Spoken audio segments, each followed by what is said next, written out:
Chapter 1. The indelible link between father and the bald man. Enough, enough, enough. Must you go on indefinitely? Don't you feel exhausted? Within a grand yet unpretentious noble mansion, a boy of around 15 or 16 retorted impatiently to a balding middle-aged man. Although the boy could hardly be called a paragon of beauty, he possessed a certain charm. In contrast, the bald man appeared to be rather coarse, with a face marked by the wear of years. Onlookers would surely surmise that this was merely a loyal vassal attempting to offer counsel to his young master.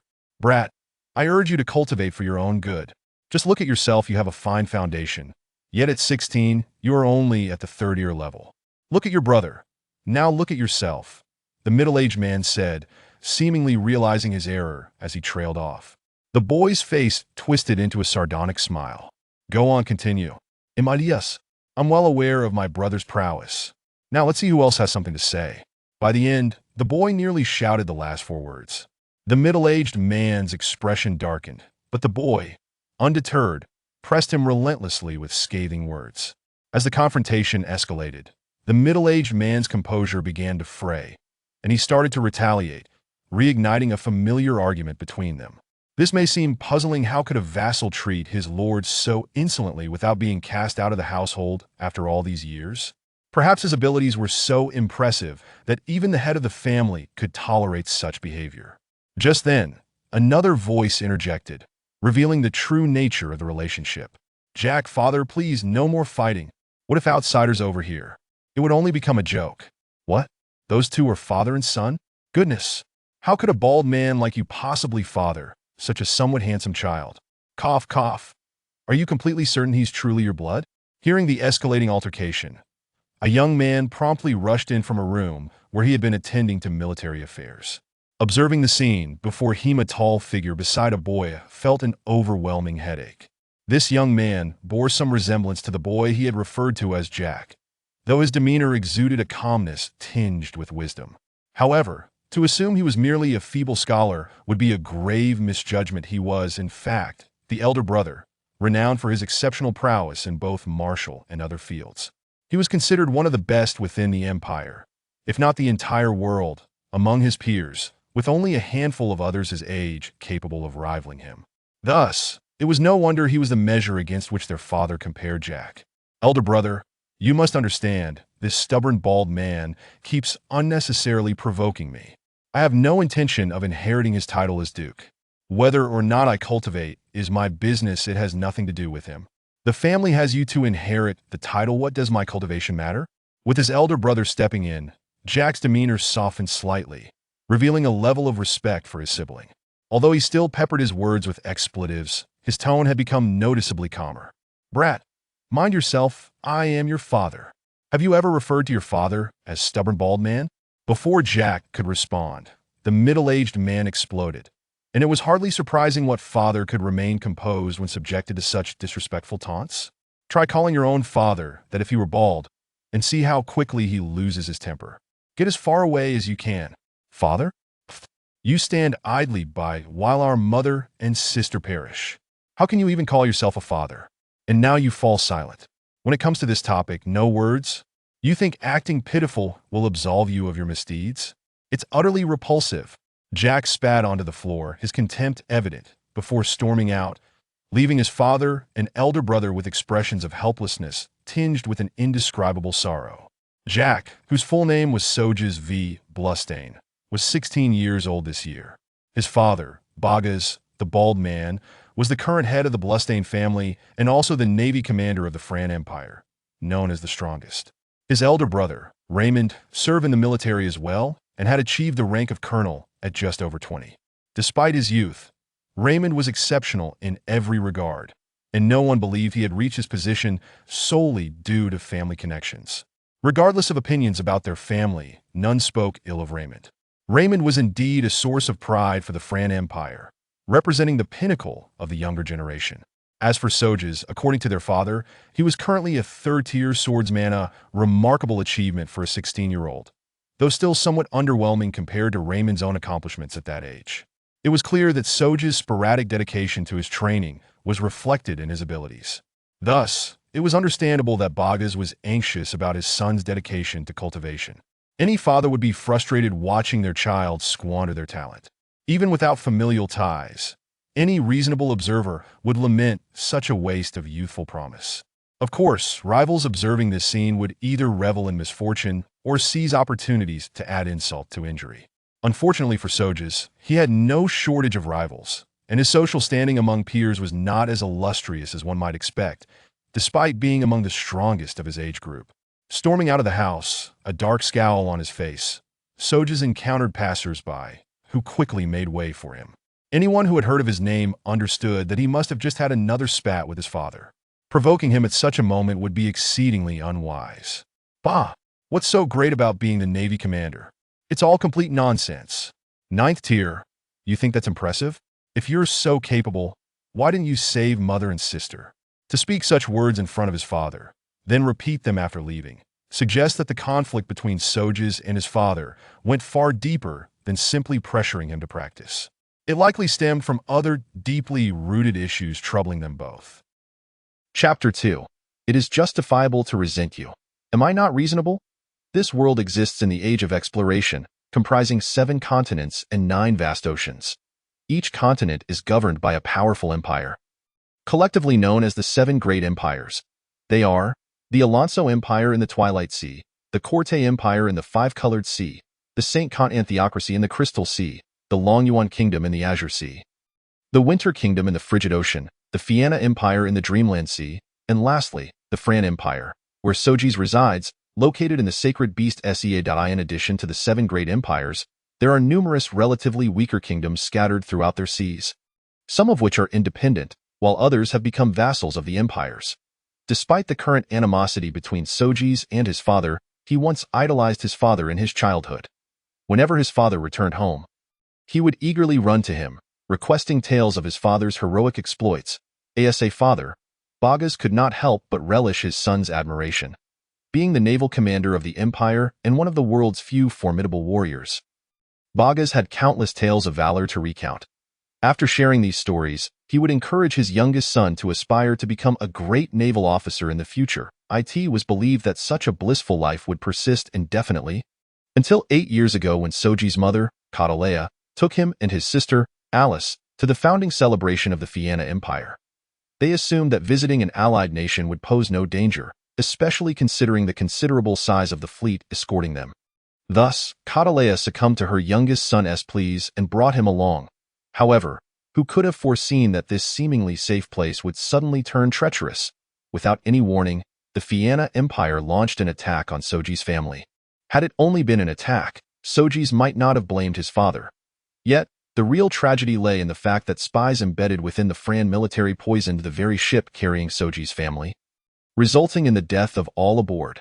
Catalea and Alice, endowed with formidable strength, managed to survive, but Sojas was still too young. In a desperate attempt to save him, they absorbed the poison into their own bodies. Sojas was spared, but the 2 women fell victim to the toxin, which was exceedingly potent. With the relentless pursuit by the Fianna Empire's throng, the trio found themselves unable to navigate the ship and could only retaliate defensively. Sojas was in a state of unconsciousness, and when he awoke, he discovered himself cradled in his father's arms while his mother and sister fought valiantly on the ship. He had initially believed that his father would rescue them, however. In the end, Bogas only eliminated the pursuers without attempting to save his wife and daughter. As those attackers fell, Catalea and Alice reached their final moments, dying in front of the father and son. Unbeknownst to Sojas, it was not that his father was unwilling to save them, but rather that it was too late. The constant fighting had already taken a toll on Catalea and Alice, with the poison ravaging their systems. Had it not been for their fierce determination to keep Sojas alive, they likely would not have lasted even that long. Consequently, the 8-year-old Sojas suddenly distanced himself from his father. No, perhaps hostility would be a more fitting term. He reasoned that since his father was so powerful, he should have been able to save his mother and sister. Yet, he did not. This, to Sojas, equated to his father having extinguished their hopes for survival. Bogas and Raymond had made attempts to clarify the situation, but Sojas, entrenched in his preconceived notions, refused to believe them. On one hand, he felt guilty for his own reckless actions. On the other, he loathed his own impotence. Thus, at the tender age of 8, he began his arduous training.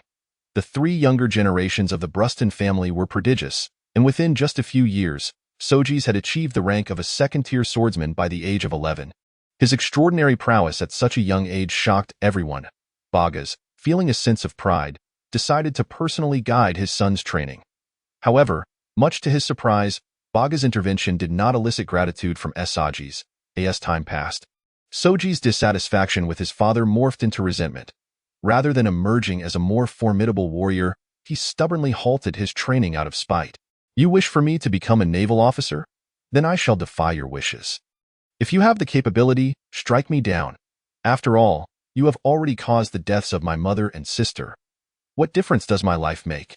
Each time Sojeas was infuriated enough to confront his rebellious son, this retort would utterly disarm him.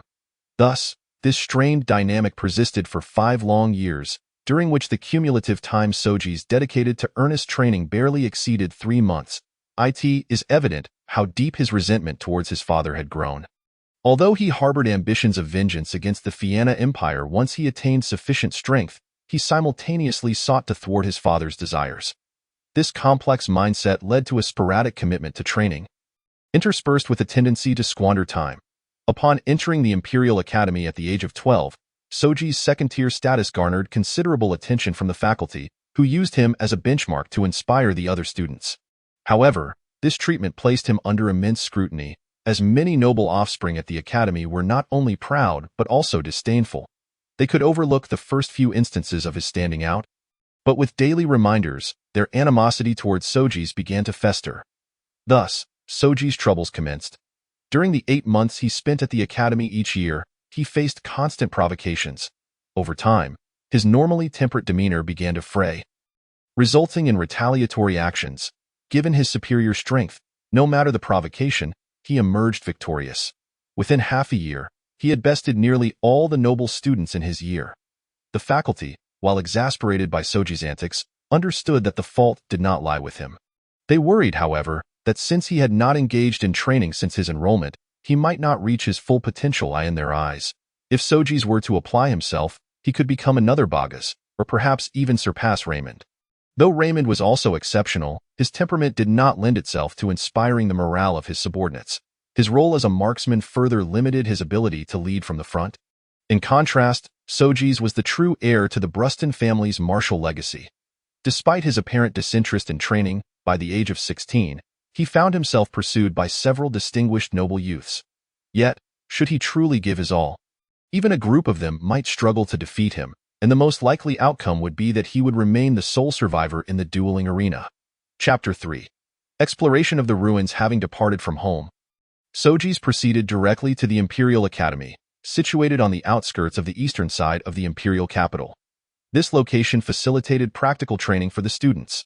The capital itself was quite expansive, and having been delayed prior to his departure, Sojeas hired a carriage to ensure he would not arrive late. After approximately 40 minutes, the carriage came to a halt at the academy gates. Sojeas paid the fare and prepared to disembark. However, just as he took a couple of steps, a voice emerged that sounded as if its owner wished to stomp on its source's face. Well, if it isn't the second young master of the Bruston family. Ah, indeed, coming from a duke's lineage, you must be quite wealthy to require a carriage for school. This remark insinuated that the Bruston family was merely a newly rich household, while simultaneously mocking the heir of a naval family for indulging in such luxuries, thereby ridiculing his family's values. Sojeas, without even turning his head, could easily deduce the identity of the voice's owner. It was impossible to forget such a distinctive tone. Our Bruston family is certainly not impoverished. It is far more dignified than a certain marquis son who bows before a crowd. Ah, truly, the offspring of a marquis can stoop so low, even bowing and scraping. How remarkable. This retort was an unmistakable jab, causing those nearby who were also heading to the academy to stifle their laughter. While the so-called marquis son turned a shade of purple, fists clenched tightly, ready to retaliate against Sojeas. "Andrew, do not engage in a verbal spar with him. You cannot best him," cautioned a companion of Andrew. The marquis son. This friend, from a similarly positioned family, had a good rapport with Andrew, but had never sought out trouble with Sojeas. even after being bested by him during the earlier confrontation. "You are right, Franklin. We are people of refinement, and it is unnecessary to lower ourselves to such barbarism," Andrew claimed, though those who heard this could not help but scoff. What did he mean by refinement? It was clear that he simply could not contend with Sojeas and thus preferred not to appear as a fool. Such a minor incident further soured Sojeas' mood. As he walked along the path of the academy, some students who wished to greet him were so intimidated by the ashen hue of his complexion that they hastily cleared the way. A few students who intended to provoke him barely opened their mouths before Soji delivered a swift kick to their groin, causing their bravado to evaporate instantly as they scurried away. Jokingly, they certainly did not wish to experience Soji's assistance in altering their gender. Upon entering the classroom, Soji chose the foremost seat, unceremoniously yanking the original occupant by the collar and dragging him out. The surrounding area immediately felt much more spacious. The academy had always permitted students to select their own seats, so those eager to listen intently would arrive early to secure a prime location. However, such occurrences were not absolute. For instance, the unfortunate soul forcibly removed by Soji now wore an expression of suppressed fury, glaring daggers at Soji, who sat there with apparent ease. It was inevitable. After all, this fellow had always preferred mingling with students who opposed Soji. If misfortune were to befall anyone, it would certainly be him. Soji, uninterested in the sentiments of a mere insignificant pest, believed there were only two types of individuals within the academy: those he had already beaten and those who were soon to be beaten. Those fortunate enough to attend the Empire's finest academy were predominantly of noble birth, with only a select few exceptionally gifted commoners granted admission. Otherwise, commoners were relegated to lesser institutions. Perhaps it was the disproportionate ratio of nobles to commoners that gave rise to the pervasive negative rumors surrounding the Brustan family. A father of the 9th tier, a firstborn of the 6th tier, and Soji of the 3rd tier. A family of 3, 6, and 9 distinctions. To paraphrase, members of the Brustan family could be described as follows: a father akin to a god of war, an exceptionally talented eldest son, and a younger son deemed lacking in potential. In truth, Soji possessed considerable strength and talent, a fact well acknowledged by the grand aristocrats and academy instructors alike. However, his lack of dedication to cultivation resulted in a slow advancement in power, leading to the label of lacking potential. The so-called tiers served as a gauge of the strength of practitioners in this world, ranging from the lowest 1st tier to the highest 9th tier. For instance, a 1st-tier swordsman is merely an ordinary individual wielding a sword, devoid of any fighting spirit, merely exhibiting a sense of energy. It is only from the 2nd tier onward that one truly masters fighting spirit. The 3rd tier allows for the projection of sword energy, while the 5th tier strengthens fighting spirit further. By the 7th tier, one can even achieve flight, and upon reaching the 8th tier, an individual gains a unique domain of power. The pinnacle. The 9th tier is a realm beyond the comprehension of ordinary folk. Regardless of the profession, the 3rd, 5th, and 7th tiers represent critical junctures. It is not uncommon for individuals to find themselves stagnant at any one of these thresholds due to insufficient talent, effort, or comprehension. This very delineation of strength led noble offspring to believe that Soji remained stuck at the 2nd tier for an extended duration due to a lack of talent, thus provoking their incessant subtle jibes. On this day, Soji had intended to attend the academy willingly. The constant targeting he faced left him feeling quite disgruntled. However, today marked the academy's scheduled excursion for practical training, a mandatory undertaking he could not refuse. After approximately 5 minutes, the homeroom teacher began organizing the students into a line for departure. The destination for this adventure was a small ruin located outside the imperial capital. This ruin was rumored to be connected to a rift in the abyssal plane, causing small demonic life forms to manifest every year or so. Due to their relatively weak strength, these beings served as practical training fodder for upperclassmen, a tradition that had persisted for decades. This year marked Soji's inaugural participation in this exploration. Upon reaching the ruins, Soji and his group ventured deeper into the site. Among his companions were a 2nd-tier warrior, a shield-bearer on the cusp of reaching the 2nd tier, and a 1st-tier priest. All three had previously suffered defeat at Soji's hands, leading them to exclude him from discussions of strategy while secretly plotting to leverage his strength for their benefit. Soji, not a fool, recognized their intentions. Given his prowess, he deemed it unnecessary to join forces with them. Not every classmate held animosity towards him. Once, he had yearned for friendship. However, The sudden disappearance of a friend years prior had left him disheartened. And now he found himself without a single ally in his class. Due to the exclusionary behavior of these three, Soji soon chose to break away from the group and explore alone. The ruins were not particularly vast, merely a few tens of thousands of square meters, but the labyrinthine corridors created an illusion of grandeur. What in the world? There are paths branching off everywhere. Soji exclaimed in exasperation. Having been forced to choose from numerous forks in the path, after wandering for what felt like an eternity without encountering a single demon, he lamented the design of these corridors, wondering how the original builders could have constructed such a maze. If the architect of this ruin were still alive, I would certainly trample all over your face and then find a dog to relieve itself upon you, Soji muttered under his breath as he made a mark to avoid becoming lost. Steering down the right-hand corridor, despite being connected to a rift in the abyss, the environment remained persistently dark, akin to night. Whether due to environmental factors or some form of interference, Soji's already foul mood had reached a breaking point. He felt akin to a human powder keg, ready to explode at the slightest provocation. Whoever approached would surely face misfortune. After approximately 10 more minutes, the inevitable misfortune materialized. A small demon, roughly 1 meter tall with bat-like wings, appeared within Soji's line of sight. The demon's keen sense of smell rivaled that of a hunting dog, particularly sensitive to human presence. Before Soji even noticed it, the demon had already locked onto him. Driven by its thirst for human flesh, it lunged at him. Soji, unimpressed, merely smirked and sidestepped to avoid its attack, simultaneously drawing his long sword. The demon's dying scream resonated almost in sync with the sound of the blade being unsheathed. Thud! The sword pierced the demon's chest, emerging from its back with a speed that far exceeded the creature's capacity to react. The overwhelming disparity in strength dictated the outcome of the demon's reckless assault. What can such weaklings possibly train into? Soji scoffed as he wiped the purple blood from his sword, sheathing it with disdain as he cast a final glance at the demon's lifeless body before continuing in the chosen direction. With the ruins being finite in size, after about an hour of wandering, he finally arrived at the enlighten chamber at the terminus. Soji found himself unexpectedly intrigued by the surroundings. The architectural style was unmistakably foreign to the continent, and it appeared that this ruin had existed for several centuries, if not longer. Suddenly, an inconspicuous object nestled within a small depression at the center of the chamber caught his eye. What is this? Soji crouched down, illuminating the small pit with a glowing stone. The depression was merely the size of a palm, and its square shape suggested it had been artificially dug rather than formed naturally. Within lay a black cube almost identical in size to the pit itself, appearing to be composed of a unique material.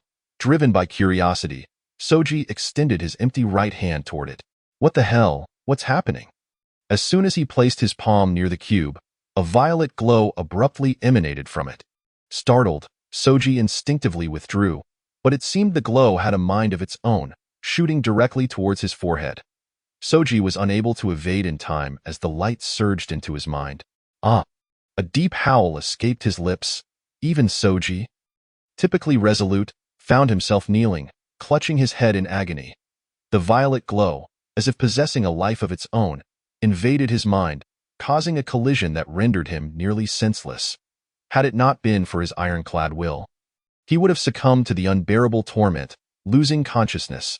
Engulfed in excruciating pain, Soji failed to notice that the black cube had crumbled to ashes at some point, its remnants unnoticed in the still air. The almost maddening pain persisted for a full 10 minutes before finally beginning to subside, and Soji's howls ceased. With his right hand pressed against his forehead and his left braced against the ground, he felt as if he had just emerged from the depths of water, his clothes thoroughly drenched. Damn it, why am I so unlucky? Sogs cursed, losing interest in the small cubes. His current physical condition was deplorable, and should he encounter a little demon at this moment, he could not guarantee his survival. With this thought in mind, Sogs dragged his weakened body back along the path he had come. This time, he moved as swiftly as he could, yet the unsteady steps still betrayed his frail state. Fortunately, he did not encounter a single little demon until he exited the ruins, as Sogs emerged. Drenched in sweat, the leading teacher hurried over to support him. Simultaneously, a medical teacher began to examine Sog's condition, surprised that someone of his strength could suffer so badly in such a relatively safe ruin. Sogs. What happened in there? The leading teacher asked urgently, once he had settled Sogs under a tree. If any unusual occurrences had transpired within the ruins, this training exercise would not be as straightforward as before. I don't know. I just entered a room, and then I felt a splitting headache, as if someone were stabbing me with an awl. Sogs gasped, piecing the words together between heavy breaths. The teachers exchanged incredulous glances. They had all graduated from this academy and had explored the ruins themselves. They were well acquainted with the various chambers, yet none could recall any room that could induce such severe pain upon entry. Despite their disbelief, they chose not to press further. Sogs may have been remiss in his training, but that was his only flaw. Otherwise, he remained a commendable student in their eyes. Even though he often engaged in fights, he had never lied about such matters. His account suggested that the room indeed harbored something they had overlooked. After confirming the location of the room Sogs described, the leading teacher silently recalled his memories but found nothing amiss. He resolved to keep this information in mind to report to the academy for a thorough investigation once the students returned.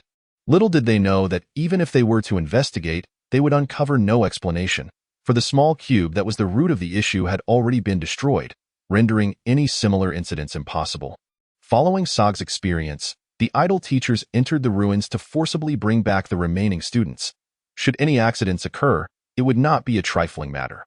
Half an hour later, aside from Sogs, who had collapsed on a stretcher due to his worsening condition, all students had assembled outside the ruins. This somewhat illogical scene prompted hushed whispers among the students. What do you think happened to Sogs? I have no idea, although I often provoke that guy. His strength is no joke. The teachers have said that the strongest entities in these ruins are merely first-tier little demons. With his third-tier strength, what danger could he face? Even if the little demons were to mutate, it seems unlikely they could leap 2 tiers. Exactly.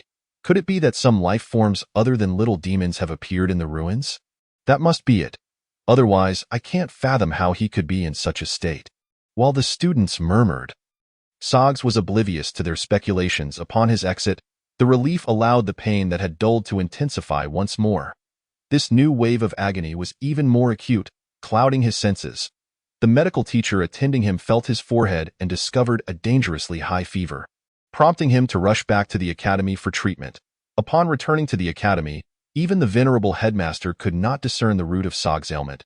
Helpless, he administered some emergency measures before sending Sogs home.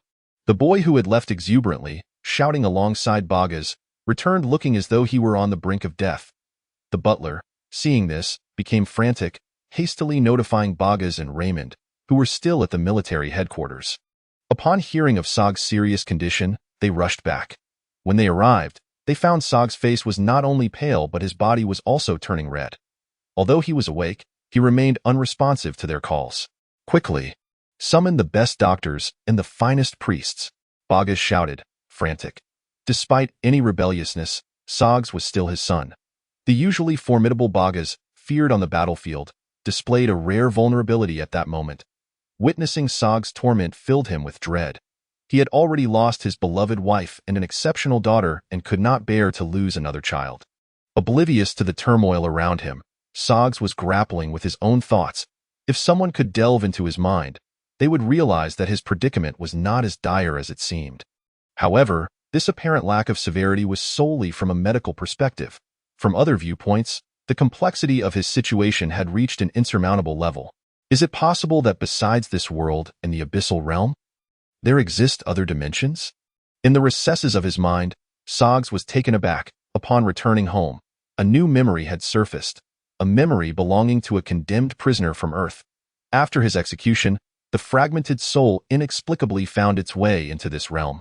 Neither Sogs nor the prisoner, Chen Cheng, understood that the small cube within the ruins was an exceedingly rare dimensional soul stone, born at the intersection of 2 realms, where energy collisions must not be excessive. The ruins were fortuitously connected to the abyss, meeting the conditions for its formation. After centuries of nurturing, this small dimensional soul stone had formed, capable of storing the soul of a deceased individual. For reasons unknown, after his death, Chun Cheng's soul fragments, retaining all his memories, had attached themselves to the stone. Coincidentally, shortly after this attachment, Sogs had entered that room. The formation of this dimensional soul stone, combined with three exceedingly serendipitous factors, culminated in Sog's current ordeal. After absorbing the soul fragment, Sogs fell into a deep slumber, during which he gradually absorbed Chun Cheng's memories. This slumber persisted for 3 full days. Upon awakening 3 days later, Sogs realized that his discomfort had vanished, replaced by an unprecedented mental clarity. He inexplicably felt poised to break through to the 4th tier, a confidence that appeared unfounded. Have I absorbed not only his memories but also his arrogance? Sogs chuckled self-deprecatingly. After such an extended illness and the side effects of absorbing another's memories, he found himself somewhat unfamiliar with his surroundings. Thus, he began to organize the memories in his mind. Compared to this world of swords and sorcery, Chen Cheng's Earth was a realm dominated by technology. Although the inhabitants lacked the formidable martial and magical powers present here, they surpassed this world in numerous other aspects, as for shipbuilding, though Earth's vessels were manufactured with advanced processes. It was odd that, despite being entirely mechanized and electronic, their ships were slower than even ordinary battleships. Chun Chang had been an arrogant individual, having descended into a life of crime due to his laziness. Nonetheless, the memories he imparted to Sogs proved invaluable. At least, the previously unfathomable aspects of his life became clear through these recollections. That evening, having reorganized his memories, Sogs donned his attire and made his way to the dining hall. Inside, he found only Raymond, who appeared deeply troubled, still worrying over Sogs' condition. The food before him remained nearly untouched. "Brother, why haven't you eaten?" Sogs asked, warmth spreading through him at the sight of Raymond. Regardless of their strained relationship, he held deep respect for his elder brother, who had cared for him since childhood. "Jack, are you all right?" Raymond, momentarily distracted, was overtaken by joy upon hearing Sogs' voice. Without regard for noble decorum, he rushed over and embraced his brother tightly. "Haha, brother, I'm fine now." Sogs smiled. That's good, Raymond stammered, his excitement rendering him nearly incoherent. Over the past 3 days, he had indeed been consumed with worry, neglecting his meals and even skipping duties at the military. He had anticipated that this situation would persist, yet he was elated to see his brother up and moving again, having lain in bed for 3 days. "You must be ravenous by now. Come, sit down quickly. Servants, hurry and bring another dinner." Raymond, concerned for his brother's well-being, promptly ushered him to the dining table, while calling for the servants to prepare another meal. Feeling the warmth of his elder brother's care, Sogs' spirits lifted considerably. However, he had no intention of divulging the extraordinary encounter he had experienced. The so-called incident of being a time traveler was far too bizarre. Had it not been for his own first-hand experience, he would have dismissed such a tale from another as mere fantasy, no matter how coherent the narrative. Observing his brother devouring the food with great fervor, Raymond finally felt at ease. Regarding his somewhat rebellious sibling, he found himself at a loss for words. He was well aware of the reasons behind Sogs' defiance, yet he stood at a crossroads between loyalty to his father and brother. Whichever side he leaned towards, it would never yield a perfect resolution. Perhaps due to his prolonged fasting, Sogs ate with remarkable speed. Once satisfied, he exchanged a brief greeting with Raymond before promptly leaving. As he watched his brother depart, Raymond felt a twinge of surprise.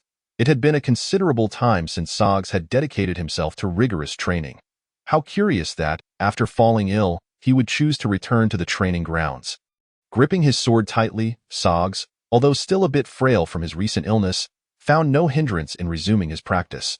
Perhaps it was the prolonged bed rest or the memories he had absorbed from Chen Cheng. But Sogs found his swordsmanship somewhat rusty. Nonetheless, this did not dampen his spirits. Once, out of spite, he had forsaken his training, but witnessing Chen Cheng's experiences, which mirrored his own, he resolved not to gamble with his future any longer. Though Bagas wished for him to have a bright future, Sogs labored not for him, but for the vengeance of his mother and sister who had perished. Even if this world was vast and the seas boundless, the prospect of traversing the 9 great oceanic regions remained an intriguing venture, even if he could never explore every corner of this expansive realm. Chapter 5. On whether pirates should be executed with 1 or 2 blows. Clap, clap, clap. Sojeas' practice was interrupted by a round of applause, and upon turning around, he found Raymond had unexpectedly arrived at the training grounds. "Jack, quite impressive. Your swordplay has become quite refined," Raymond complimented. Acknowledging that while Sojeas' rank may have been lower, there were few capable of besting him at his level. "Brother, what brings you here? Do you not need to attend the military headquarters?" Sojeas inquired. Perplexed, knowing that Raymond had not visited the military recently, and given his status, he should have accumulated some responsibilities. "Ah, I was just about to go, but a teacher from the academy came to visit you. Upon hearing you had recovered, he informed me that there is a mandatory event tomorrow morning. Ordinarily, if you were still unwell, you would not be required to attend, but now that you are well, participating in such activities can only be beneficial," Raymond replied cheerfully, leaving Sojeas somewhat speechless. Beneficial? He had nearly been killed by the pain. Noticing Sojeas' unwilling expression, Raymond refrained from further persuasion, recognizing that his brother was merely sulking. He knew that for the sake of familial bonds, Sojeas would ultimately comply. After offering a few parting words, Raymond headed directly to the military headquarters, leaving Sojeas alone at home with only the butler, servants, and private guards for company. Bored and restless, Sojeas could only pass the time by training. However, still feeling weak from his recent illness, he could only practice for a few hours before ceasing. After washing up, he retreated to his bed for some rest. What could possibly be happening tomorrow? Why was there no prior notification? Sojeas mused, curiosity piqued. However, given his current state, he soon succumbed to slumber. The following morning, Sojeas awoke early. After washing up, he found there was still some time before breakfast, so he returned to the training grounds to refine his sword skills. Yet, despite his efforts, he felt his progress was lacking, as if an invisible barrier stood before him, one he could not surmount. Eventually, out of frustration, he decided to stop. After practicing for over an hour, he feared he would be late if he lingered any longer, so he hurried back to his room to rest for a moment before heading to the academy. Upon his arrival, Sojeas was met with the gaze of numerous fellow students, all whispering and pointing. He felt a wave of frustration wash over him. Unable to articulate a response, he caught snippets of their conversations, which revolved around the sentiment, "Look at him, that arrogant boy." While everyone else braved the ruins, he, having fallen gravely ill, nearly collapsed. Essentially, they were mocking him. It was a disheartening realization that, despite his prowess, the students, most of whom were younger, were now viewing him through a lens of ridicule after nearly perishing in what they deemed a minor threat. This time, Sojeas did not respond with his usual bravado. Instead, he quietly returned to his classroom and took a seat. Fortunately, while the mockery persisted, the students did not completely lose their wits upon seeing Sojeas seated. They ceased their chatter and redirected their conversation elsewhere. After all, despite any embarrassment, Sojeas' achievements were undeniable, and many were skeptical of the rumors circulating about him. With another mandatory event looming, the mentor Winjulu entered the classroom early. His esteemed presence silenced the room almost instantly. Winjulu was no ordinary instructor. A 6th-tier Sea Beast Knight and a colonel in the military, he taught at the academy during peacetime and fought on the battlefield during war. Upon stepping to the front, Winjulu's gaze fell upon Sojeas. For reasons unknown, after 3 days apart, he sensed a change in Sojeas. The sharpness that once emanated from him was now subdued, though his presence remained formidable. After a few moments of scrutiny, Winjulu addressed the class. "I trust you all are aware of today's lesson. Sojeas was unable to attend due to illness, so I shall refrain from reiterating the details." His gaze returned to Sojeas. "Today, we will be taking the students to witness an execution. While many understand that as Navy personnel, our duty is to protect our homeland, few recognize the existence of pirates, an abhorrent profession. 2 weeks ago, our General Villard captured the infamous pirate known as Ingram, and today is the day of his execution. The purpose of this observation is to instill in you the understanding that pirates are embodiments of evil, with each meeting justice in the end." With that, Winjulu's cold eyes swept over the assembly. Though the elite class was primarily composed of the affluent, none dared to meet Winjulu's gaze, which bore the weight of lethal intent. Their instinct to avoid danger compelled them to bow their heads, leaving only Sojeas unflinching in his stare. Among these pampered youths, Winjulu remained indifferent, yet Sojeas' courage to meet his gaze piqued his interest. Having once served directly under Bagas, Winjaloo felt a natural affinity for Sogs, and the latter's previous self-destructive behavior was a source of regret for him.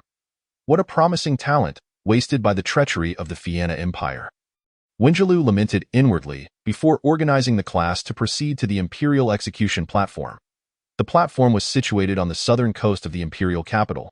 From what Sogs had learned, it seemed that all execution sites were near the coast, ostensibly to cleanse the souls of the deceased in the ocean's depths. However, Sogs regarded such notions as mere nonsense. Death meant the annihilation of the soul, and executions were nothing more than a display of power to intimidate others and offer a semblance of closure to merchants who had fallen victim to piracy. Upon arriving at the execution grounds, Sogs surveyed the unfamiliar locale. Though expansive, the site featured only one execution platform at its northern center, which appeared quite desolate on ordinary days. However, today, it was destined to be overcrowded. In no time, the arena, capable of accommodating tens of thousands, was filled to capacity, with scarcely any space remaining aside from the corridor for escorting the condemned. With less than half an hour until the execution, the anticipation grew palpable. From the viewing stands, Sogs recognized several familiar faces, individuals who were powerful figures residing in the capital, each possessing strength rivaling Winjaloo's. Among them was one individual who had achieved the 7th tier years prior. Compared to the onlookers who merely spectate, the few individuals in the stands, while appearing nonchalant, reveal their tense muscles upon closer inspection. Their presence here is not merely to display the authority of the elite. Rather, it is primarily to guard against any attempts to rescue the condemned.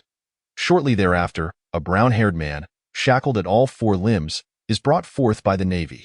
He appears to be in his early 30s. And had it not been for the 2 punctured shoulder blades, no one would suspect that he is a pirate awaiting execution. Perhaps it is an illusion, but gazing at the seemingly serene Ingram, Sojeas does not perceive him as a prisoner. Instead, he perceives a hint of a smile on Ingram's face, akin to one attending a grand banquet, in stark contrast to the noble sea merchants who hurl insults and rotten vegetables into the street. This scarred pirate resembles a regal aristocrat. Sojeas recognizes that both the steel nails piercing Ingram's shoulder blades and the shackles binding his limbs bear the mark of a vacuum array. Once adorned with these instruments of punishment, regardless of a person's prior strength, they are instantaneously reduced to the status of an ordinary individual. It can be said that the already gravely injured Ingram possesses no combat capability whatsoever. However, the Navy maintaining order at the execution site numbers in the thousands, with numerous fully manned battleships encircling the nearby waters. This unusual scenario leaves Sojeas astounded.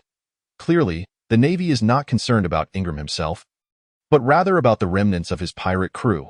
If such a significant force is needed to guard against a pirate faction that has already been decimated, one can only wonder how formidable the Ingram pirate crew must have been at its zenith.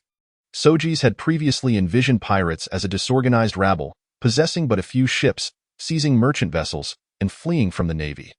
Yet, the reality before him shatters his understanding of pirates. Regardless of how distant the journey or how slow the pace, Ingram ultimately arrives at his end. Kneeling on the execution platform, he raises his head and gazes fearlessly at the tens of thousands of spectators below. With the condemned brought to the execution stage, the next step is to announce the charges. The executioner, Norton, holds a scroll inscribed with Ingram's transgressions, while the crowd below falls into silence. Norton clears his throat and projects his rough voice across the entire execution ground. Criminal Ingram, captured on July 30, 1195, is charged with 1. A total of 173 counts of robbery since his first offense on March 17, 1192.2. From September 15, 1192, he attacked the Imperial Navy, destroying 48 warships and killing 19 officers of the rank of major, 6 of lieutenant colonel, and 2 of colonel. 3. During his imprisonment, he refused to disclose the whereabouts of his remaining accomplices. 4.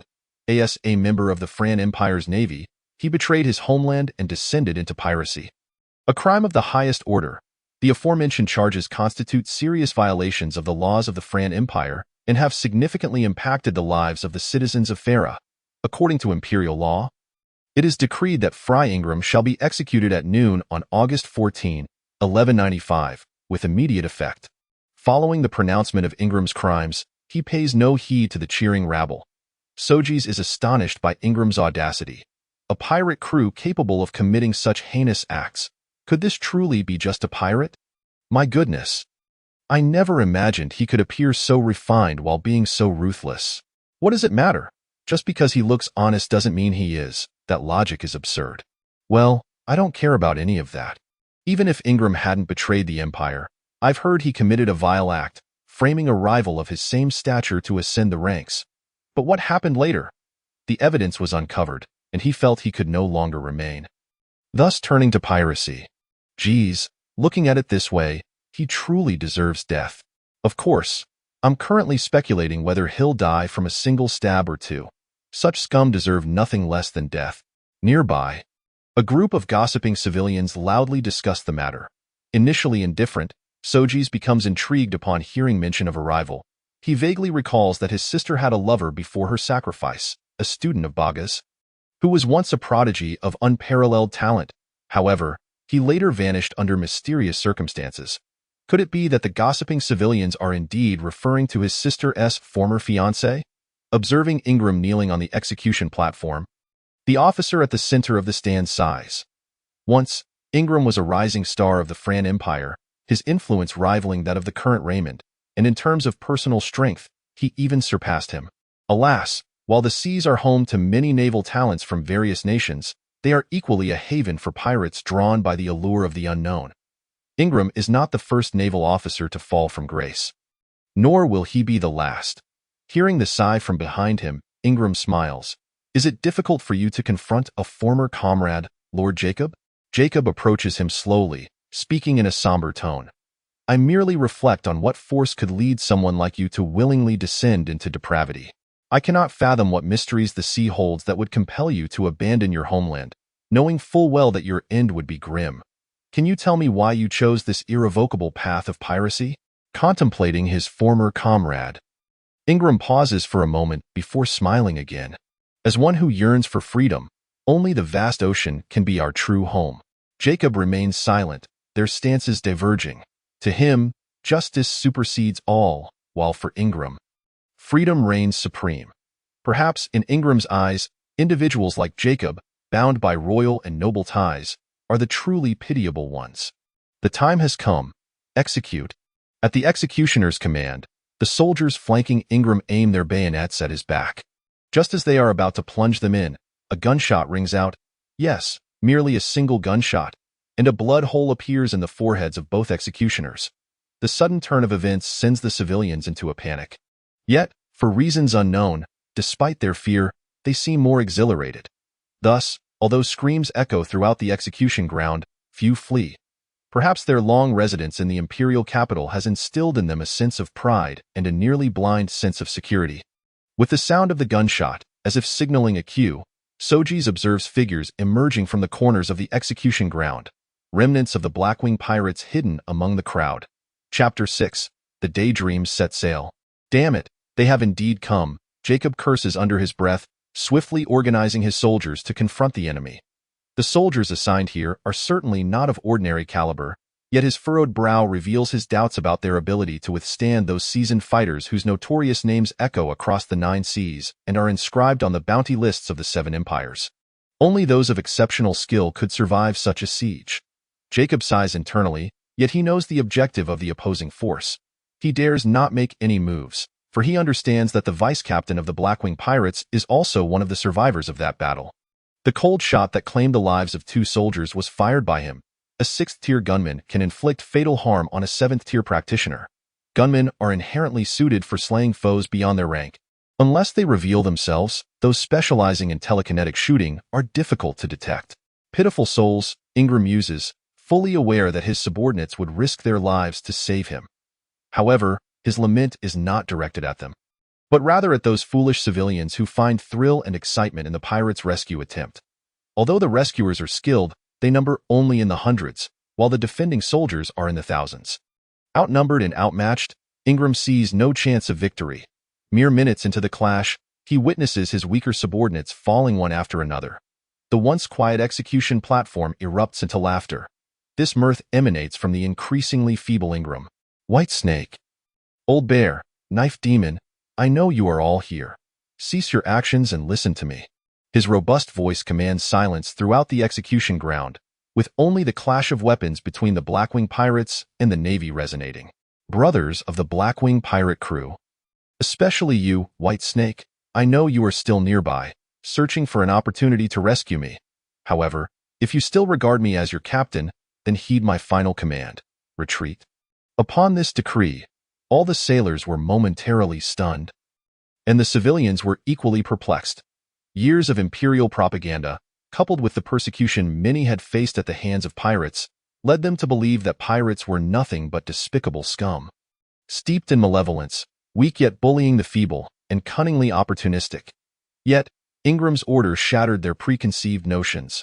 Weakened in body, Ingram gasped for breath, but quickly bellowed, "White Snake, holster your thunderous gun. I can sense your murderous intent from hundreds of miles away.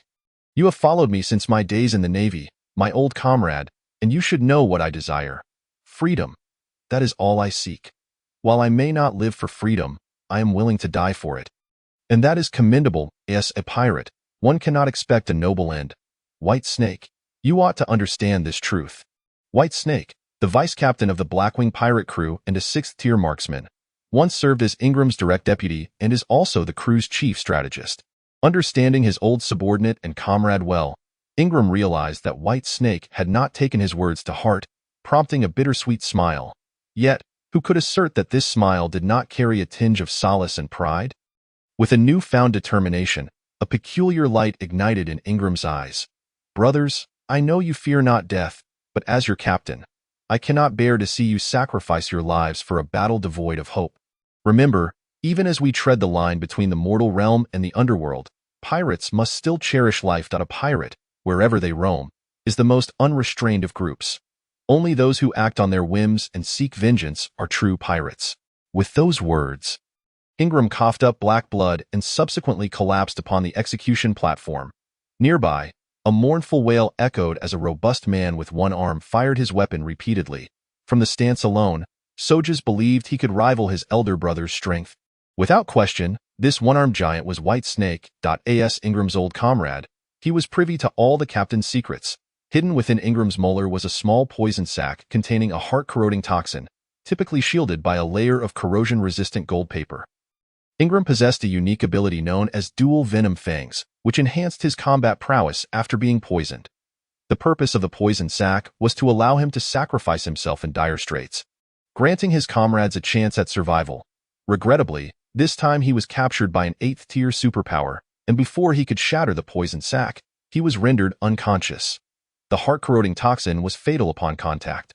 Ingram had lost all hope of survival, yet his demise ignited the ferocity within the Blackwing pirate crew.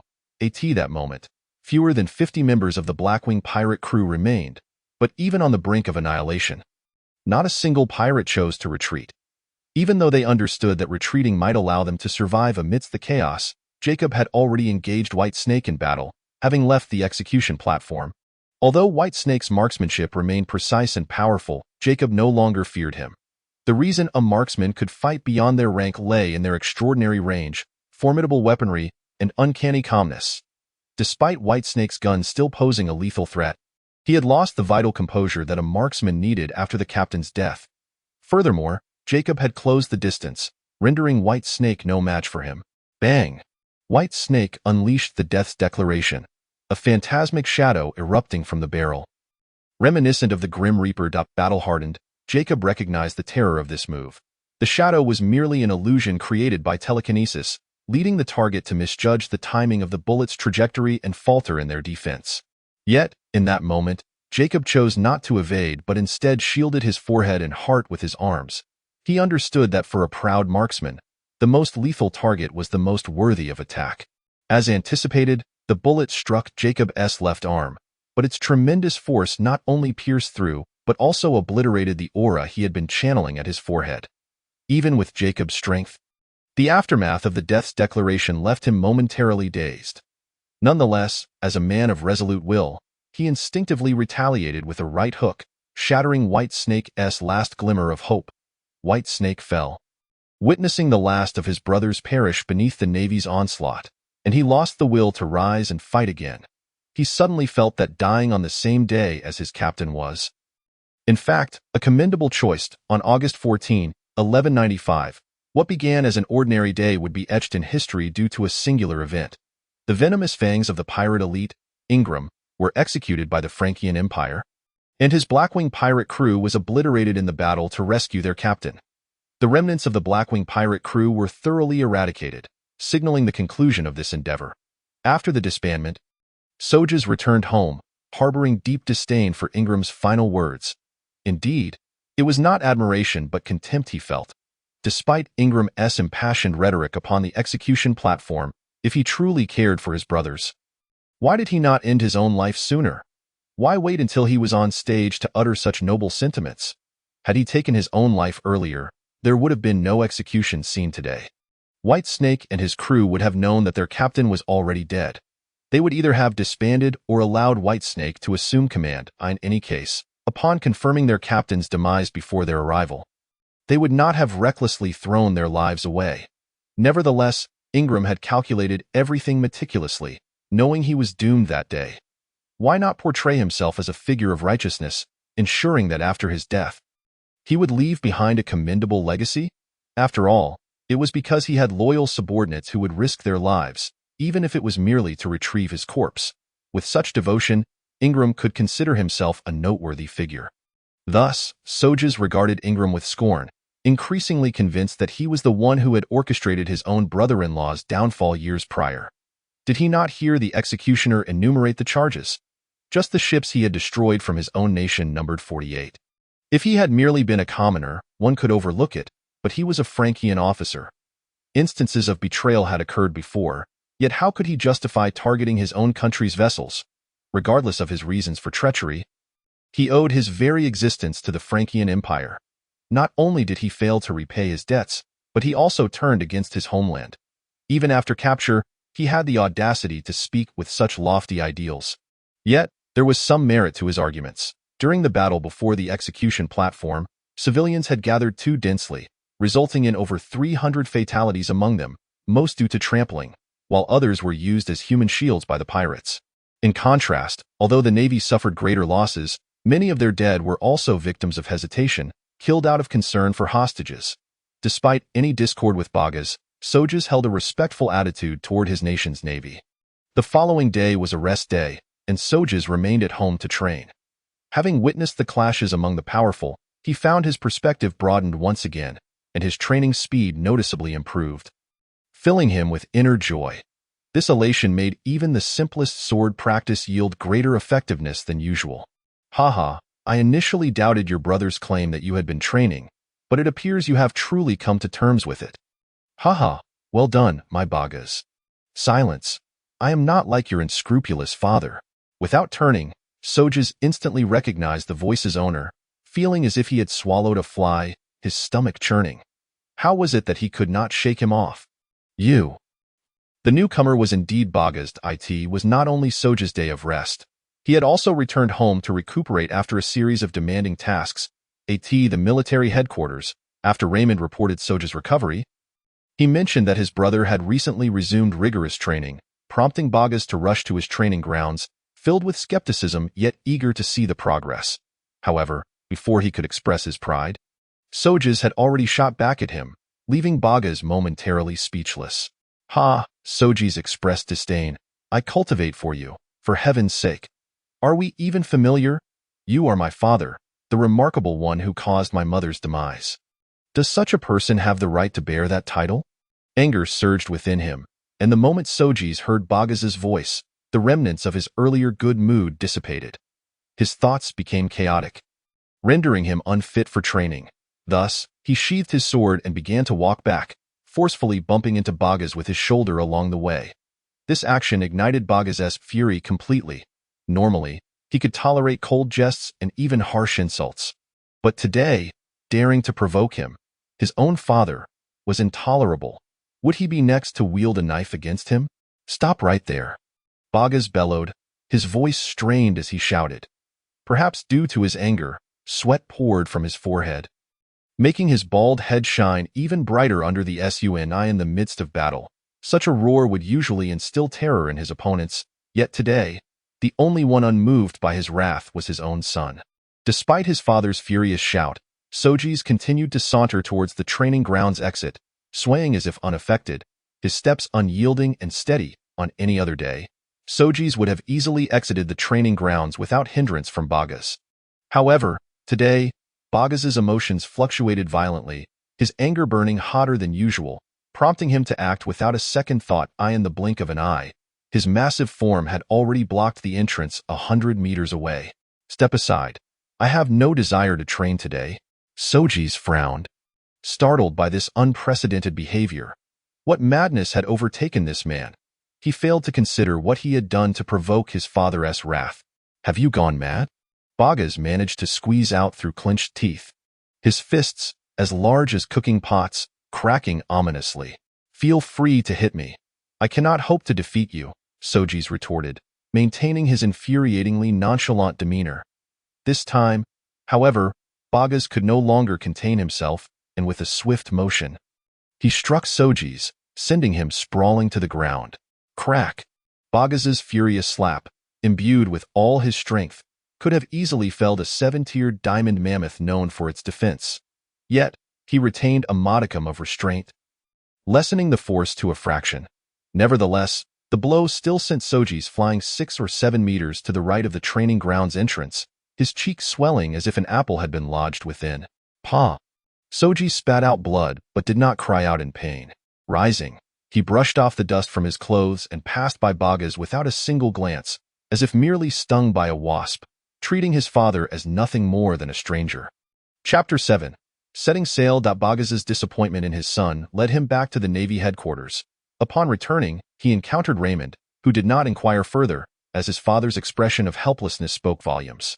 Initially, Raymond had no intention of discussing matters with his father.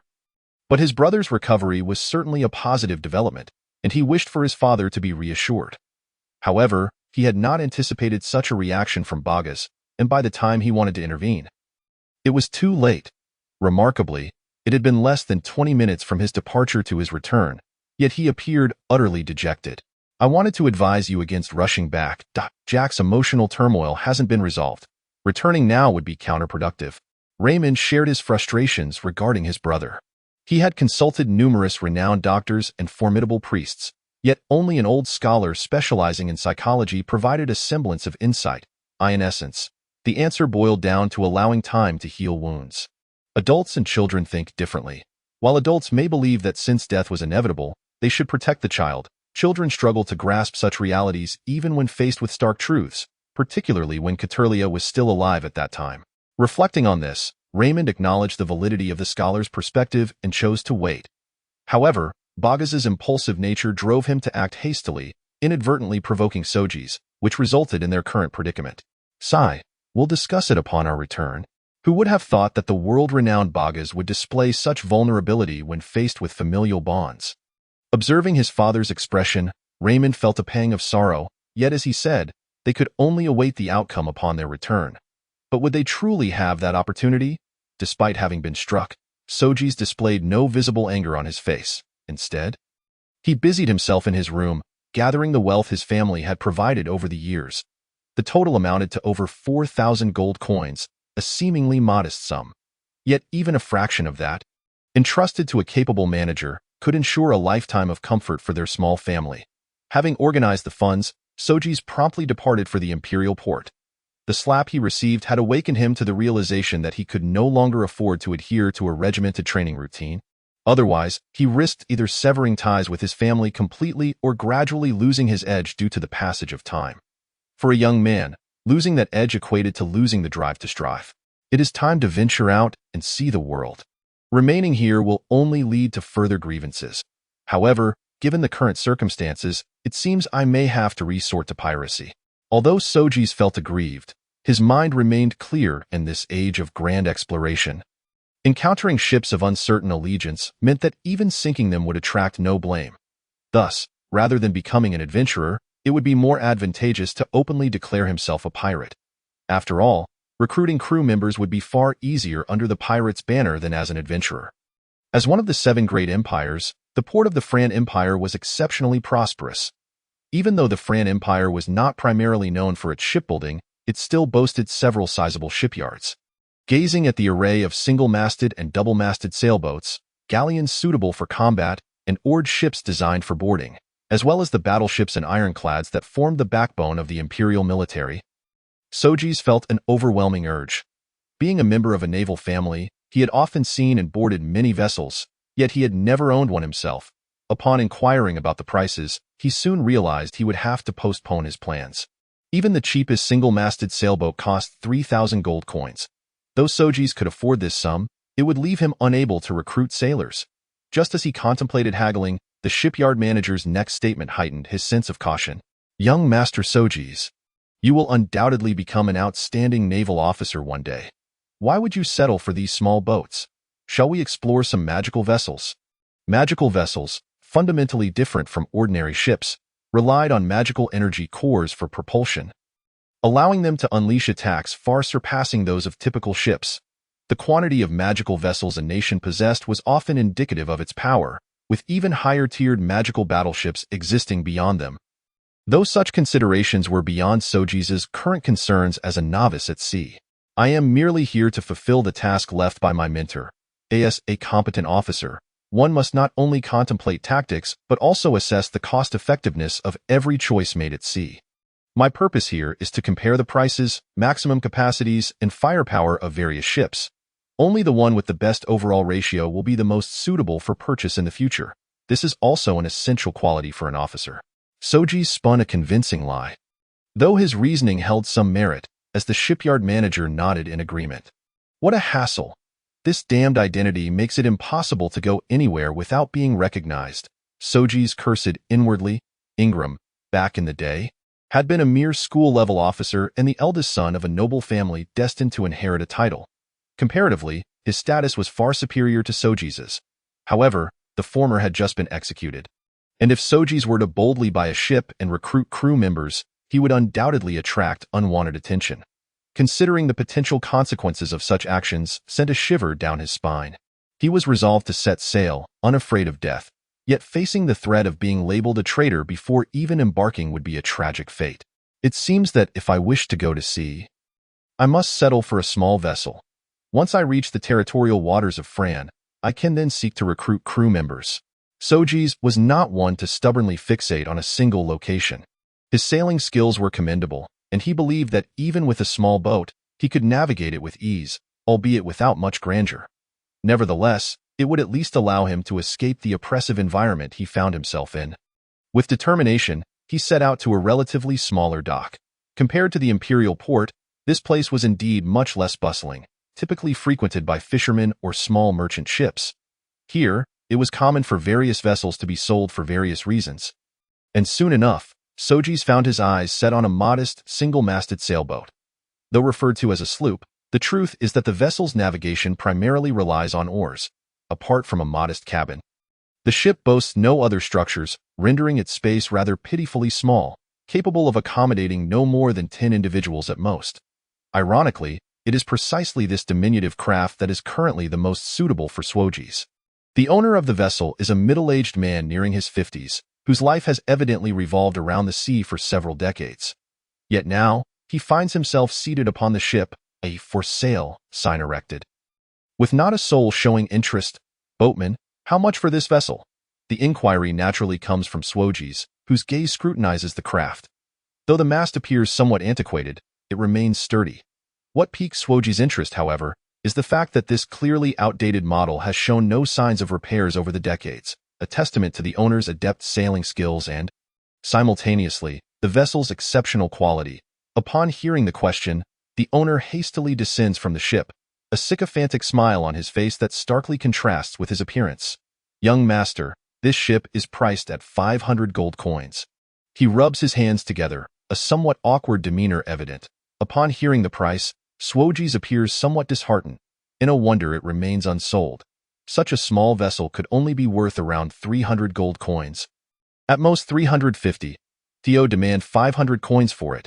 A craft primarily intended for fishing is absurd. Who would pay such a sum for it? Despite not being short of money, Sojeas is reluctant to be taken for a fool and turns to leave without even the inclination to negotiate. Observing Sojeas' departure, the boatman grits his teeth, seemingly engaged in an internal struggle. but soon he hastens to catch up. Young master, if you are dissatisfied, the price is negotiable. Although my boat may be a bit pricey, I assure you that no other vessel at this dock boasts better quality. As he utters this statement, the ingratiating smile vanishes from the middle-aged boatman's face, replaced by a newfound confidence in his craft. Having studied maritime knowledge, Sojeas easily recognizes the vessel's commendable quality. Otherwise, he wouldn't have been drawn to it at first glance. State your lowest price. There are many boats for sale at this dock.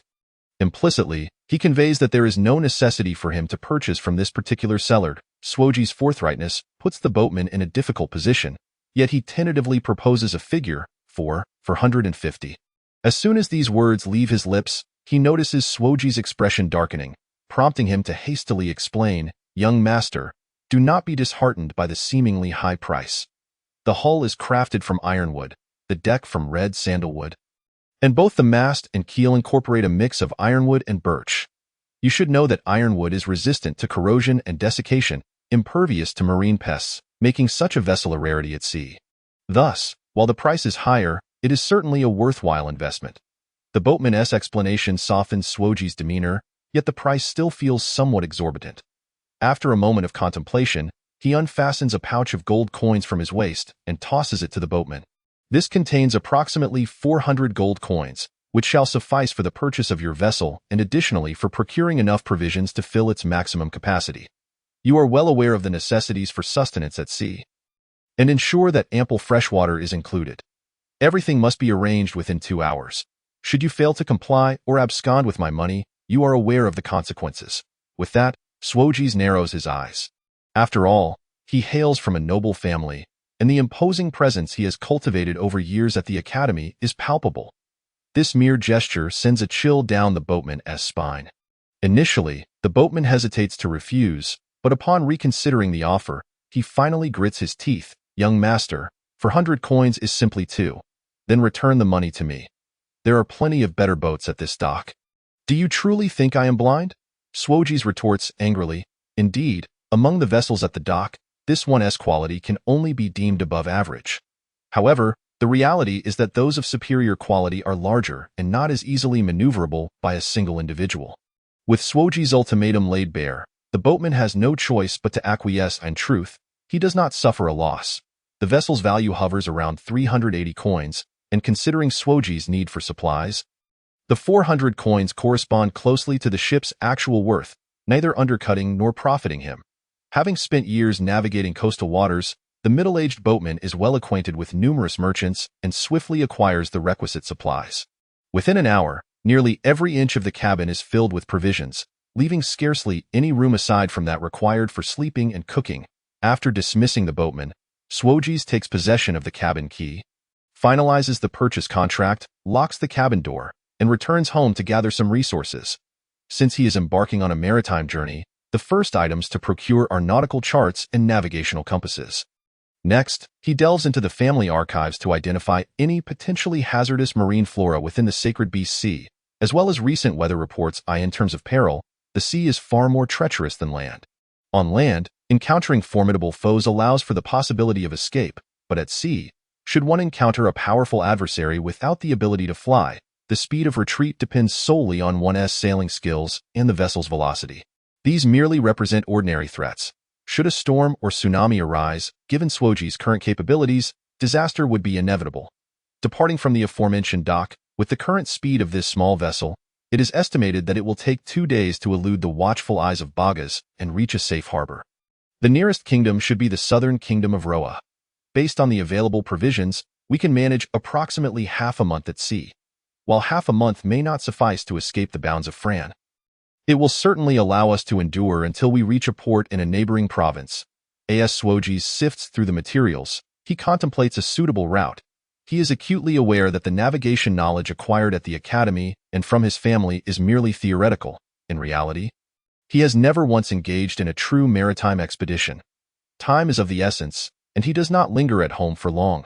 However, after much deliberation, he leaves a letter for Raymond in the latter's bedroom, sighs softly, and returns to the dock.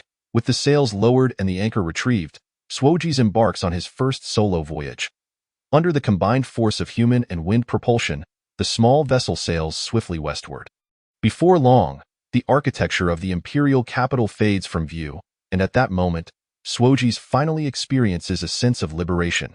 He relinquishes the oars, leaps atop the cabin roof, adjusts the angle of the sails, and begins to close his eyes, savoring this rare moment of freedom. The breeze blowing is a gentle southerly wind. The sacred Beast Sea is primarily located in the northern temperate zone. Even in autumn, one can still feel a dampness laced with the scent of the ocean. Fortunately, the sky is clear, with only a few scattered clouds. Yet, Sojeas remains vigilant, knowing that the weather at sea can change in an instant. Rendering predictions utterly futile, as he sails alone, boredom begins to creep in. After approximately 2 hours at sea, despite the shimmering waves presenting a picturesque scene, and the occasional sighting of playful dolphins frolicking in the water, even the most beautiful vistas can become tiresome with prolonged observation. What a pity I didn't bring a light and shadow crystal with me. Otherwise, even if I couldn't become a pirate. Recording these moments to sell would surely yield a handsome profit, Sojeas muses regretfully, only to feel a pang of hunger and retreat into the cabin. The light and shadow crystal he refers to is akin to a camera from Chan Cheng's memories, capable of recording varying lengths of time, ranging from merely a few minutes to several hours. This peculiar crystal is not overly expensive. It is typically utilized by nobles for capturing scenic vistas and dual displays. Chapter 8. At last, a business opportunity approaches. The sea is tranquil, and the sky is devoid of clouds. On the small boat, there is but one person, Sojeas, somewhat troubled. Presently, Sojeas finds himself in a state of dismay. Just 2 days prior, on the day he set sail, misfortune struck. Initially, he intended to navigate according to the patrol routes of the naval forces, evading direct detection. Yet, while he successfully eluded the naval patrols, he could not avoid the lurking sea creatures. A small group of three-eyed jumping frogs unexpectedly leapt aboard and launched an attack.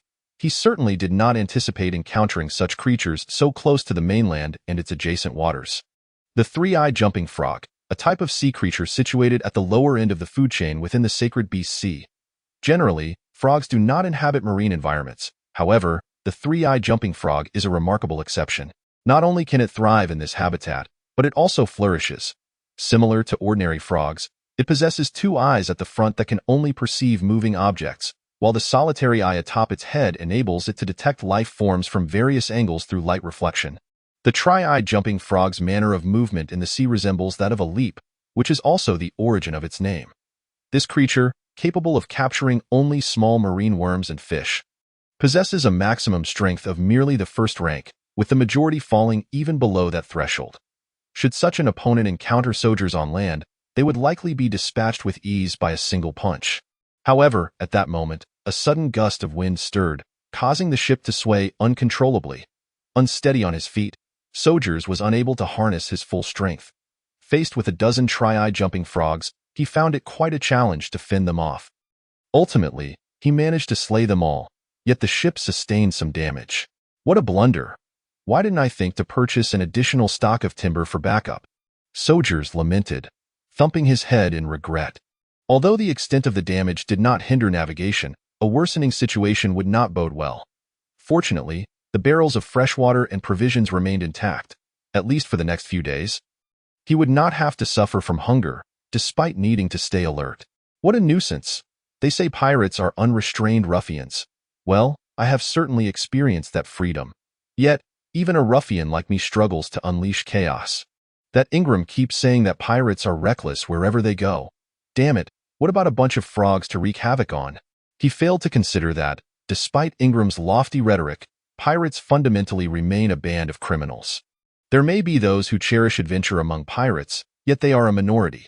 Thus, for a future criminal to aspire to a life of poetic splendor is nothing but a dream, if a villain hopes for a prosperous life. How can he dare to be virtuous?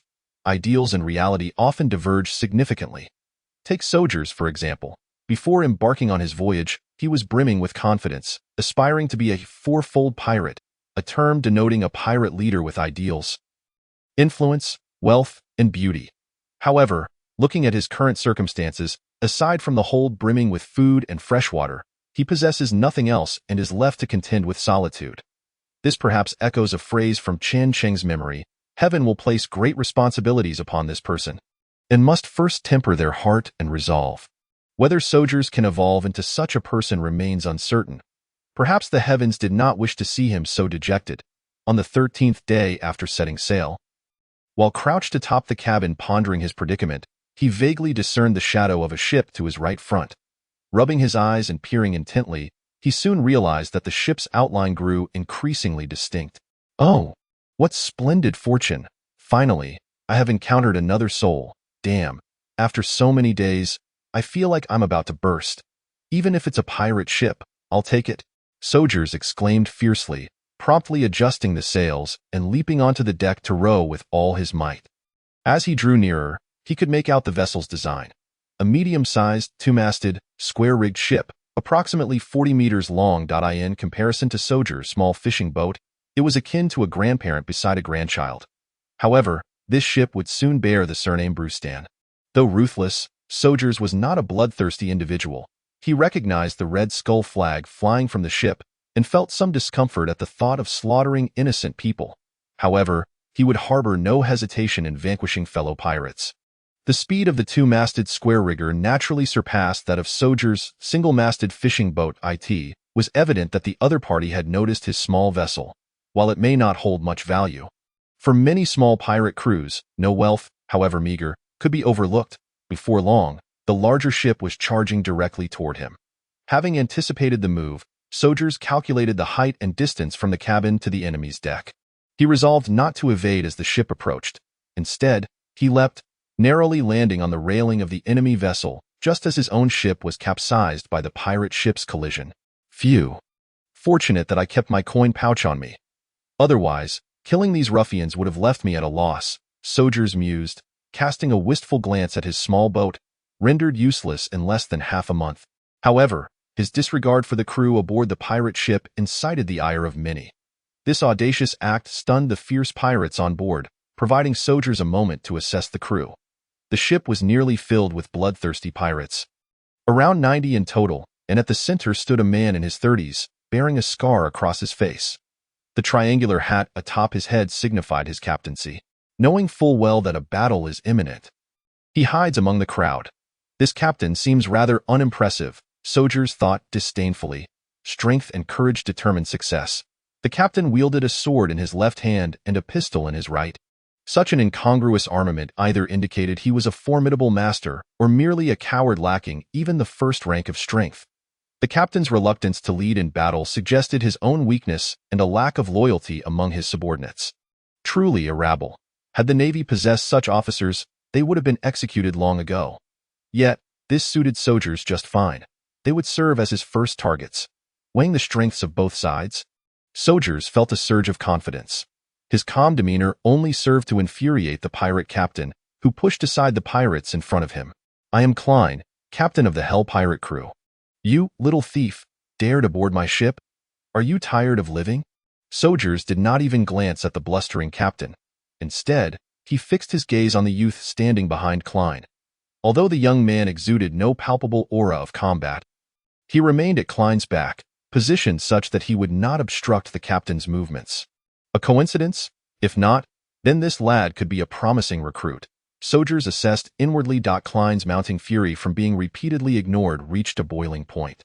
His eyes flared with rage as he bellowed, "You are seeking death. I will twist your head off and use it as cannon fodder."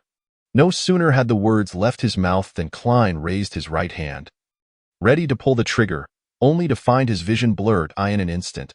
Sojeas had flashed to his right, a cold, metallic sensation pressing against his neck, causing goosebumps to rise. Clearly, the chill emanated from the long sword previously affixed to Sojeas' waist. I suggest you refrain from making any rash movements. Sojeas' icy words silenced the nearly 100 pirates aboard, rendering them utterly still. It was astonishingly swift. The span from raising his hand to pulling the trigger was but the blink of an eye. Yet this seemingly youthful boy had managed to subdue the captain. In truth, Sojeas was not so fast as to deceive their eyes. While his strength did indeed far surpass that of these pirates, the combat prowess of a third rank had its limits. His swiftness stemmed from his anticipation of Klein's actions. The moment Klein raised his hand, Sojeas bolted into action. With only a 5-meter distance between them, the time taken for him to reach Klein was nearly instantaneous. Given this comparison, it was no wonder the pirates were led to believe in an illusion of speed. Gulp, Klein swallowed hard. The sensation of a blade pressed against his throat was one few would wish to experience. The previously boisterous captain instantly transformed into a quivering coward. "Why, young brother?" Before he could finish, Sojeas delivered a swift slap to his face. "Who the hell is your brother?" The menacing tone robbed Klein of even the courage to retaliate, causing him to adopt a sycophantic smile. "Why, yes, great one. Let us speak civilly. Whatever you desire, just say the word, and I shall procure it for you immediately." "What do I desire?" Sojeas sneered, inhaling deeply, before unleashing a roar that resonated throughout the ship. "Now, I am robbing you as a pirate. Those who surrender shall be spared." If one were to inquire what pirates most dread encountering, 99 out of 100 would not respond with the Navy. For when faced with the Navy, as long as one possesses a shred of integrity, opting to turncoat may offer a path to survival. However, encountering a pirate crew that engages in black-on-black crime is a true recipe for despair. Should one encounter a heartless and merciless adversary, death might even be regarded as a form of release. The members of the Hell pirate crew, especially Klein, internally lamented their plight, unaware that Sojeas was equally disheartened. "Damn it. Finally some business has come my way. Is it so easy to be a pirate?" Chapter 9. My name is Sojeas V. Brew. Klein, whose life still rested in the hands of Sojeas, was the first to regain his composure. "Great one. This ship may not hold much value, but since you have deemed the Hell pirate crew worthy of your attention, all our wealth is yours. I implore you, spare my life." The captain's cowardice cast a pall over the faces of his crew. Not all pirates are afraid of death. In fact, most have long accepted the possibility of dying at sea. Piracy is a high-risk, high-reward profession. A single successful heist can yield rewards equivalent to years of labor for an ordinary person. Naturally, the consequences of failure often lead to a high probability of death. Thus, some pirates within the Hell pirate crew gripped their daggers tightly, clearly unwilling to regard Klein's life as valuable. Rather than relinquish their lives to Sojeas, they preferred to take a gamble. At worst, they would die fighting. The audacious pirates caught the discerning eye of Sojeas, who memorized their appearances. What schemes he harbored in his heart remained a mystery to others, however. His subsequent utterance plunged Klein into despair. "Companions, I hereby announce my decree. Given that today marks my maiden plunder, I shall not press you too hard. Just moments ago, this Captain Klein dared to draw his pistol against me. Therefore, I shall take his life, and if you submit to me, we shall consider this matter settled." Feeling the murderous intent radiating from Sojeas, Klein bellowed, "Captain, I surrender. Did you not say that those who surrender shall be spared? I yield. Do not take my life." He seemed poised to say more, but Sojeas offered him no further opportunity. In a flash of steel, Klein's lifeless head fell before the pirate who had been guarding him. "Regrettably, my crew has no need for such a coward. The pirate who fears death should return to tilling the fields." Sojeas spat contemptuously. With the hostage gone, the remnants of the Hell pirates began to stir restlessly. Given Sojeas' current strength, eliminating this band of miscreants would require little time. Yet, these pirates, brimming with audacity and unafraid of death, piqued his interest. Sojeas sought to recruit them, but before he could utter a word, the desperate outlaws lunged at him. Though they were vastly inferior in strength, their reckless fighting style was formidable. Some, despite having their arms severed by his sword, still dared to confront Sojeas. Damn it, a bunch of ungrateful wretches. Sojeas, who had initially retained some of his strength, was caught slightly off guard while evading a strike from behind, losing a tuft of hair in the process. This ignited his fury anew. With a swift counterattack, he pierced one of the attacking pirates through the heart. Then, with a flick of his wrist, the blade shimmered with a sinister crimson hue. The pirates, though unaware of its nature, instinctively recognized it as something malevolent, and they attempted to retreat, but it was too late.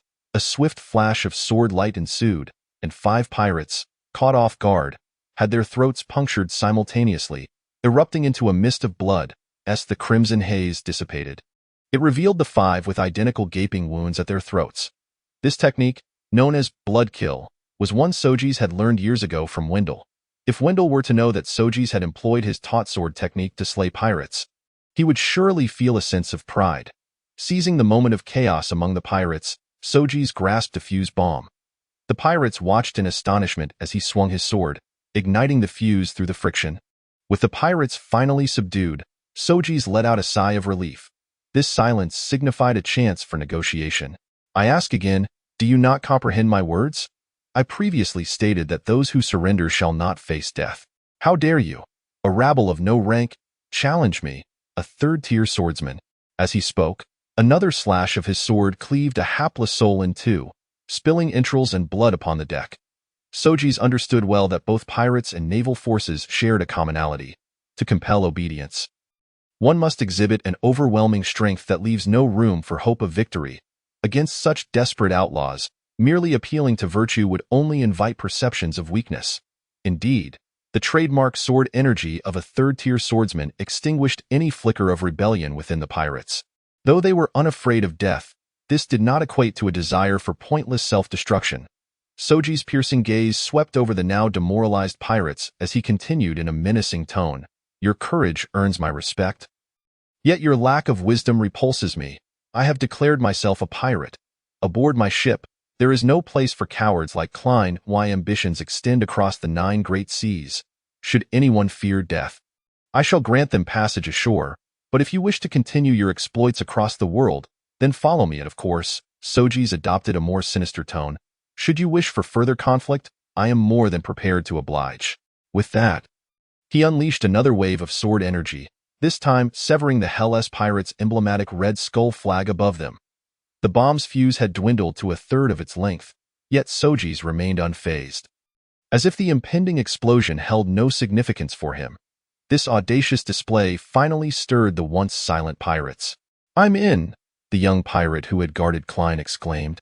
I have sailed on many pirate ships, and I know that a captain like you, one of such remarkable caliber, deserves my loyalty. With that declaration, he cast aside his weapon and resolutely positioned himself behind Sojeas, ignoring the dwindling fuse of the bomb. With the first defector, others soon followed suit, pledging their allegiance, and before long, all surviving members of the Hellas pirates had rallied under Sojeas' banner. As the last pirate proclaimed his submission, the bomb's fuse had nearly extinguished, and Sojeas, unhurried, tossed it aside. Boom! The explosion erupted barely 10 meters from the ship, sending fragments flying and grazing Sojeas' left arm. Yet he turned away nonchalantly, wearing a serene smile, an attitude that thoroughly captivated even the most reluctant of pirates. A wise choice. Lads, remember my name, Sojeas V. Brew. From now on, address me as Captain Sojeas. I believe that in the near future, my title will surely transform into that of leader. Our goal encompasses the 9 great seas and the 7 great empires. One day, the name of our pirate crew shall echo throughout the world. A thunderous roar erupted from the small cadre of pirates, now fewer than 50, their exclamations rivaling that of a multitude. Compared to the cowardice of Klein, Sojeas had clearly emerged as a superior leader. The choice between an incompetent leader and one of genuine strength was evidently not a difficult one to make. Chapter 10. The Elf at Last. Sojeas had his own pirate crew, albeit a second-hand one, yet this fact did little to dampen his spirits. Perhaps only one matter could slightly tarnish his elation. I must ask, which witless fool named this Hellas pirate crew? Is this not a curse upon us to descend into damnation? No wonder your former captain met such an early demise. With such a ridiculous name, longevity is a tall order. Sojeas grumbled irritably. His spittle-showering Bode, the first pirate to defect. Bode hailed from a small kingdom called Lida, a vassal of the Fran Empire. Despite being a subordinate state, Lida's geographical proximity to the Longyuan kingdom was notable. According to his account, he had once aspired to join the navy, but the country had become utterly corrupt, requiring bribes just to enlist. He had long heard tales of the prosperous lives led by the common folk in Longyuan, which made even the lesser nobles of Lida envious. Failing to join the navy, he contemplated immigrating to Longyuan. Unfortunately, while attempting to sneak out of the city, he was discovered by an officer hunting in the night. Exiting the city required paying a tax, and being utterly destitute, Bode had no means to explain himself. Instead, he seized a jagged stone from the ground and struck the officer, embarking on his life as a fugitive. The newly loyal pirates exchanged glances, resonating with the words of their captain. Most hailed from impoverished backgrounds, and not only could they not afford an education, but even if they could muster the funds, their reckless nature would preclude any earnest study. Consequently, their literacy had diminished to mere parroting of others' words. Initially, they had believed that the name Hell's Pirates carried a certain gravitas, but now they recognized it as an omen of misfortune. Alas! It seems I must personally design a pirate flag, Sojeas thought, brimming with excitement yet feigning reluctance. He thus commanded his subordinates to prepare paint and black canvas, and soon, a flag adorned with a golden dragon's head against a black background was freshly created. Bode, take someone with you and hoist this pirate flag, Sojeas ordered. Bode complied, calling upon a close ally to ascend the lookout tower with the flag. Gazing at the flag of the pirates fluttering in the wind, Sojeas declared with an air of triumph, "From this day forth, our pirate crew shall be officially renamed the Dragon-Tooth Pirate Crew. The dragon is the mightiest of creatures, while we may lack its strength. We possess fangs as sharp as those of a great dragon. We are the members of the Dragon-Tooth Pirate Crew, and regardless of who our adversaries may be, their fate is sealed. They shall be torn to shreds by our hands." Well said, Captain. Long live Captain Sojeas. Long live the Dragon-Tooth Pirate Crew. Amidst the chorus of howls, Sojeas felt a swell of accomplishment. Suddenly, he realized that perhaps being a pirate was not such an unappealing path after all. Although he had initially chosen to set sail out of pique with Bagas, this newfound sense of freedom was intoxicating. Just as the cacophony of howls reached a crescendo, Bode rushed over, seemingly struck by a thought, and exclaimed, "Captain, I just remembered, we have an elven slave aboard." Sojeas's eyes widened in disbelief. "You can't be serious. With your meager abilities, you captured an elf?" When discussing this race, one cannot help but recall the extraordinary beauty of the elves. Indeed, the elves and the merfolk are often regarded as the most beautiful races in the world. Even the least attractive among them would stand out in any crowd. However, many are unaware that, beyond their stunning appearance, elves possess formidable powers that rival their beauty. While elves are naturally less fertile, if they were to unite their entire kin's strength, they could match the military might of an entire empire. Each adult elf is a born archer. Elves reside on an independent continent nestled between the Azure Sea and the Sacred Beast Sea, primarily covered by the vast Whispering Forest. This forest extends over a considerable area, comparable to that of a half-Fran empire, and while many empires have contemplated attacking this territory, they have suffered devastating losses at the hands of the magical beasts and aggressive flora surrounding the forest before even confronting the elves. Consequently, few nations dare to challenge the elven race. Furthermore, elves possess an innate affinity for beauty, and their crafted goods are highly sought after by the upper echelons of society. Yet, human greed leads to their downfall. Elven beauty has made them the target of human avarice. At some point, many slave traders began to exploit the guise of trading elven crafts to capture solitary or small groups of elves. Once these elves are thrown into the slave market, they are snatched up at exorbitant prices. Over time, the presence of elves in human empires has dwindled. Thus, Sojeas found it difficult to believe that such a motley crew would claim to harbor an elven slave. Please don't tell me Klein, that coward, actually had the audacity to venture into the Whispering Forest to capture one. I would truly have to admire him for that, he scoffed, despite the sarcasm lacing his tone. Although Bode had only recently met the captain, he sensed Sojeas's aversion to beat around the bush, so he refrained from further commentary and simply gestured for the captain to follow him to the cabin. According to Bode, the elf had been captured by the former Hell Pirates due to prior injuries. Sojeas felt a flicker of understanding and a tinge of caution arise within him. Having never encountered an elf before, he was uncertain of what other abilities they possessed beyond archery. Thus, prudence was warranted. Upon opening the cabin door, Sojeas could not help but feel a sense of awe at the sight of the elf bound to a pillar. The legends had not exaggerated. The elf before him possessed a pronounced Adam's apple. And were it not for that feature, Sojeas might have mistaken him for a woman. Though this elf is male, male elves seem to fetch a high price as well. He could likely be worth as much as a battleship. Considering there are many nobles who favor male beauty, Sojeas mused, the wicked thought flitting through his mind. Though he had resolved to embrace the pirate life, he had no intention of delving into the slave trade. The elf had noticed Sojeas, adorned in the captain's hat. He hesitated for a moment before reverting to silence. The elf's demeanor stirred a pang of sympathy within Sojeas, perhaps largely due to the elf's strikingly handsome visage. Even if he was not one to revel in romantic notions. Waving his hand, Bode understood and exited the cabin, yet remained stationed at the door, concerned for the captain's safety, which added to Sojeas's favorable impression of him. Soon, however, his attention returned to the elf. It was evident that the elf's face bore the marks of sorrow, yet his emerald eyes sparkled with an unmistakable resolve. It was clear that should Sojeas choose to sell him, the elf would opt for self-destruction the moment he was sold. Chun Chang had once studied psychology, and the insights gleaned from that research now served Sojeas well. If a person felt life was devoid of interest and wished for death, the initial step was not to dissuade them but to ignite their curiosity about the world. Sojeas was uncertain what intrigued the elf, yet he knew what the elf desired, and he understood that his presence had stirred a ripple in the elf's previously stagnant heart. Otherwise, the flicker of surprise would not have crossed his features moments ago. This was Sojeas's opening. Chapter 11. Persuasion and more persuasion. Sojeas sat quietly at the entrance, fixated on the elf, and the two remained in silence for over half an hour. Ultimately, the elf could no longer withstand the intense gaze akin to that of a lovesick suitor and was the first to break the silence. "I did not see you when I was captured. You killed that captain?" His voice, rich and resonant, belied the beauty that adorned his countenance, and Sojeas found it somewhat disconcerting. Nevertheless, he responded honestly, "That is indeed correct. That fool believed me to be an easy target, yet he dared only to cower amidst his crew and shout. Rather than a threat, he was more akin to a yapping mutt." "Huh." The elf chuckled. "That is true. Yet, since this mutt managed to capture me, does that not imply I am inferior even to a mutt?"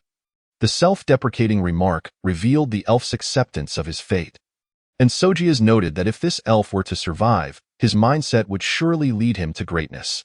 Sojeas commended him internally, yet maintained a facade of indifference as he replied, "Not necessarily. There is a saying you may have heard. A dragon in shallow waters is toyed with by shrimps. A tiger fallen from grace is bullied by dogs.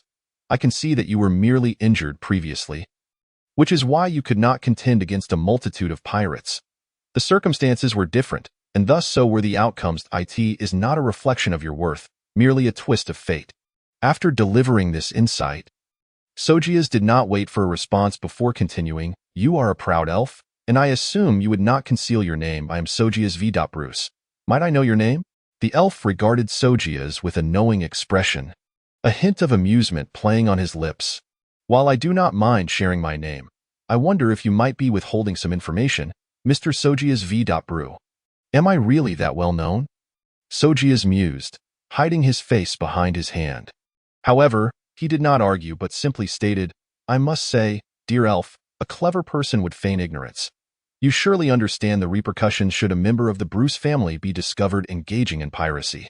The elf, wise to the implications, did not pursue the topic, nodding in understanding before stating, "Our elven names are rather lengthy. You may call me Cervantes." After revealing his name, Cervantes hesitated before asking, "Is it necessary for you to know the name of an elf who is about to become a slave?" Finally, the moment had arrived, the question he had been awaiting. Sojeas concealed a smile, donning a facade of feigned surprise. "Now that is intriguing. I, the captain of this pirate crew, do not regard you as a slave. Yet you willingly identify yourself as one." Cervantes sighed. "Might I ask, Sojeas, are you truly feigning ignorance, or do you genuinely not comprehend? As a noble yourself, you must be aware of the value of an elven slave. I occasionally traverse human kingdoms, and a male elven slave can even fetch a higher price than a female." Upon the mention of slavery, the previously stoic elf displayed a flicker of anger and helplessness. However, the reality was far more complex than he articulated. Sojeas understood that an elf like Cervantes, brave enough to navigate human lands, must possess exceptional abilities, even if he were not sold to a noble. The value of such an elf could be immense if harnessed by military mages skilled in mental magic. Sojeas was acutely aware that if he sold Cervantes as a slave to the Fianna Empire, or even the Court Empire, the wealth accrued could easily afford the Dragon Tooth pirate crew an additional battleship fully manned. After a moment of silence, Sojeas finally spoke. adopting a tone reminiscent of one reflecting on their ancestors. Cervantes. Now that you are aware of my identity, you must be curious as to why the son of an Imperial Navy commander would forsake the role of an officer in favor of becoming a pirate. Cervantes nodded. To be honest, I am not particularly fond of piracy. However, I refuse to live in the shadow of the Brusson family. Who am I? Why should my life be dictated by others? They speak incessantly of family honor, of serving the empire, yet who will consider what I truly desire? Sojeas roared, venting his frustrations. Having never had someone to confide in, he finally confronted his own heart, even though his listener was a mere prisoner. Though I have no affinity for piracy, I find myself compelled to pursue this path to escape the constraints of my circumstances. As far as I can discern, this is the only road available to me, hence I can empathize with your current feelings. As he uttered these words, Sojeas rose to his feet and in an instant drew his sword when he noticed the look of confusion on Cervantes's face. With a swift clang, several beams of swordlight flashed, severing the chains that bound Cervantes, leaving him unscathed. What precision! What swiftness! Cervantes marveled at Sojeas's prowess, yet he was even more intrigued by the latter's motives. Fortunately, Sojeas quickly provided him with an answer. I am not one for beating around the bush. Cervantes, join our dragon-tooth pirate crew. The elf smiled, appreciating the forthrightness of his proposition, though he did not respond directly.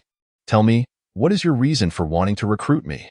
I admire your strength and the noble character of your elven kin.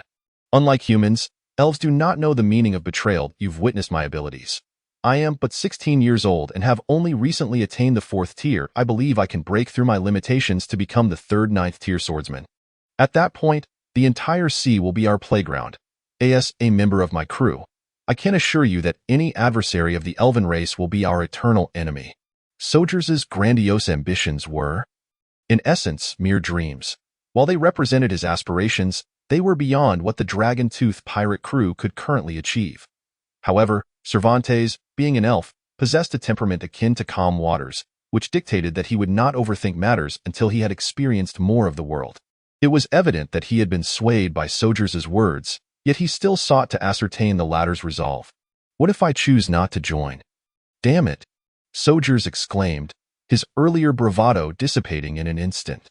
Transforming into a petulant figure, he grasped Cervantes by the collar and cursed vehemently. I've laid it all out for you. What more do you want? If you refuse to join, I won't stop you. I'll toss you back to the Whispering Forest, and then we'll go our separate ways. Damn it, I am destined to traverse the 9 seas. If you don't join, it will be your loss, not mine. If you miss this opportunity today, you can beg me later, but don't think you can join the crew then. Is it truly my loss? Perhaps, Cervantes replied, observing Sojeas in a state of exasperation. A smile crept across his face as he subtly extricated himself from Sojeas's grip. Kneeling on one knee, he declared, I, Cervantes, omitting my lengthy surname, vow to join the dragon-tooth pirate crew, pledging my life to follow Sojeas v. Brusson, never to betray, never to regret, until the heavens and earth are no more. Sojeas was taken aback, yet he treated the oath with the seriousness it deserved. Resting one hand on Cervantes' shoulder with his sword, he gently spoke, You will never regret the decision you make today. With that, he adopted a more nonchalant demeanor. Lamenting in a rather disgruntled tone, Why must you insist on me scolding you before you'll pledge your loyalty? Can't you let me maintain some semblance of captainly dignity? Cervantes chuckled, remaining silent in truth. He too was somewhat startled by Sojeas's behavior. However, hearing his response, he began to perceive him as someone who acted on instinct. Perhaps Sojeas had many flaws, and his temperament might not meet Cervantes' standards. Yet such a person would not betray himself for mere gain. 2 individuals, once strangers from different races, were now able to lay aside their fades and confront their identities, even as one had just been a slave. Cervantes deemed this person worthy of his loyalty and believed he could become a lifelong friend. Chapter 12. Sparring and declaration of war. In these extraordinarily trying circumstances, Cervantes became the first true recruit of Sojeas, and the latter was pleasantly surprised by his strength, marveling at his good fortune in discovering such a treasure. He had not anticipated that the first crew member he personally recruited would be an elf. I am a 3rd-tier elven hunter. I was injured previously due to an attack from a faction known as the Scorpion Pirate Crew. Otherwise, even with twice the number of men from the Hell Pirate Crew, they would not have been able to capture me. The term Elven Hunter essentially refers to an archer. Elves possess an innate talent for archery, but only those who successfully cultivate the natural power can be regarded as elven hunters. Natural power, akin to fighting spirit, emphasizes the continuation of life and is somewhat less potent in attack compared to the latter, which focuses on damage and can only extend lifespan after reaching the 6th tier. Shall we spar? Sojeas eagerly rubbed his hands together, having heard of the prowess of elven hunters, but never having encountered a genuine one. Cervantes shrugged. I would like to try as well, but my bow is missing. Surely you cannot expect me to fight you barehanded? Before Sojeas could express disappointment, a voice interjected from the side. Captain Cervantes, your bow was merely placed into Klein's storage room. It has not been lost. I will retrieve it now. With that, Bode dashed through the hatch and shortly returned, cradling a golden-lined bow and a quiver of arrows, presenting them to Cervantes. Thank you, Cervantes murmured softly, gently caressing the bow's body as if it were a cherished lover. The image of a handsome elf handling a longbow could easily be immortalized by an artist as a masterpiece. Yet at that moment, an unwelcome interruption occurred. I say, now that the bow has been found, can we cease the sentimentalities? Sojeas remarked with growing impatience, his previously indifferent gaze now brimming with eagerness, his right hand resting on the hilt of his sword. Observing Sojeas poised for action, Cervantes smiled lightly. As you wish. With those words, his previously gentle gaze suddenly ignited with fierce combat spirit. In the very moment he finished speaking, he leaped sideways over a distance of more than 10 feet. And his arrow flew towards Sojeas' sword-wielding right hand as if it were invisible. Clang! At the same 3rd tier, swordsmen are experts in close combat, excelling in both offense and defense. Sojeas, being a standout among the equivalent swordsmen, would not be deceived by the swiftness of Cervantes' arrow. With a subtle lift of his sword, he deflected the arrow aimed at his wrist. From the moment Cervantes released the arrow to Sojeas raising his sword to block, it was merely the blink of an eye. The pirates, who had been momentarily stunned, erupted into cheers for their captain. To this point, Cervantes had already leaped atop the cabin, recognizing that as a ranged combatant, he must first secure a broad field of vision. Sojeas understood this as well. In a battle where both sides are evenly matched, the one who can seize the initiative would emerge victorious. Even as friends, one could not afford to lose the dignity of a captain at this moment. Sojeas steeled himself, letting out a bellow as he swung his long sword to deflect the arrows aimed at his shoulders. Then leaped forward, resembling a cannonball in flight, his sword soaring towards Cervantes' bow-drawing right arm. Cervantes was taken aback. However, as he attempted to evade, Sojeas had already anticipated his move and closed the distance. With a powerful right punch, Cervantes was forced to brace himself with his arms. Yet elves are not renowned for their physical strength. Suddenly attacked, he lost his balance, and before he could reposition himself, Sojeas had pressed the sword sheath against his throat. In less than a minute, the victor had been determined. Naturally, the pirates erupted in cheers, and Cervantes was genuinely impressed. He was not one to shy away from defeat.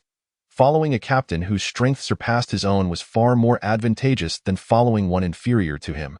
As Sojeas withdrew the sword embedded in the mast and returned it to its sheath, he voiced his curiosity. Tell me, how severe was your previous injury? You should not have been unable to evade that punch. Indeed. Elves, accustomed to life in the forest, can adeptly maneuver through densely wooded environments, evading attacks while countering.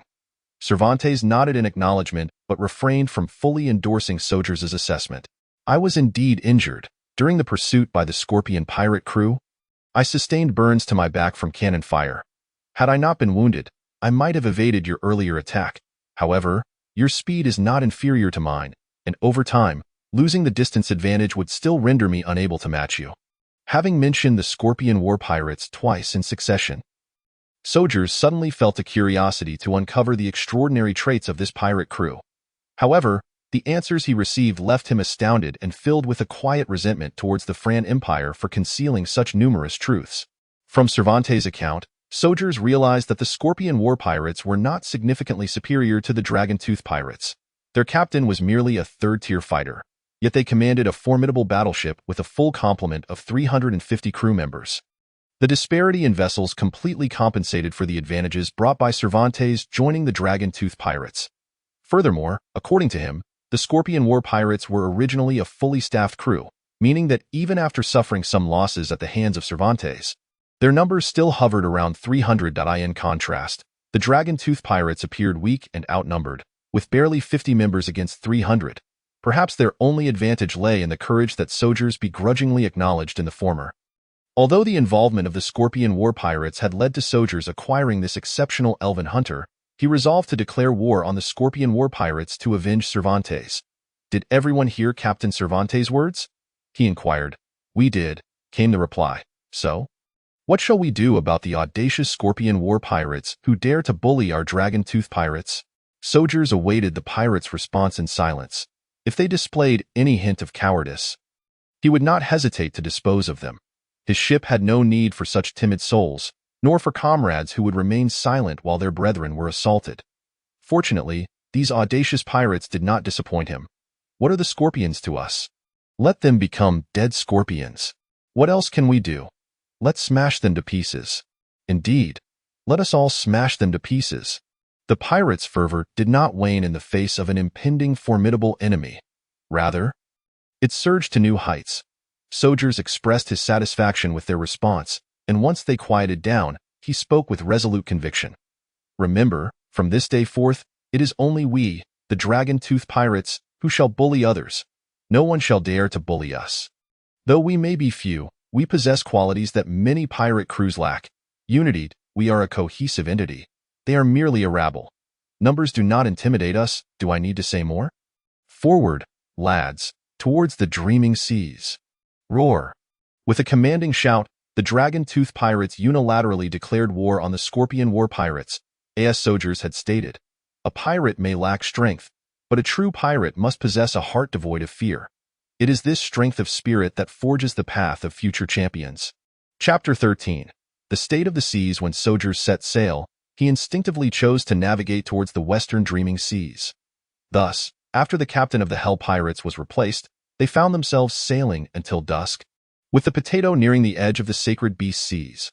Although the ship's name left Sojeas feeling exasperated, he and Cervantes sat on the deck, consuming meat and drink while discussing the maritime situation, though the so-called discussion was largely a monologue from Cervantes. According to him, the dominion of the vast seas was not solely held by the 7 great empires. There were also 6 extraordinarily powerful pirate crews whose influence made the great empires uneasy. Their might had reached a level that compelled even the empires to acknowledge them, and they had become the aspirations of pirates everywhere. These 6 great pirate crews were collectively revered as the 6 emperors of the seas.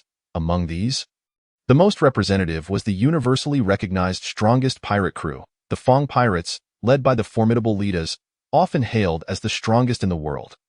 The exact nature of his strength remained shrouded in mystery.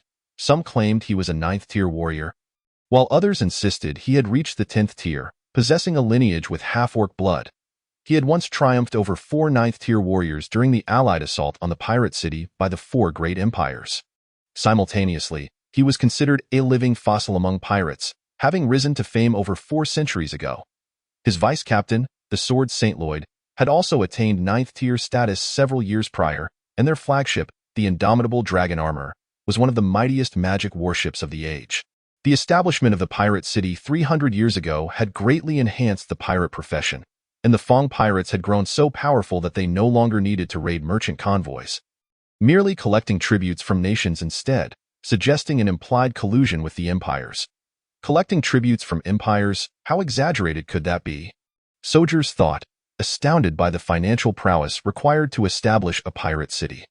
The notion that a pirate could compel empires to bow before him seemed so far-fetched that he could hardly suppress an urge to slap the face of anyone foolish enough to dream such dreams.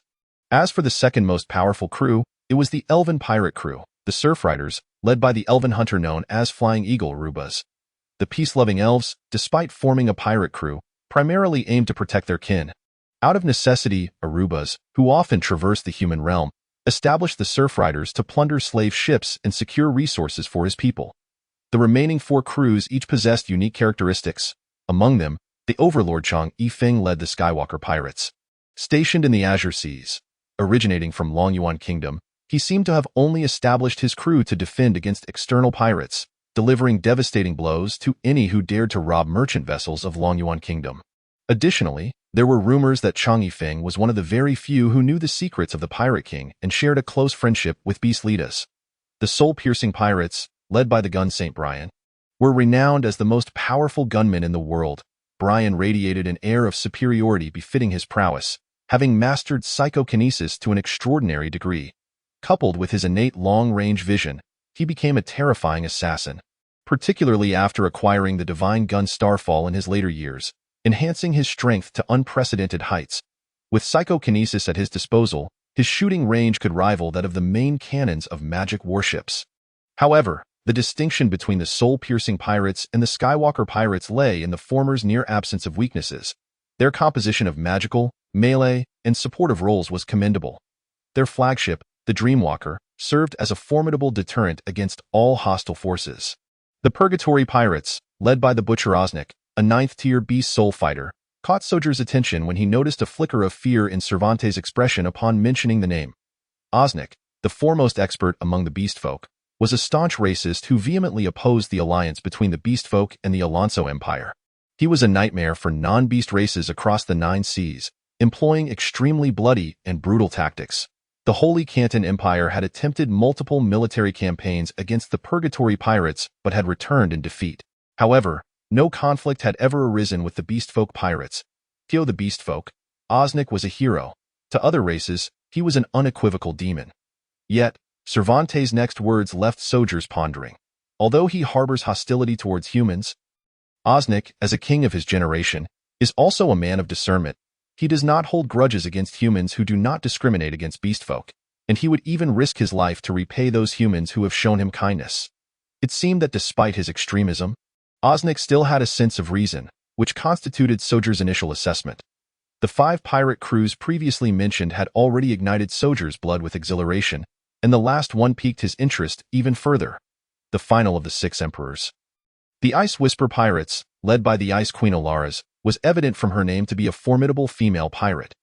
The influence of the Ice Whisper Pirates was only slightly less than that of the Surf Riders. They were said to be not only a member of the 6 emperors, but also the 2nd princess of the Winter Kingdom, possessing extraordinary beauty and talent akin to the Winter Queen. Perhaps dissatisfied with her mother's arrangement to marry into the Fianna Empire, she established the Ice Whisper Pirates and considered the Fianna Empire to be her sworn enemy. It seems this Ice Queen is quite impressive, given her feud with the Fianna Empire. I must ensure she receives her share of any future benefits, Soldier's mused, his tone playful, though Cervantes discerned the unmasked hatred towards the Fianna Empire within his words. Pirates must understand not only their own kind, but also the navies of their adversaries. Cervantes provided Soldier's with a version of the imperial rankings, in terms of imperial strength.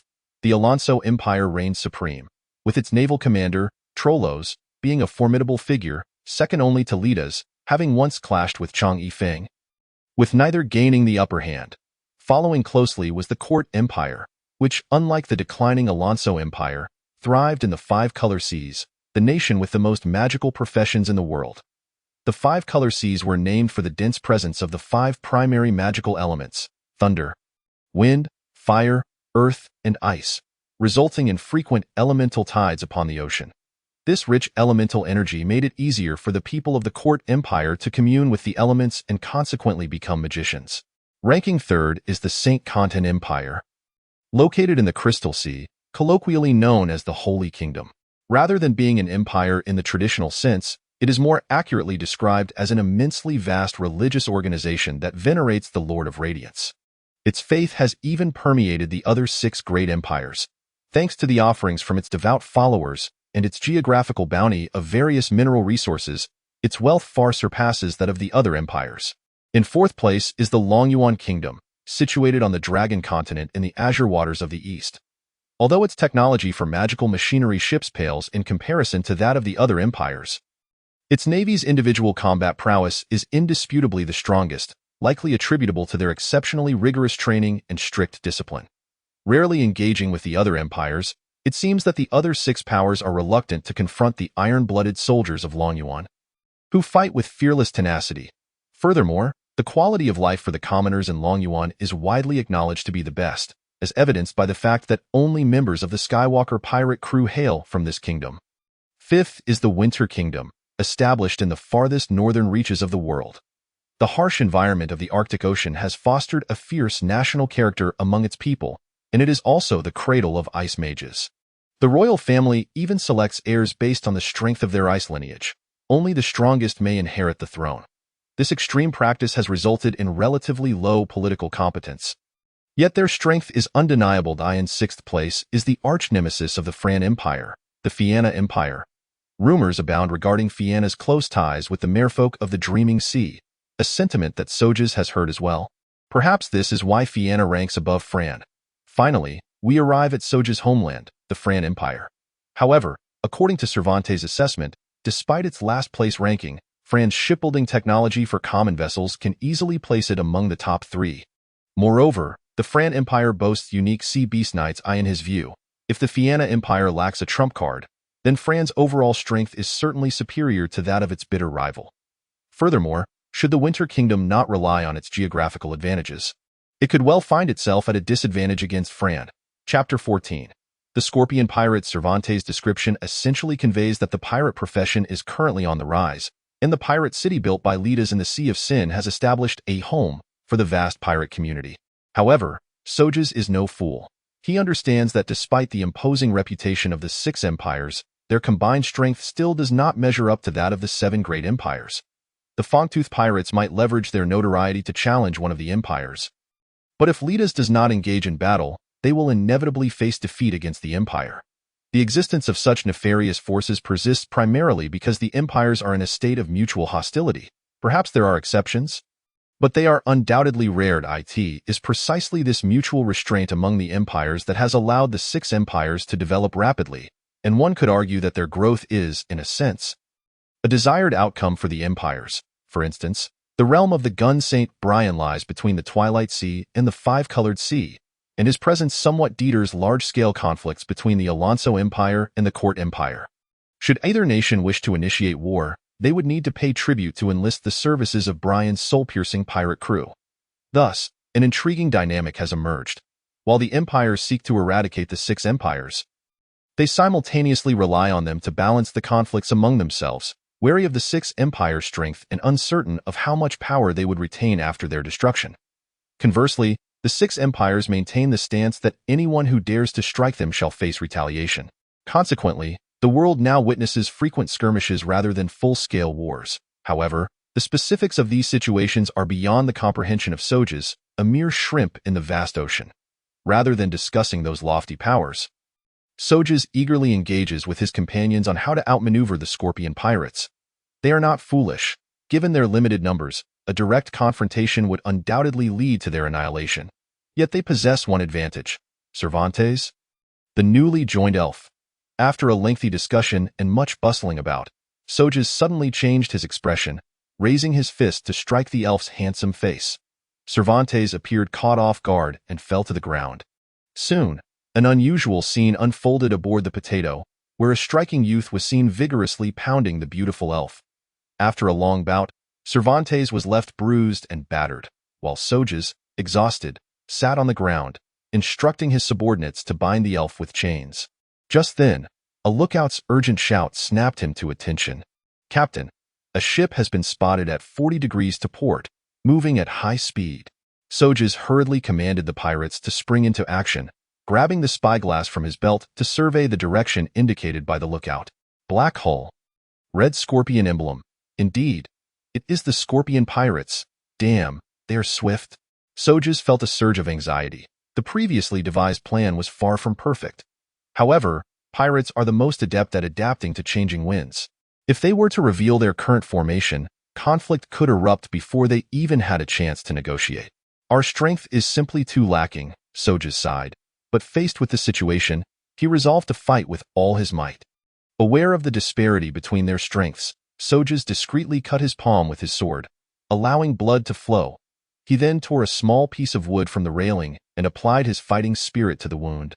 Though his intentions remained unclear, the battleship moved swiftly, and standing on the deck, Sojas could only look up at the captain of the Scorpion pirates. Compared to his own vessel, which resembled a civilian armed ship, the enemy's warship, equipped with gun ports, appeared far more professional. However, the deck was too high for Sojas to discern the number of crew members aboard. At this moment, he regretted not having gone to the lookout tower to scout the enemy's movements. Clearly, the Scorpion pirates were not friendly. They collided with his ship without hesitation. Fortunately, timely orders prevented the potato from being severely rocked, yet it drew a barrage of curses from the Fangtooth pirates. Standing on the adjacent battleship was a muscular man, approximately 2 meters tall, arms crossed over his chest, wearing gauntlets studded with iron spikes. This individual was undoubtedly the captain of the Scorpion pirates. "I am Baron Frederick, captain of the Scorpion. I have never seen your pirate flag. Care to introduce yourselves?" The muscular man spoke without arrogance, yet his sidelong glance ignited Soja's fury, leading him to respond without courtesy. "I am the captain of the Fangtooth pirates. I have no interest in knowing who you are. If you are merely passing through, do not obstruct our path. If you seek a fight, my crew and I shall fight to the death." Soja's cold retort elicited fierce roars of defiance from the Fangtooth pirates. Frederick's initially dismissive expression shifted slightly. From his vantage point, he could clearly see that there were only about 40 individuals on the potato's deck. Following the recent collision, if there were any crew members below deck, they had surely emerged by now. Thus, even with some additional uncounted individuals, they could not exceed 50. A mere small pirate crew dares to challenge the Scorpion pirates. They must either be fools or their captain possesses exceptional qualities. With this thought, Frederick narrowed his eyes and spoke in a low voice. "Kid, those who dared to provoke us before have long since fed the sharks. However, I admire your courage, but," he shifted his tone, "in the vast ocean, mere bravery is insufficient. Join the Scorpion pirates. You have potential, and your crew shows great spirit. It is far safer to ally with us than to recklessly continue as a band of petty thieves." Fortunately, the heavens seemed to favor Sojas. He inwardly prayed to all the deities, while his face displayed a reluctant expression, as if he were hesitant. After a long pause, he finally replied, "Joining you sounds appealing. But I can see you are merely trying to avoid unnecessary casualties. Once we submit, you would undoubtedly seize the opportunity to wipe us out." Frederick was momentarily taken aback, but then revealed an appreciative expression. Had Sojas agreed without hesitation, he would have had to contemplate the sincerity of the offer. However, Soja's words dispelled that thought. Nonetheless, such petty suspicions left Frederick feeling greatly displeased, and his tone turned ominous once more. "I say? Don't bite the hand that feeds you. If I truly wish to kill, a single round of cannon fire would suffice to sink your ship. I need to concoct strategies to deal with a crew of small thieves." The performance had already reached its peak. Continuing would likely backfire. Sojas appropriately donned an expression of contrition, scratching the back of his head in feigned regret. "I apologize for my thoughtlessness, Captain Frederick. We are but a band of small-time pirates, and encountering a powerful group like yours naturally warrants caution. To demonstrate our sincerity, I shall offer you a gift." He then turned and shouted, "Lads, bring the gift for Captain Frederick." At the command, several pirates dashed into the cabin, and moments later, they emerged, dragging the struggling Cervantes behind them. The elf, Frederick, was momentarily taken aback by Soja's grand display of sincerity. It was only then that he noticed this bruised and battered elf seemed somewhat familiar. Before he could scrutinize further, Soja's voice reached his ears again. "This elf was previously adrift at sea when we encountered him. Although he is injured, he possesses some strength, so we must incapacitate him before he can retaliate. Otherwise, well," Sojas did not finish his thought, but Frederick understood that if they did not, it would be this group of little pirates who would be rendered powerless. Chapter 15. The mind is a wonderful thing. Listening to his explanation, Frederick naturally recognized that Cervantes was the elf who had previously escaped their grasp. The sight of Cervantes, nearly disfigured from the beating, dispelled any lingering doubts he waved his hand, and the sailors understood, casting down several rope ladders. Sojas expressed his gratitude for Frederick's magnanimity and then hoisted the thoroughly restrained elf, leading the charge up the ladder. Followed by the members of the Dragon-Tooth pirate crew, it was not until the last person boarded the ship that Frederick felt a sudden wave of unease. Yet, the sight of the seemingly fading elf left him in a state of confusion. Ultimately, it was Sojas who signaled for the members of the Dragon-Tooth pirate crew to lower their weapons, which finally allowed Frederick to reveal a reassuring smile. "Welcome, young pirate." Although such bold pirates were common on the seas, it was rare to encounter one as young as Sojas. Frederick was genuinely pleased with his addition, embracing Sojas as if reuniting with an old friend. Sojas reciprocated, but in the midst of their joy, Frederick failed to notice Cervantes, who lay at his feet, curling his lips into a cold, sinister smile. Thud. "Ah, my hand." Just as the two captains embraced, Cervantes unleashed a concealed blow dart from his mouth, striking Frederick in the right side. Caught completely off guard, Frederick let out a pained scream, while Sojas, too, cried out in agony, clutching his left wrist with his right hand, blood-soaked wooden splinters falling from his palm. This scene raised suspicions among the Battle Scorpion pirates regarding Sojas, who was now also bewildered. Could it be that this newly joined pirate had also been ambushed by that alarm? But at that moment, Sojas turned his left palm towards Frederick, and as he released his grip on the blood vessel at his left wrist, a plume of blood mist burst forth from the wound. This cloud of blood rendered Frederick's vision a dark crimson. Attack.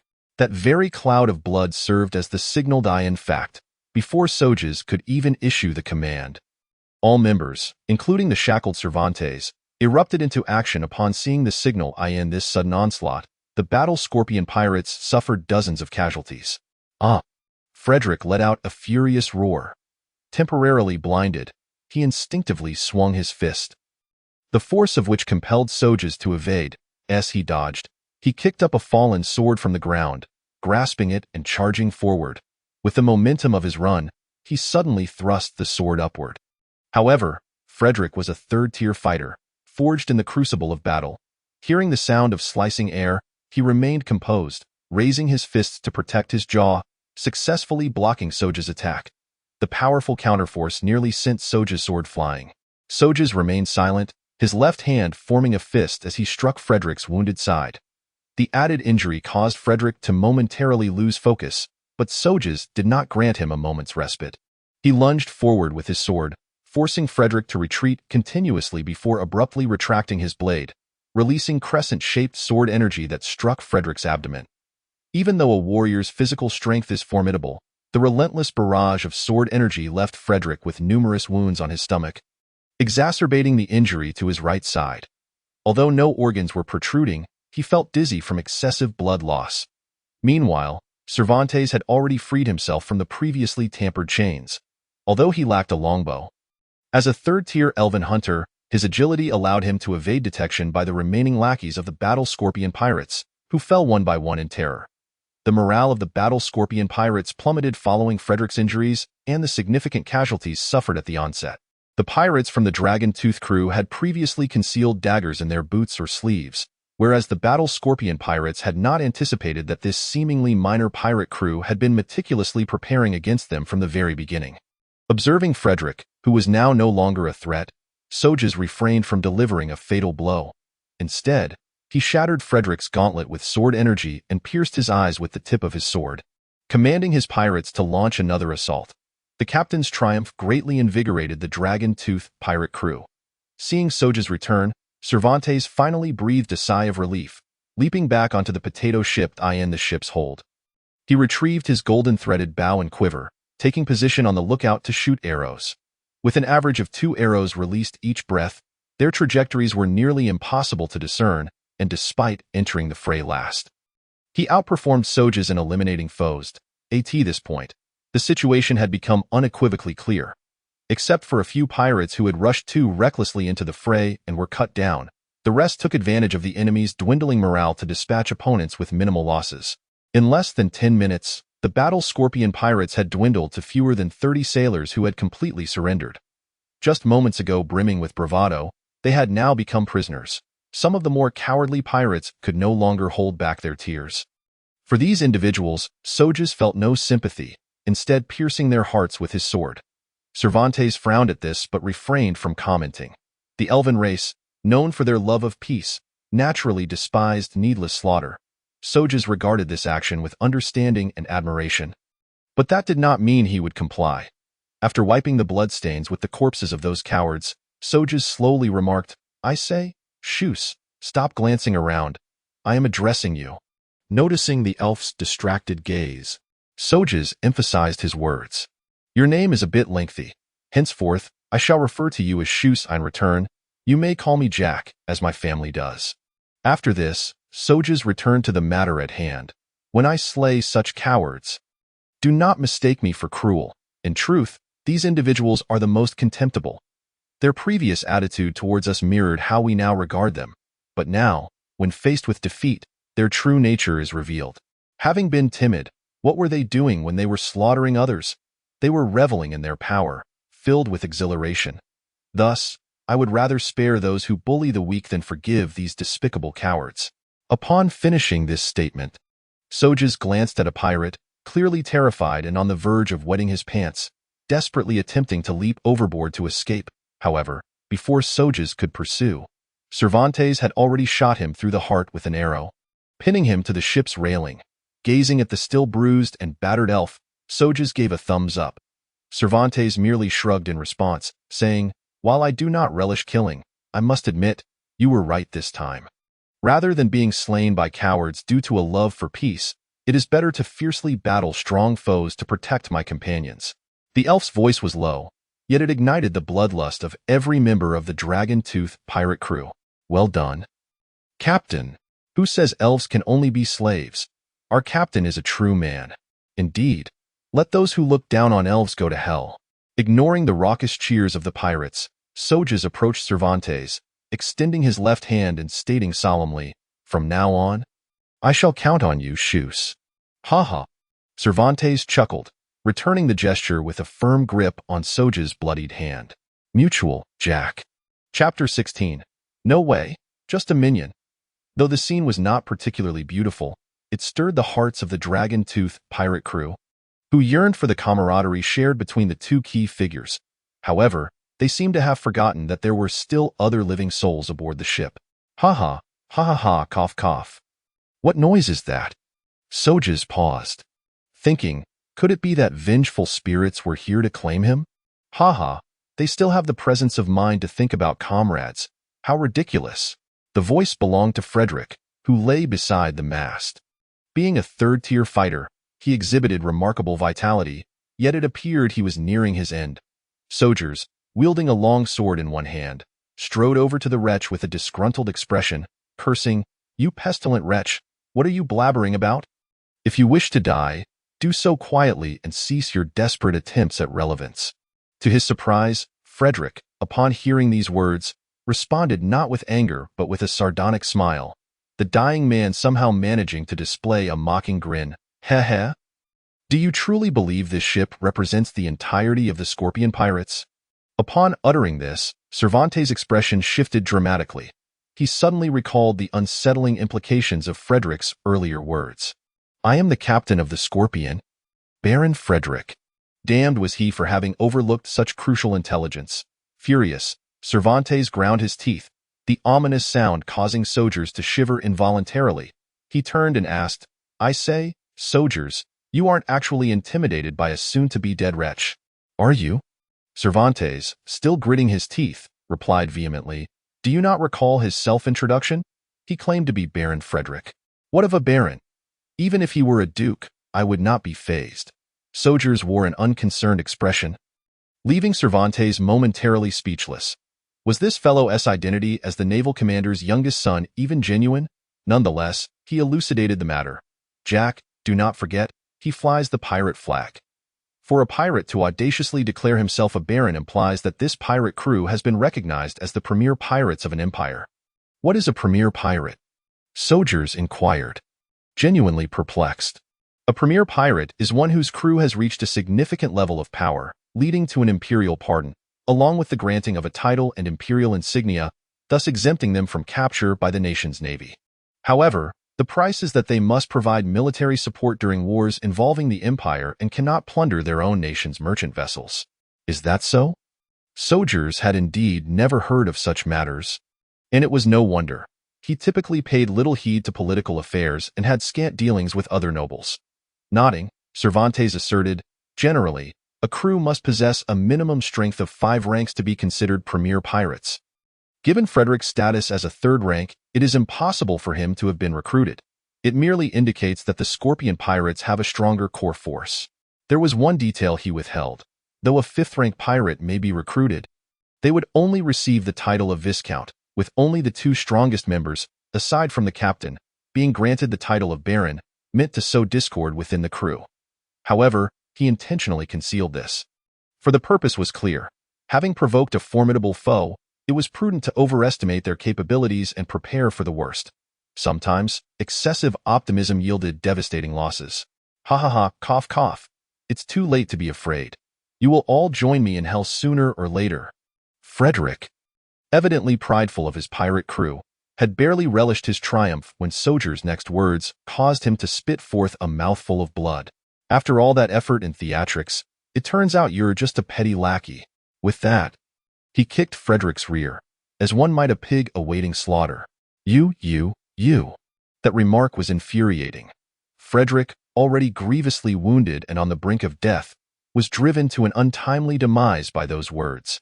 Though their leader would seek vengeance on his behalf, one could only wonder how he would feel upon discovering that his demise was so ignominious. Frederick had perished, yet the troubles confronting the dragon-toothed pirates were far from over. Though burdened with weighty thoughts, Sojas did not display his inner turmoil. He understood that as a leader, his duty was to instill unwavering confidence in his subordinates, and he must never utter the words, "I cannot." Regardless, we shall eventually encounter such formidable opponents, and being prepared in advance is far superior to facing a sudden ambush. Sojas mused, then issued the command to plunder the ship's riches in an instant. The remaining 30-odd pirates of the dragon-toothed pirates erupted into jubilant cries. Dispensing with his subordinates, Sojas approached the captives, inquiring in a calm tone about the precise strength of the Scorpion pirates. The fortunate survivors, eager to save themselves, divulged every detail they knew. Their candor elicited disdain from Sojas, yet he took their information seriously.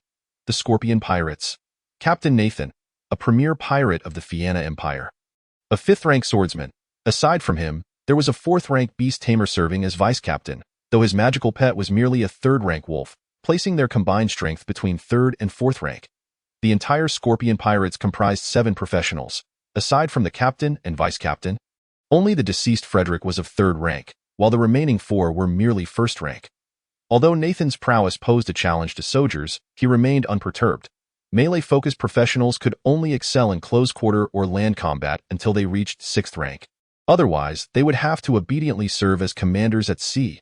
However, the following intelligence made Sojas genuinely regard the strength of this premier pirate with trepidation. 3 years prior, the Scorpion pirates had procured a magical ship from the Fianna Empire. Named the Viper, classified as a C-grade magical vessel.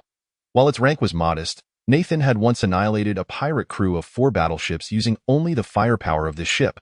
Its special ability was directional cannonballs. Although their power was slightly inferior to standard cannonballs, they were deadly weapons at sea, only susceptible to interception before striking the hull. Once sunk, no matter how many crew members remained on board, it would be futile.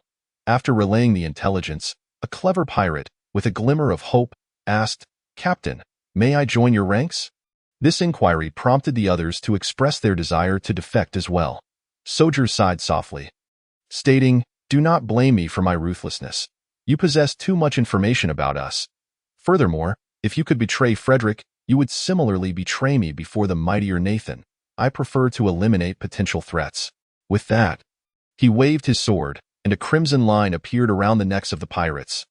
Thus, Frederick's crew was entirely annihilated, leaving only Sojas and the elf upon the deck. It seemed he was murmuring to himself, or perhaps addressing Cervantes, as he gazed into the distant sky, hands clasped behind his back, lamenting.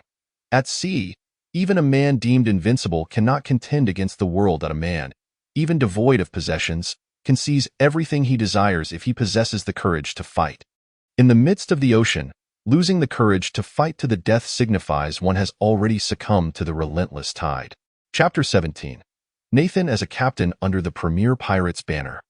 The wealth aboard Frederick's ship was undoubtedly beyond the meager means of the dragon-toothed pirates.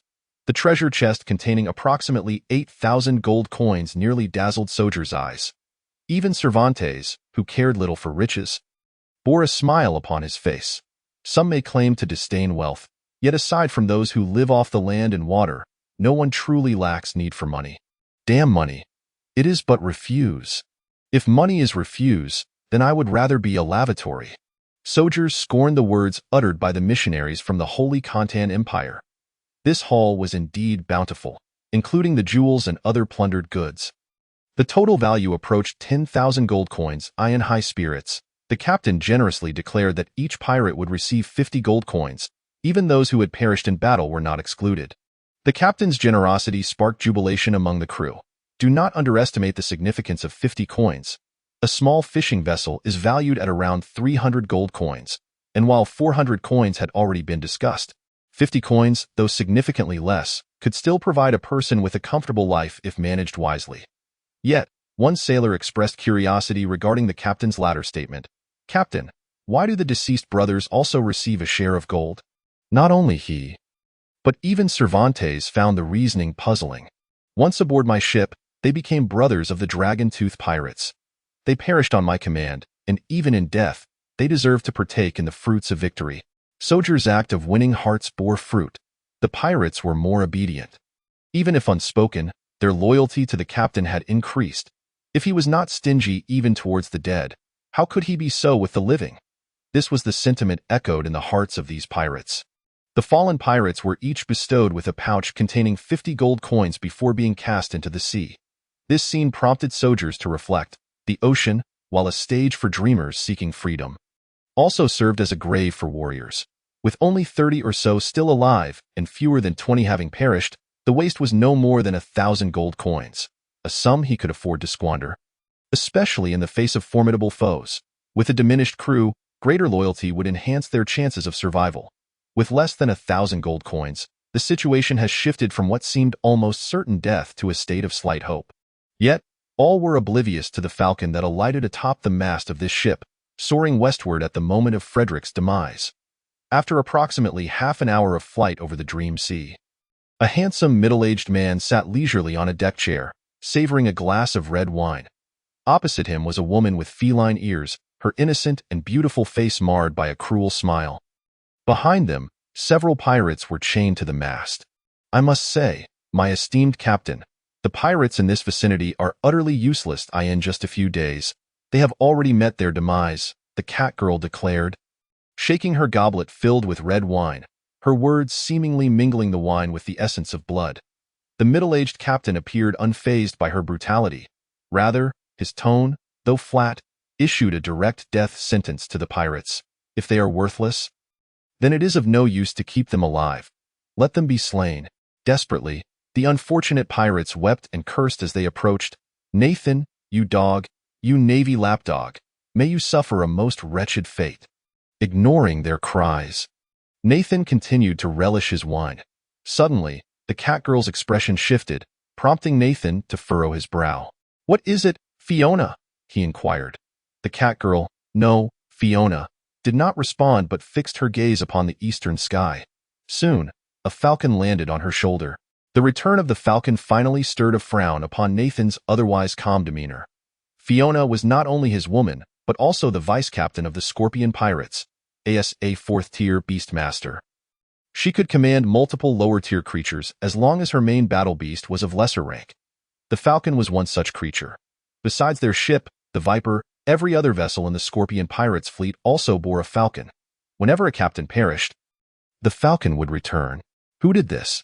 Nathan crushed the goblet in his hand, the unfinished wine spilling through his fingers like blood. Fiona's face turned solemn as she rested her forehead against the falcon's head. A flash of light ensued, and the falcon began to struggle, but Fiona held it firmly until, shortly after, it ceased to show signs of life. It was an emerging small pirate crew known as the Dragon-Tooth Pirates. Their captain is a third-tier swordsman, accompanied by a third-tier elven hunter. Frederick was far too careless.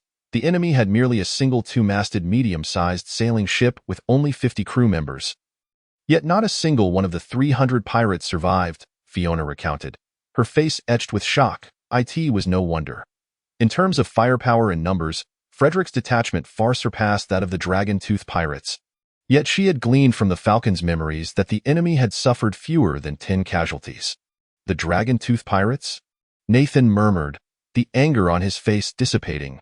But Fiona, familiar with his temperament, recognized this as the true manifestation of his fury.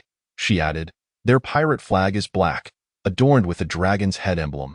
After a moment of silence, Nathan raised his right hand and spoke into the wristband on his arm. This is the Scorpion Pirates speaking. Cease all actions immediately. Conduct a thorough search across the entire sea area. The target characteristics are a battleship stolen from us and a 2-masted medium-sized sailing ship flying a black dragon flag. If any single vessel locates them, do not act rashly. Report their position immediately. Within moments, responses echoed from the wristband, amidst which an audacious pirate foolishly questioned, Captain, that pirate crew you mentioned is probably just a newly established bunch of petty thieves. Anyone who sees them should simply sink their ship. Is it necessary to make such a fuss? Upon hearing this, Nathan's wrath ignited. Who the hell do you think you are to question? Am I the captain, or are you? Frederick has already perished at their hands. If you believe yourself stronger than Frederick, then by all means, try. But know this. Should you disobey my orders and act independently, even if one of you succeeds in wiping out the dragon-tooth pirates, when you return, I will still execute the insubordinate fool. Though you understand? At last, no one dared to utter another word, all responding in affirmation. Rising slowly, Nathan's cold demeanor rendered everyone but Fiona mute with fear.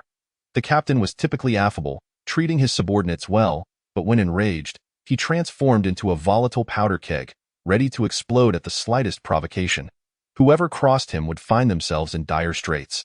The dragon-tooth pirates. You say? I had no intention of bullying you fledgling newcomers to the seas, but since you have chosen to provoke us, I shall make you aware of the tragic consequences of lacking strength upon the ocean, Nathan declared. His eyes sharp as a hawk, his once handsome visage now betraying an unmistakable ferocity. Just then, a gigantic eagle fortuitously soared past the Viper, dashing directly toward Fiona. Without turning around, Nathan unsheathed no sword. Yet with a mere flick of his hand, 8 sword auras erupted forth, ensnaring the eagle like a fishing net. By the time the eagle sensed danger, the sword auras had already reduced its body to mere fragments. Returning to the Holy Beast Sea, the members of the dragon-tooth pirates remained blissfully unaware of the calamity that was about to befall them, aside from their captain and the handsome one. The remaining pirates reveled like a merry band of tavern-goers, their boisterous songs echoing across the distant waves. Living in the moment, unrestrained and free, perhaps this was the true allure of piracy. Chapter 18. A crisis, I say? Where do you plan to go next? Surely you don't intend to aimlessly seek out targets to plunder. Cervantes called out to the exuberant Sojas on the lookout. That moment, he was seated on the deck, toying with an arrow, its shaft deftly rotating between his slender fingers. Hearing the voice, Sojas leapt down from the lookout with apparent ease, landing silently from a height of nearly 10 meters. Of course not. To be honest, I had long since devised a plan. The Scorpion Pirates are the golden pirates of the Fianna Empire, and since the Fianna Empire is at odds with Fran, their primary operational territory must surely be the Dream Sea and the Holy Beast Sea. Our intended destination is the Court Empire. With the funds we currently possess, we should be able to acquire 2 more ships. With a fleet of 4 vessels, we can face the Scorpions without being overly passive.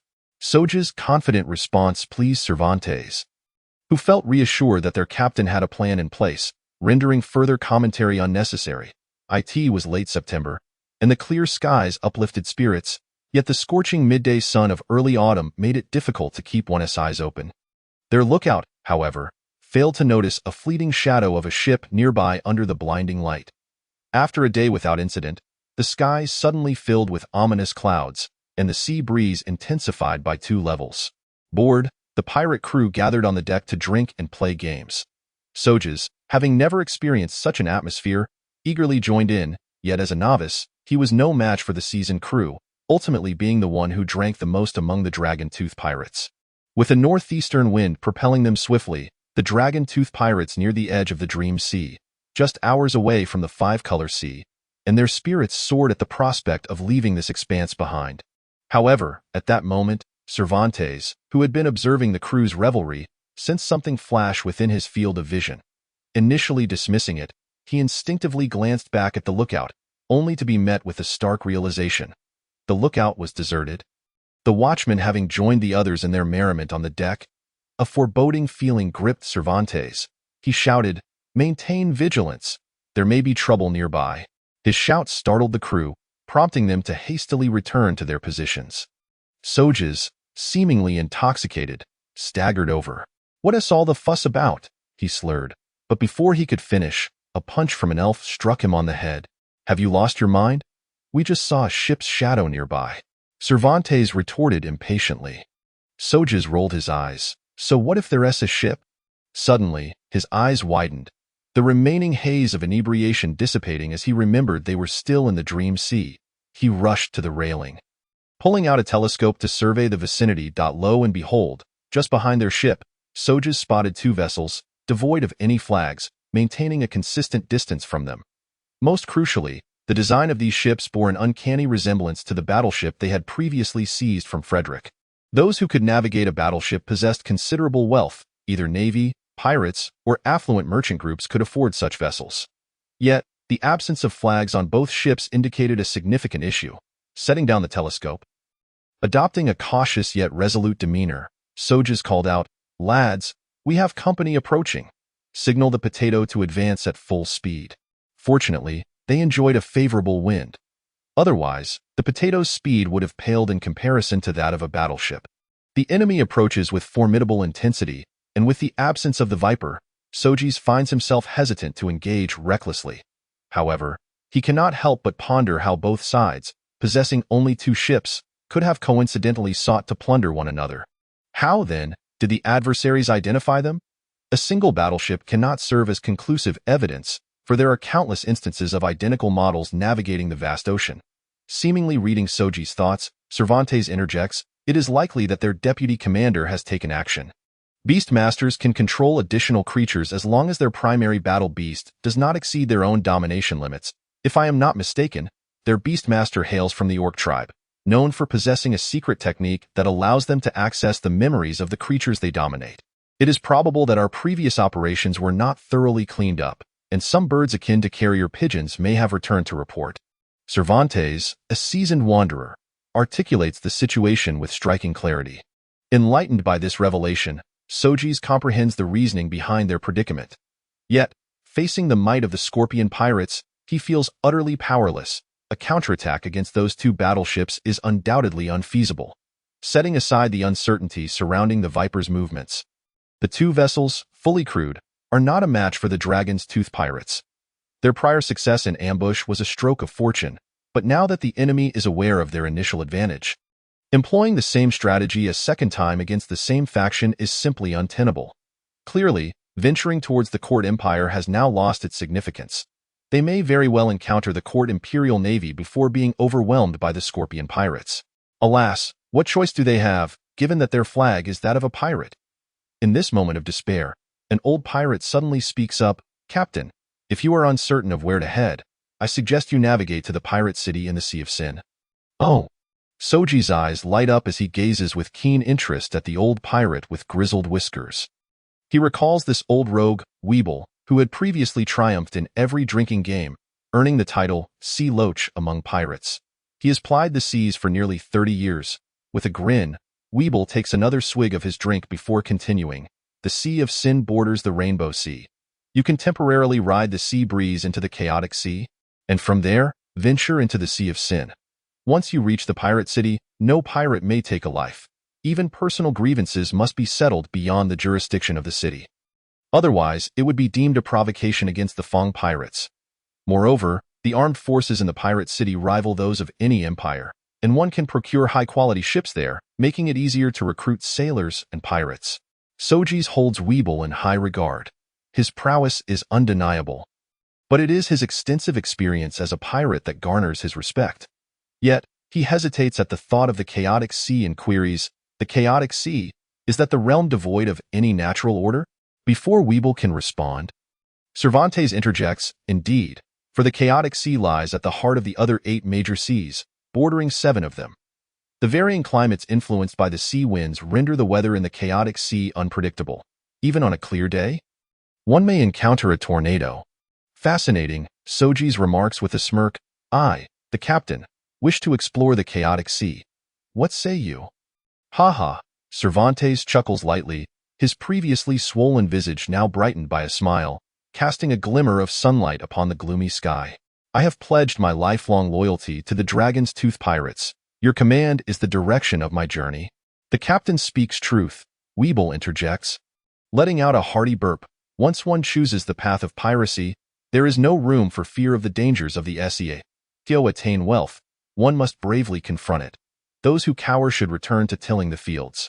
Sojeas, amused by his fearless crew, allows a wry smile to escape.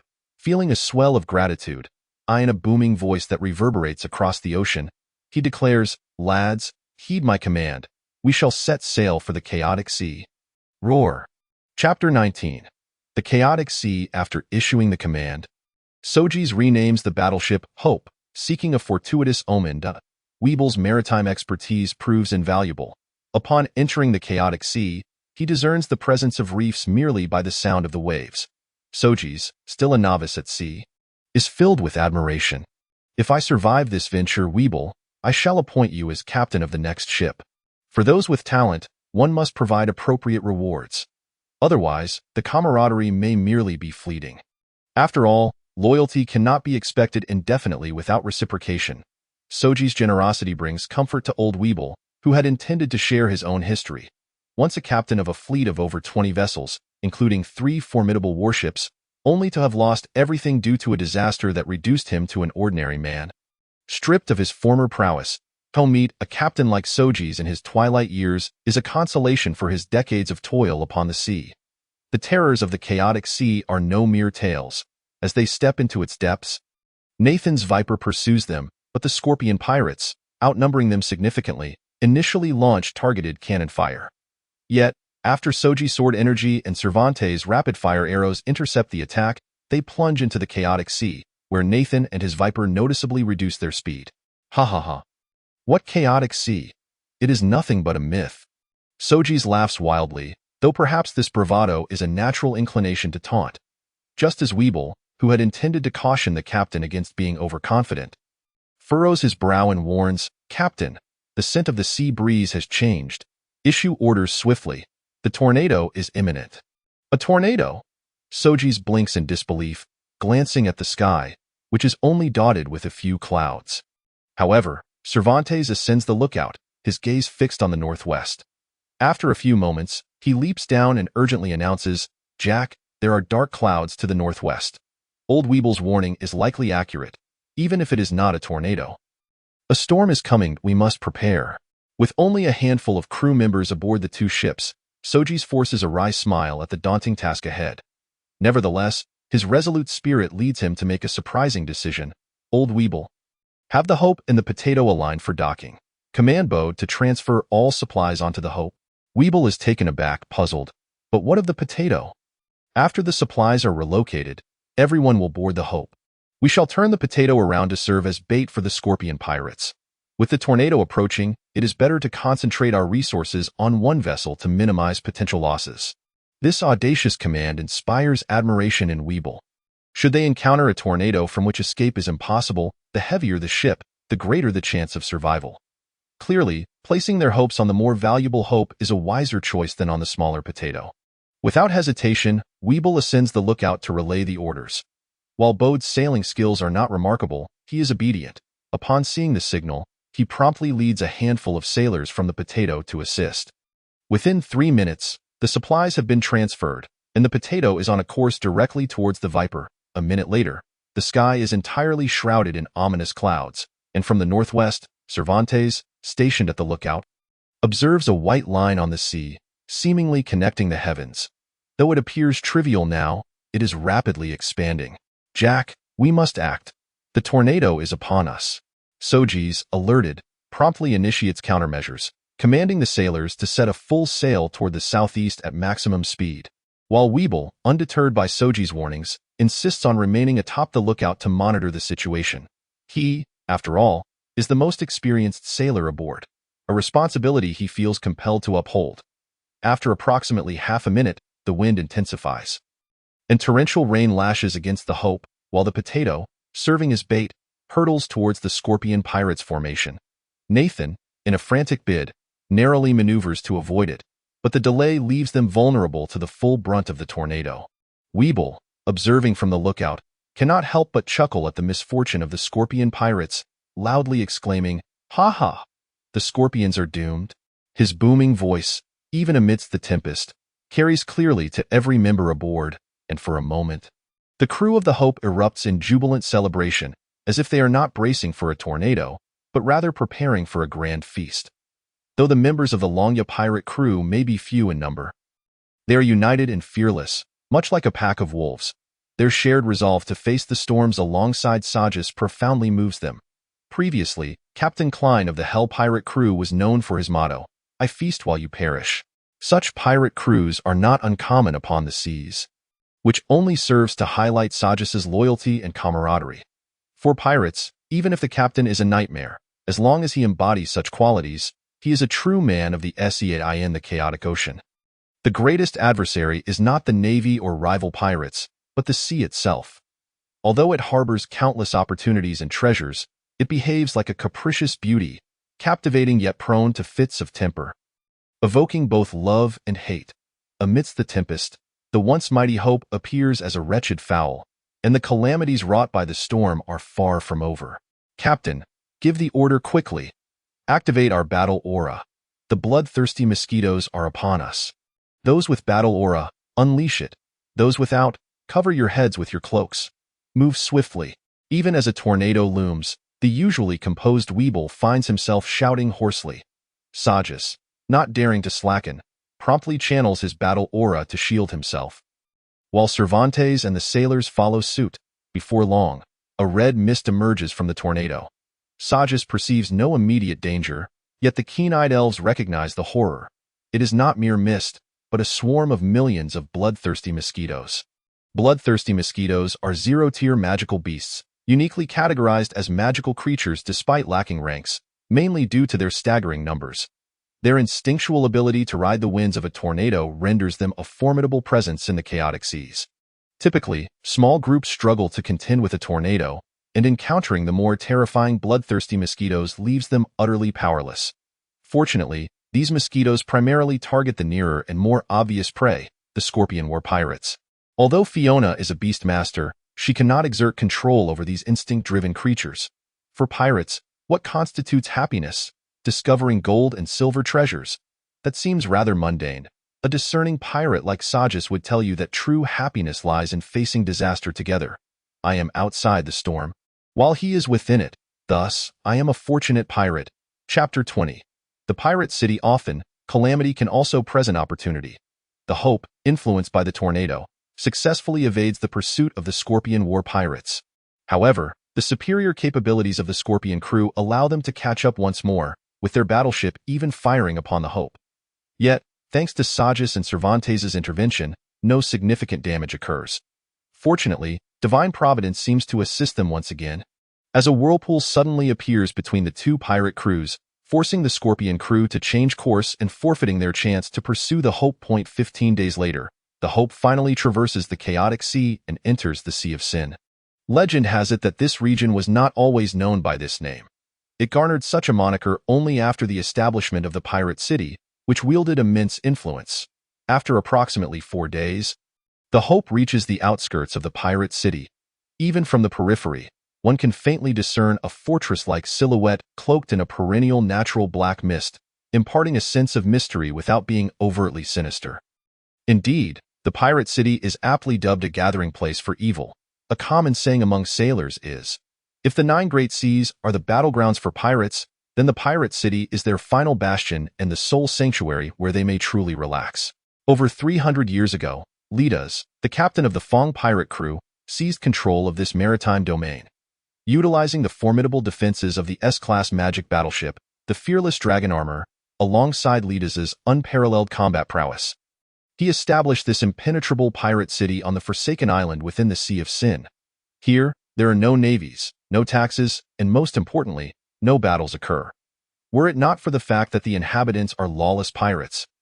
This paradise for pirates might very well be an idyllic haven for all. What, you ask, sustains the pirates of the pirate city? Please, it has been previously noted that tributes from nations contribute to their income. Moreover, a significant portion of the city's enterprises, shipyards, taverns, blacksmiths, mercantile houses, and auction houses are founded by them. The revenues generated by these industries are immense. Let us not forget that pirates are known for their extravagant spending, aside from the captains and those saving for gear. How many pirates do you know who save money regularly? Additionally, the security here is unparalleled, surpassing even that of empires. Everyone is aware that resorting to violence here is tantamount to seeking death. Lidas, with his thousands of subordinates, serves as the enforcer of law in the pirate city. Anyone daring to instigate violence is deemed a provocation against the Throng pirate crew. The defense mechanisms of the pirate city are numerous, with the most evident being the natural black mist, which, while harmless to living beings, significantly reduces visibility in the surrounding waters. Coupled with the abundant hidden reefs, those unfamiliar with the area or lacking navigational skills are destined for shipwreck and demise. Old Weeble, a seasoned sailor, expertly guides the crew as if they were on a leisurely excursion. At this moment, Sojas finally finds the leisure to inquire, "Tell me, Old Weeble, I see the black mist and reefs at the perimeter. What else is there of interest?" In response to the inquisitive captain, Weeble candidly shares, "Captain, take a look at the nearby waters. Do you notice anything unusual?"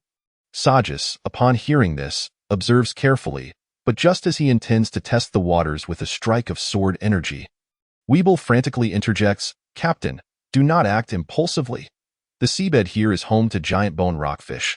They remain undisturbed by passing ships, but any attack will provoke them into immediate combat.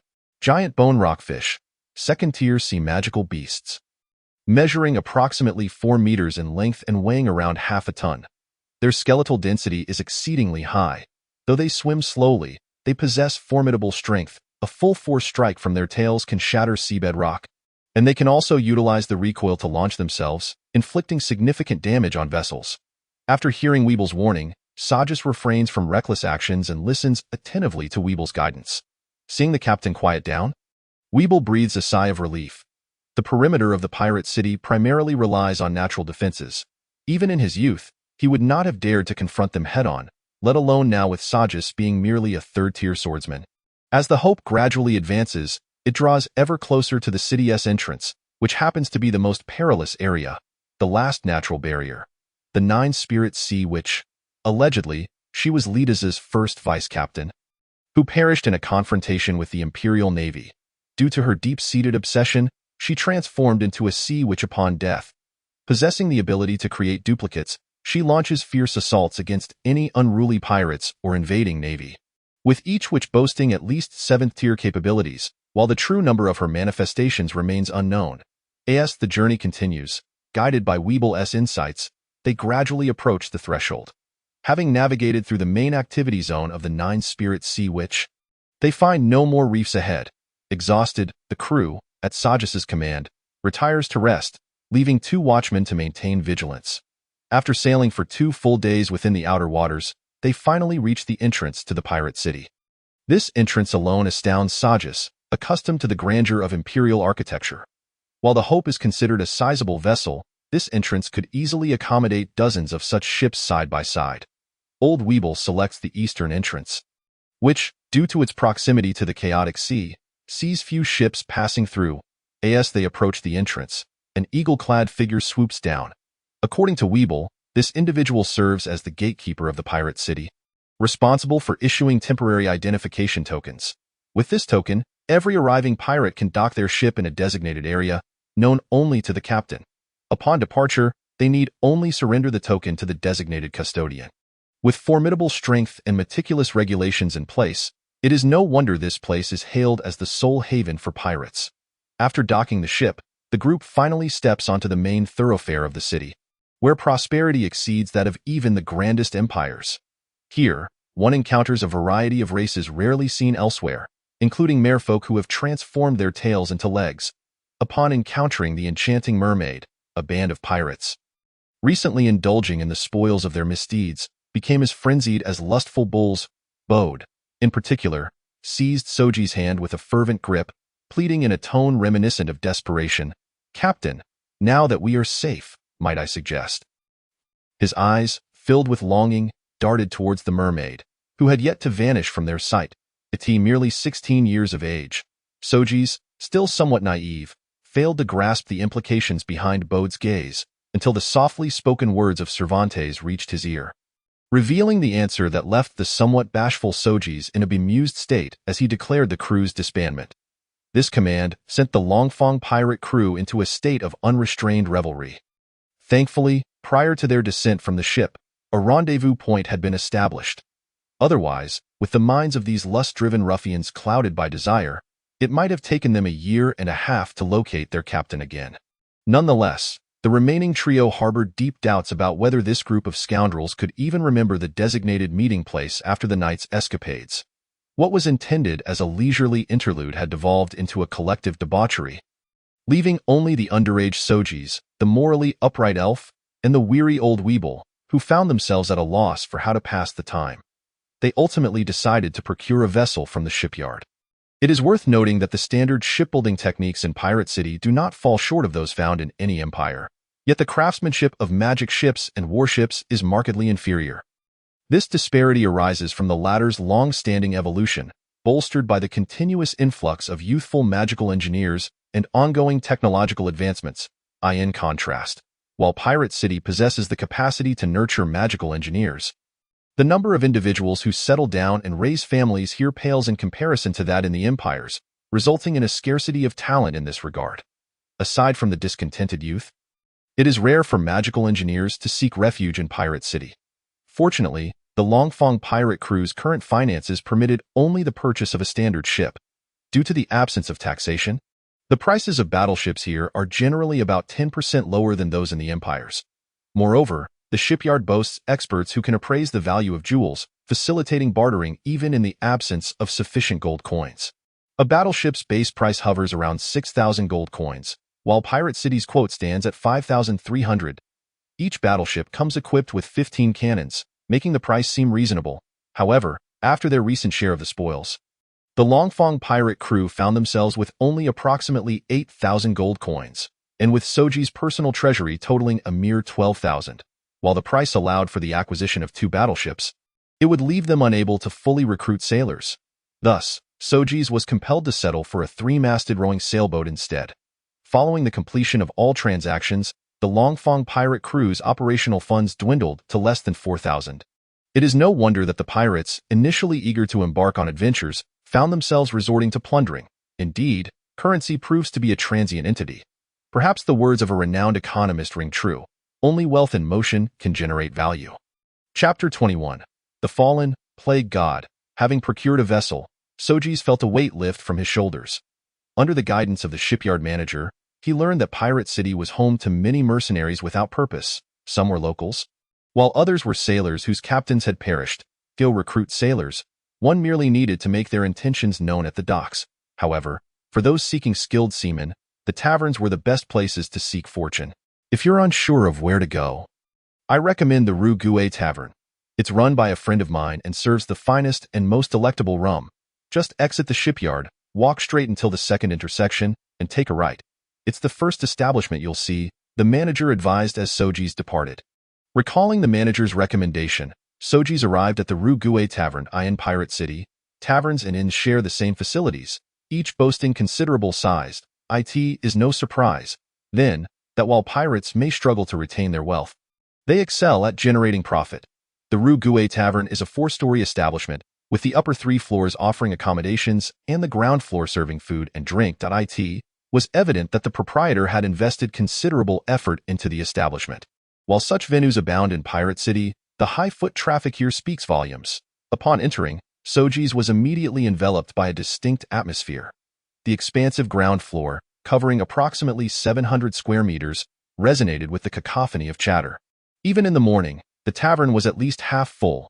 As a few seats at the bar remained vacant, Sojeas and his companions settled there, aware that the captain and Shoes were likely infrequent visitors to such establishments. The seasoned weeble snapped his fingers and called out, "Young man, bring us 3 glasses of red wine and some of your signature dishes." At over 50 years of age, Weeble still felt entitled to address someone as young man. The bartender paid no mind, promptly serving 3 plates of salmon sashimi along with 3 glasses of red wine before returning to polished glasses. Weeble, concerned that the captain might disapprove of the breakfast selection, inquired, while Sojeas, unpicky, merely hinted that tuna sashimi would have been preferable, clearly indicating his appreciation for quality in life. The bartender, slightly bemused, recognized that to hold such a position, one must possess discerning taste. Initially, he assumed Weeble was the leader, only to discover that this seemingly youthful individual was, in fact, the true captain. Nevertheless, he complied and brought out a plate of tuna sashimi, unable to resist muttering. It seems that even the captain must bow to the whims of his crew regarding meals. Perhaps his authority isn't as formidable as it appears. Regretting his words, he recalled the strict rules in Pirate City against private disputes. However, should a staff member speak out of turn, they would be deserving of any repercussions, for otherwise, the servers would act arrogantly, looking down on patrons. Thankfully, Weeble had long since outgrown the age of bravado. Cervantes was not without decorum, and Sojeas found the remark beneath his notice, simply smiling and saying, "I am not accustomed to the atmosphere here. Hence, any words from them would suffice to express my sentiments." The bartender paused, then gave him a thumbs up. "I admire your perspective. I misspoke just now." He then regarded Sojeas with renewed interest and asked, "While there may be many captains with such a broad-minded outlook, they are indeed a rarity, especially at your young age. May I inquire how long you have been at sea?" "I am but a novice, just starting out," Sojeas replied modestly. "In that case, your visit here is likely to recruit some suitable sailors," the bartender surmised accurately. Sojeas nodded with a smile. "Might you have any recommendations?" He produced a handful of gold coins from his pouch and placed them on the bar. The bartender shook his head, chuckling as he pushed the coins back. "I shall decline the gold. Consider it an apology for my earlier slip. However, I do know of a few capable individuals, though whether you can secure their services depends on your prowess as captain." Sojeas understood that the bartender referred to both the captain's charisma and strength. As the saying goes in the East, men fear choosing the wrong profession, while women fear marrying the wrong man. The same holds true for pirates. The primary concerns are twofold. First, a captain lacking strength, which translates to low income and high risk. Second, a strong captain who is miserly, hoarding treasure for himself. Pirates, by definition, are sea bandits, an occupation where one's life is exchanged for wealth. Encountering novice crews or miserly leaders leads to despair. Taking a sip of red wine, Sojeas remarked, "My abilities are not for me to claim. They must be proven through achievements." The bartender nodded, gradually outlining several individuals he deemed promising. However, despite the bartender's thorough descriptions, Sojeas' furrowed brow did not show signs of easing. With a disappointed sigh, he inquired, "Why are they all melee fighters? I do not expect sorcerers, but surely in such a vast pirate city, there must be some decent gunners or artillerymen." Only then did the bartender realize. Though he offered a rueful smile, "It's not that I refrain from recommending, it's just that ranged professions are exceedingly scarce. Most skilled ones have already been recruited by larger pirate crews. While the less skilled demand exorbitant prices, it would be better to train your own." Downing the last of his red wine, Sojeas, unwilling to relent, asked, "Is there truly not a single one available?" The bartender hesitated. "There is one, though his reputation leaves much to be desired." Sojeas frowned again at the mention of a bad reputation. His expression indicated a misunderstanding, prompting the bartender to quickly wave his hands in denial. "Do not misconstrue. His abilities are commendable, a fourth-tier marksman who exerts great effort in battles, with no record of fleeing or betrayal. Then why mention his poor reputation?"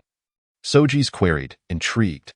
The bartender sighed and spread his hands, saying, "It's because he always brings misfortune to others.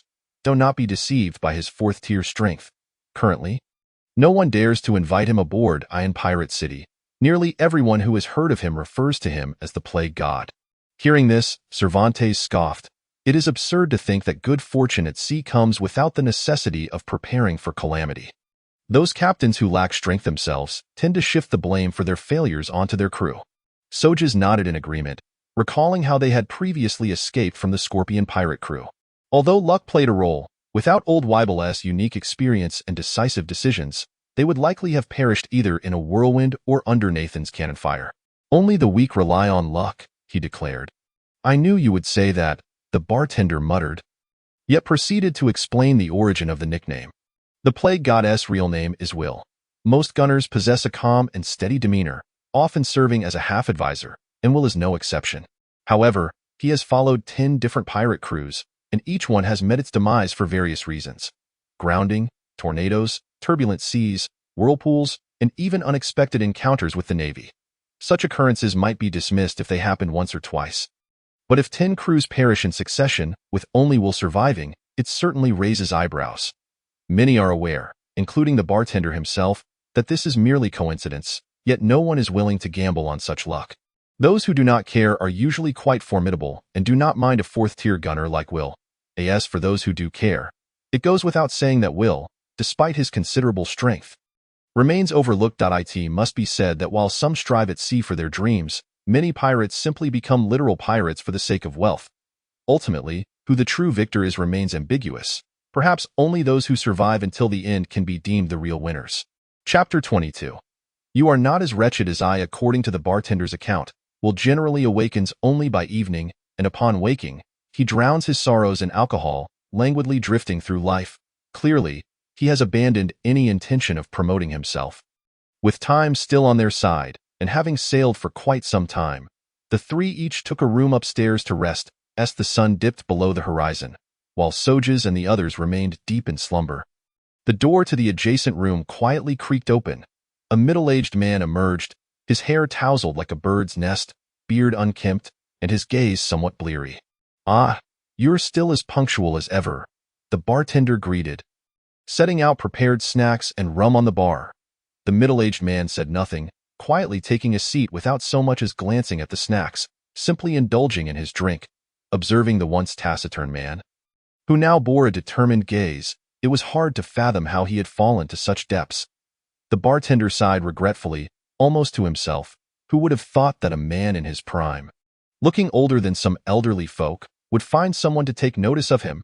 It seems the sea is indeed vast enough to harbor all manner of strange fish. Clearly, this despondent middle-aged man was Will. Upon hearing the bartender's words, the hand that had been poised to drink halted abruptly. After a moment's hesitation, he set the bottle down and spoke in a low voice. "Iram, which crew do you mean by kindred?" "Ah, it's a newly emerged force calling itself the Dragon-Tooth Pirate Crew. They seem particularly interested in you." "Humph," Will scoffed, raising the bottle once more for a hearty gulp. Observing his reaction, Iram understood that Will had misconstrued the implications and explained helplessly, "They are not interested in your past. They are simply intrigued by you as a person." "Oh." Will's interest peaked, his previously dull eyes now glimmering with intensity. "What manner of individual is their captain?" Iram polished the glass he had just cleaned, checking for dust as he replied, "The captain is a young lad. Yet his strength appears quite commendable. In any case, like you, he is a rather exceptional individual. How to describe him further will have to wait until he awakens, and you can ascertain for yourself." "No need to wait," Will remarked with a slight smirk, downing another swig of rum, so quickly that some spilled over his lips. "Why wouldn't you wish to seek out another crew for adventure?" Iram inquired curiously. "Because I am already here."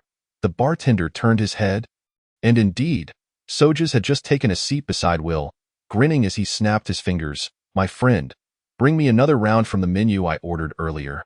Iram turned to prepare it, while Sojas inquisitively asked Will, "How did you know I was the one interested in you?" "There are plenty of pirates my age in Pirate City." Will wiped his mouth and replied in a slow yet confident tone, "Firstly, your footsteps are light yet steady. Had I consumed another bottle, and if you had arrived later, I might not have even heard you coming down. This indicates your strength is quite remarkable." Sojas nodded in acknowledgement of his deduction.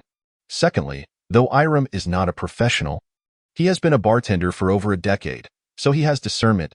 If you were a worthless individual, he wouldn't have recommended you to me.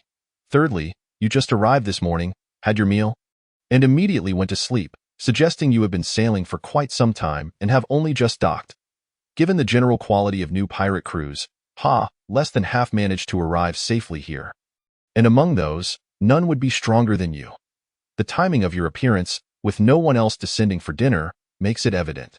As he spoke, Will unexpectedly sampled a few bites of the snacks and took another drink before continuing. Fourthly, given Iram's character, he wouldn't proactively recommend anyone from a crew looking to recruit sailors unless they had suffered casualties or were newly formed.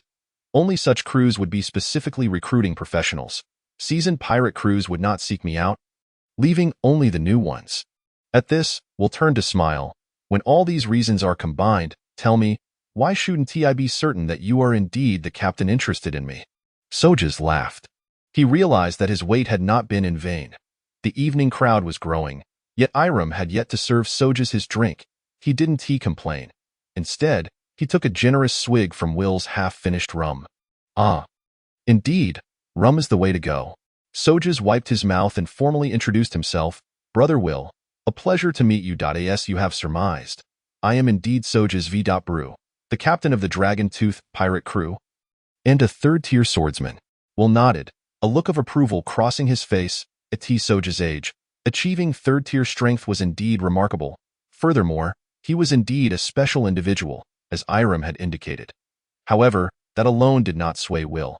He desired to continue his life as a pirate but did not wish to follow someone weaker than himself. Captain Sojas, I am grateful that you would consider me a mere harbinger of misfortune, but I still wish to understand your reasoning. Individuals of your age typically do not place much stock in luck. Likewise, they would not so swiftly decide to bring aboard someone stronger than themselves.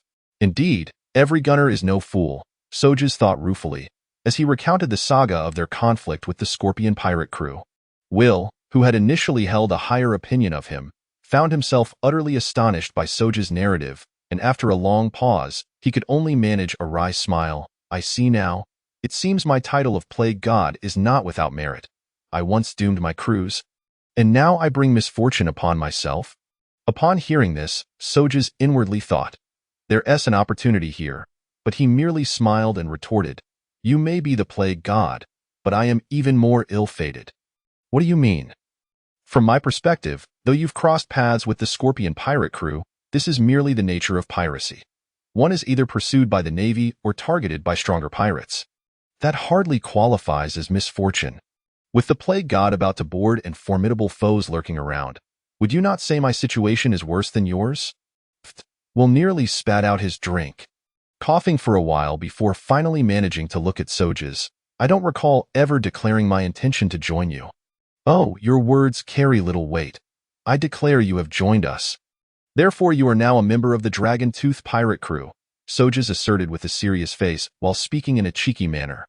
Will was incensed, pointing a finger at Sojas and shouting, you little brat. Don't mistake my courtesy for weakness. I never said I wanted to set sail again. When did I ever say I'd return to being a pirate? You claim I've joined? But who can attest to that? I can. Quite fortuitously, Ilam emerged at that moment, balancing a tray and placing the items ordered by soldiers before him. He then flashed a smile at Will and remarked, I say, old plague, if anyone still values your strength enough to keep you as a pirate, you should be secretly pleased. Do you really think you are still that ghost-eyed gunslinger of yore? Will furrowed his brow and replied in a low voice, do refrain from meddling. I never claimed I wanted to set sail. I have yet to drink my fill of rum. Ilam shrugged and posed a rather pragmatic question. Well then, even if you no longer wish to be a pirate, do you still possess sufficient funds for your libations? Chapter 23. Who gave you the courage? The notion of a pirate being short on funds is nothing short of laughable. Yet, what is even more amusing is that Will found himself quite embarrassed by such a jest. It is hardly surprising. For as a gunslinger, the cost of either magical firearms or specially crafted ammunition is quite steep.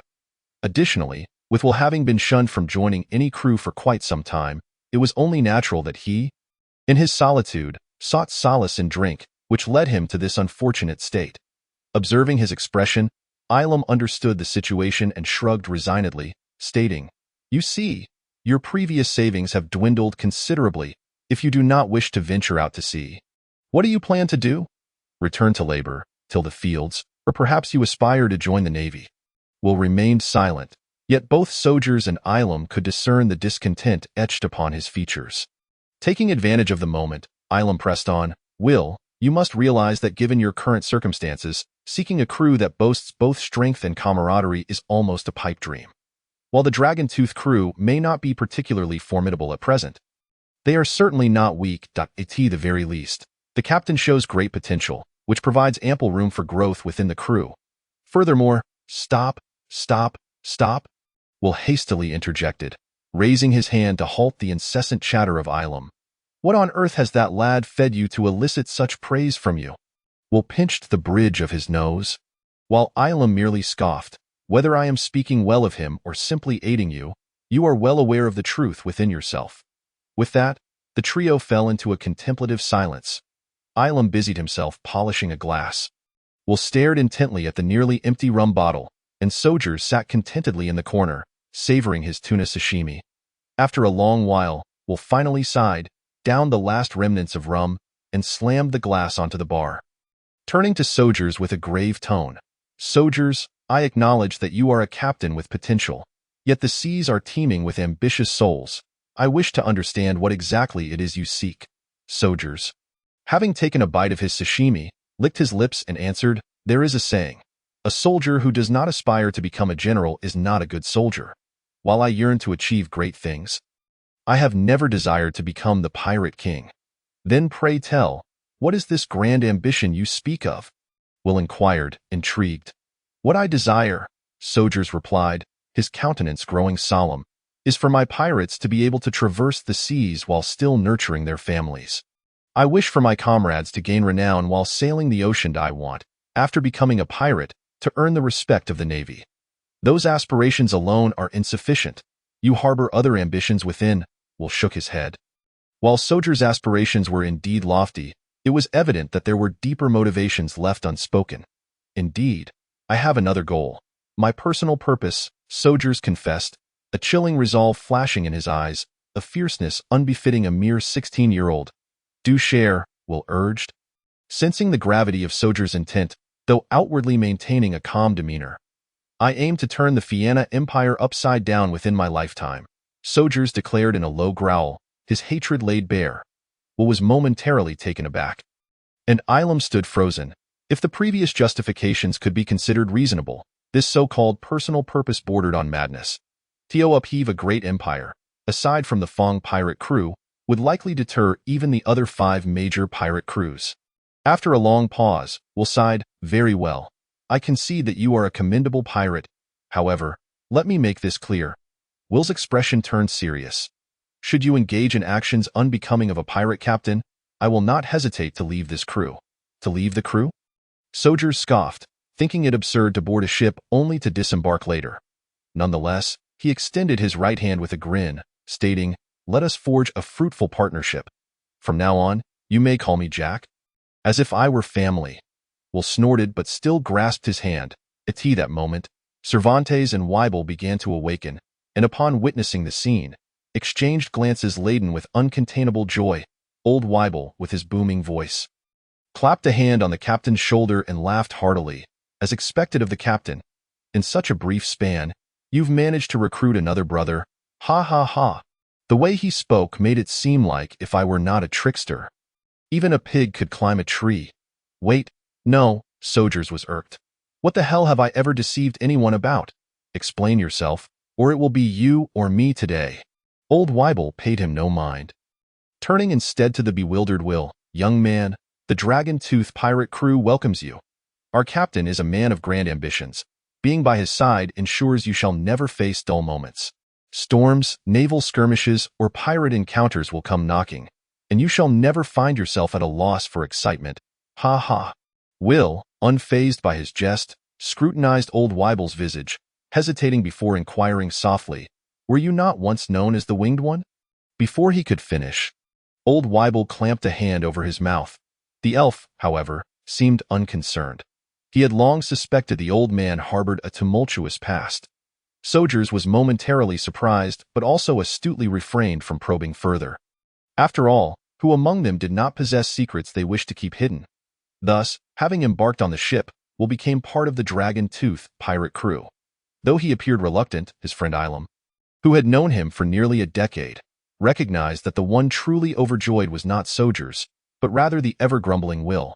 Perhaps it was the result of a long day's sleep or the excitement of a new member joining. But the four congregated at a table, fervently discussing the future of the Dragon-Tooth pirate crew. As the night wore on and patrons began to disperse, an invigorated Ilum joined the conversation, learning that Sojas had already set his sights on the Scorpion pirate crew, prompting even the battle-hardened Ilum to express admiration for his courage and loyalty.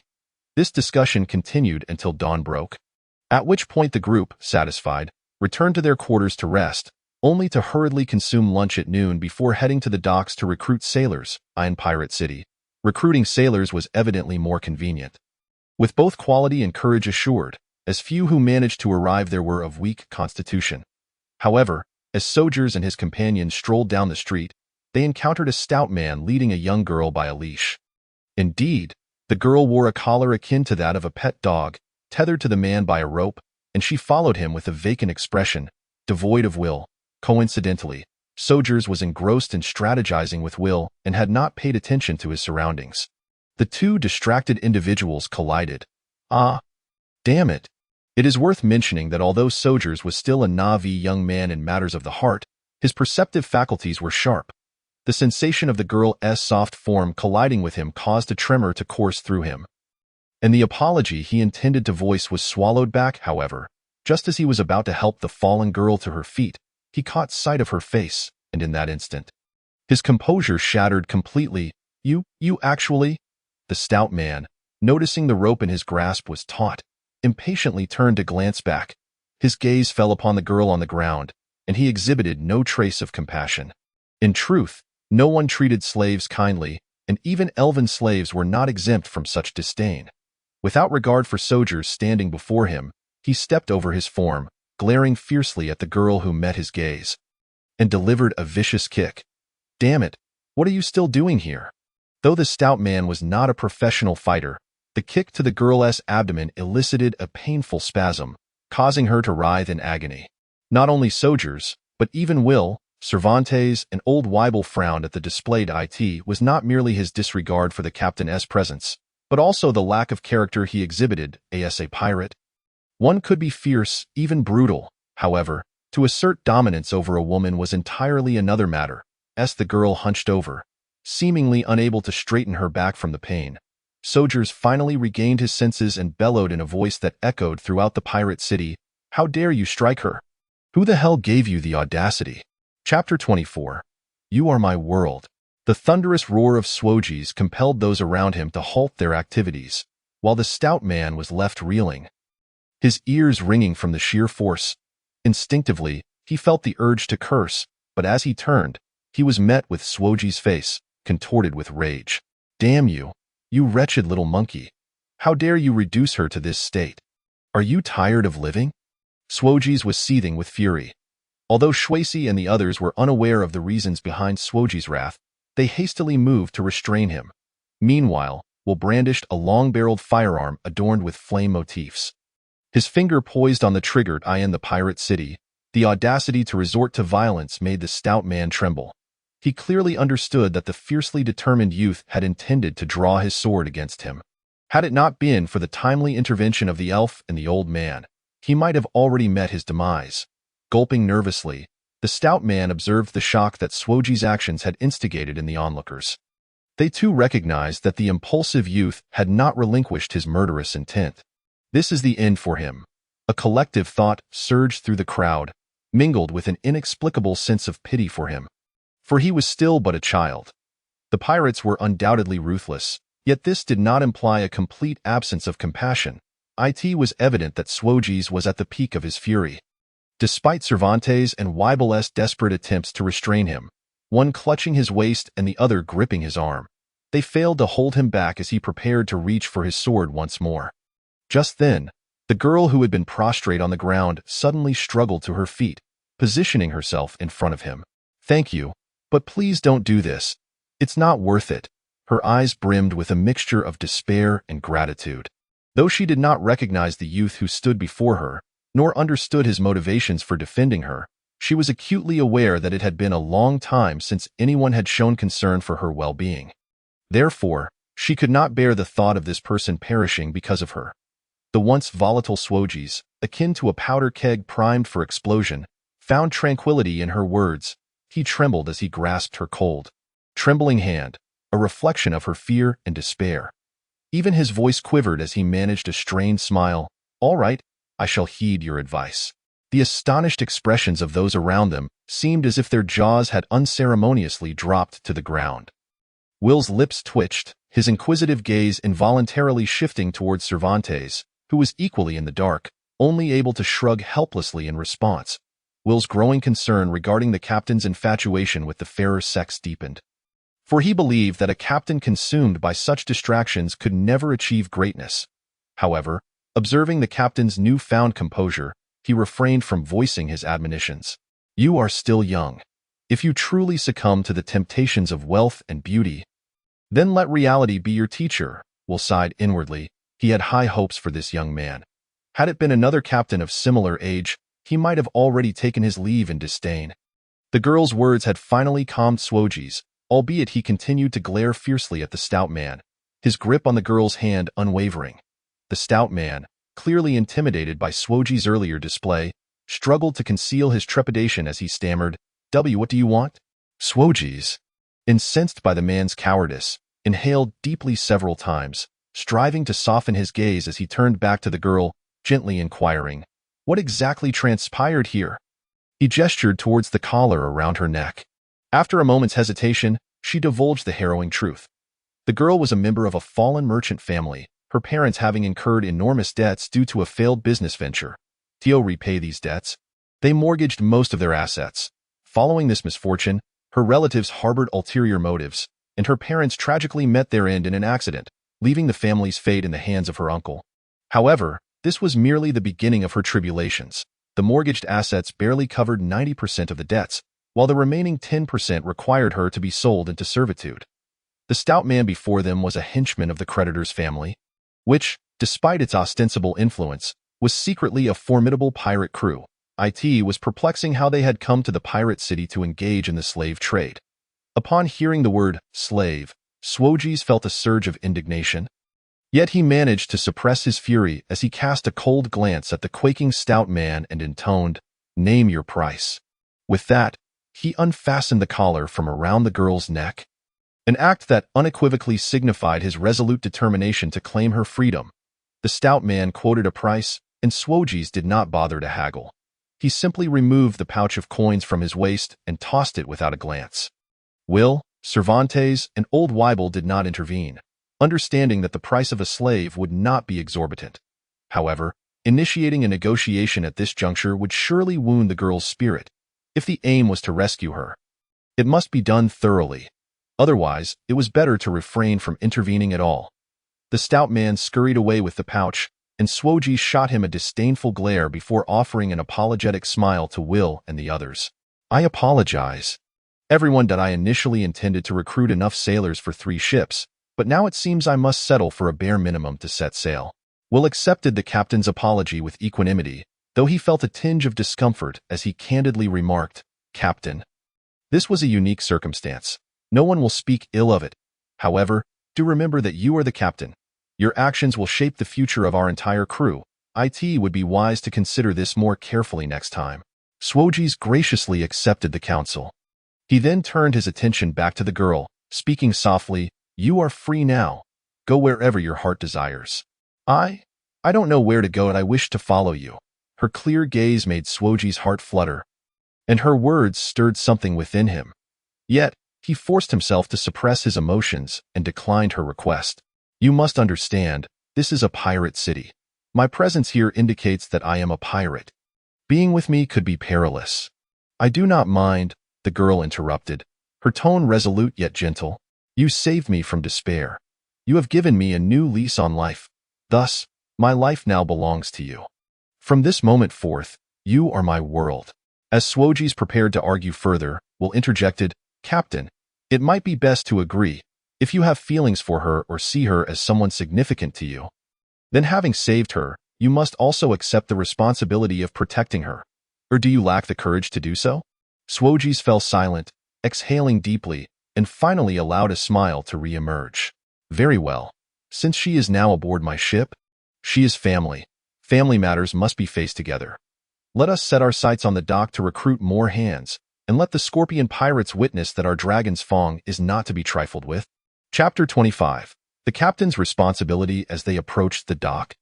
The 5 of them found the person in charge and, for the price of 2 gold coins, disseminated the news of the dragon's thong pirate crew's recruitment. Point 1. Might think this expenditure was unwarranted.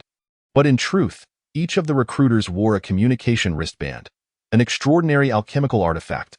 When one infused their blood into multiple wristbands, they could activate them for long-distance communication, regardless of whether the energy came from the wearer or from a magic crystal, all without any limitations of distance. After relaying the information to the other dock supervisors, the leader began inquiring about the strength of the dragon's thong pirate crew.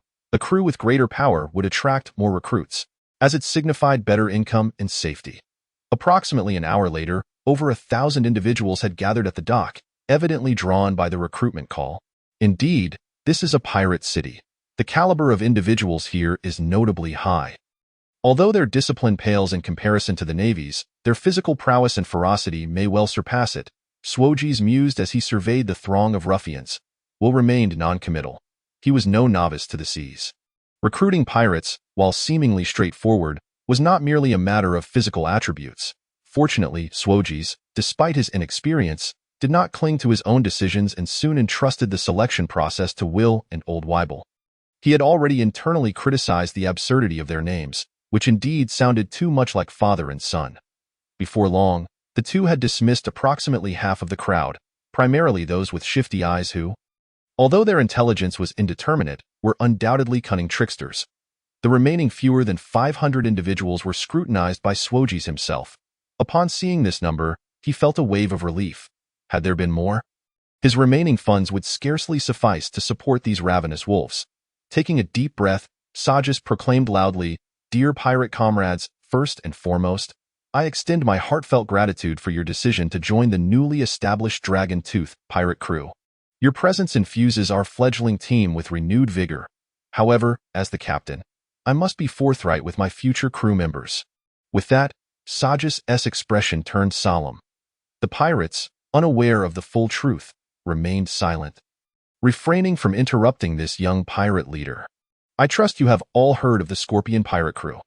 Indeed, they are the famed pirates of the Fianna Empire, and from the very inception of Dragon Tooth, we have been at odds with them, now facing their relentless pursuit.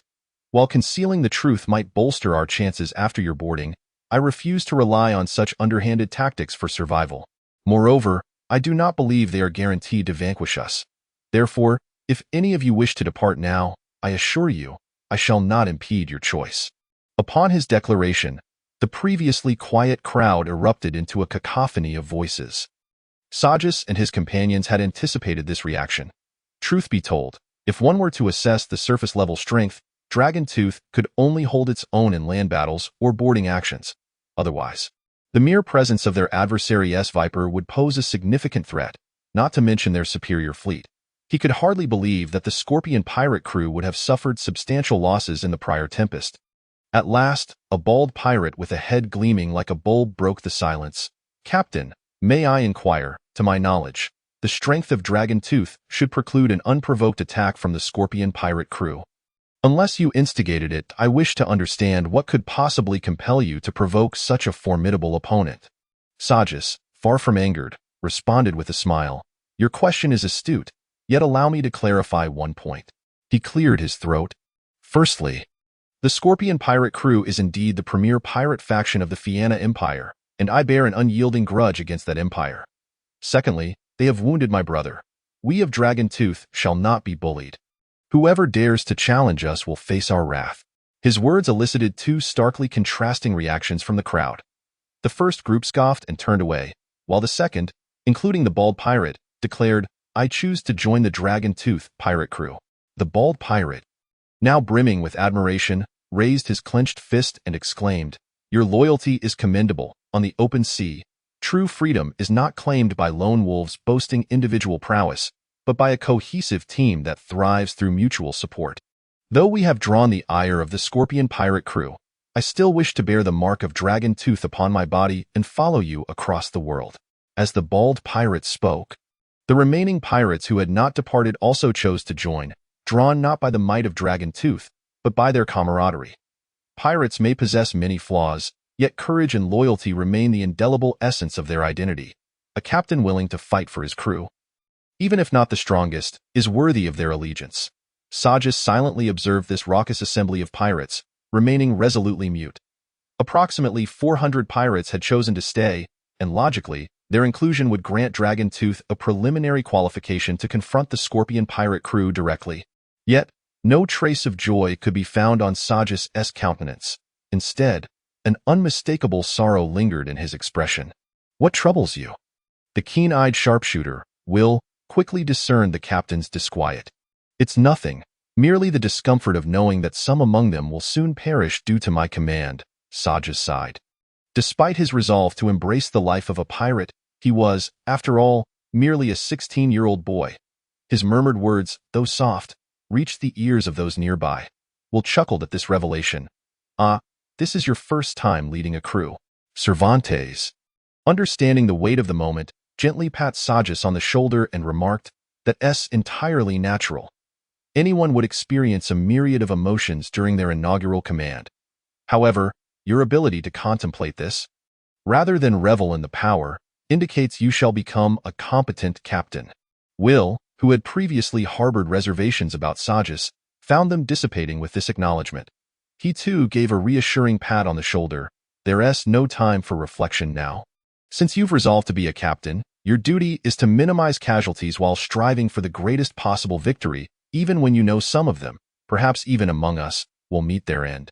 After speaking, Will sighed, seemingly to himself yet directed toward Sojas. In every raid, the captain often reaps the greatest rewards. Why do captains garner so much yet still face dissatisfaction from their crew? That is the reason.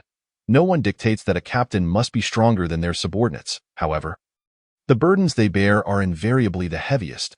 To be a worthy captain, one must shoulder the responsibilities that come with the title. Chapter 26. Fated encounter. 2 days had passed since their last departure, and Sojas had finally resolved his inner turmoil.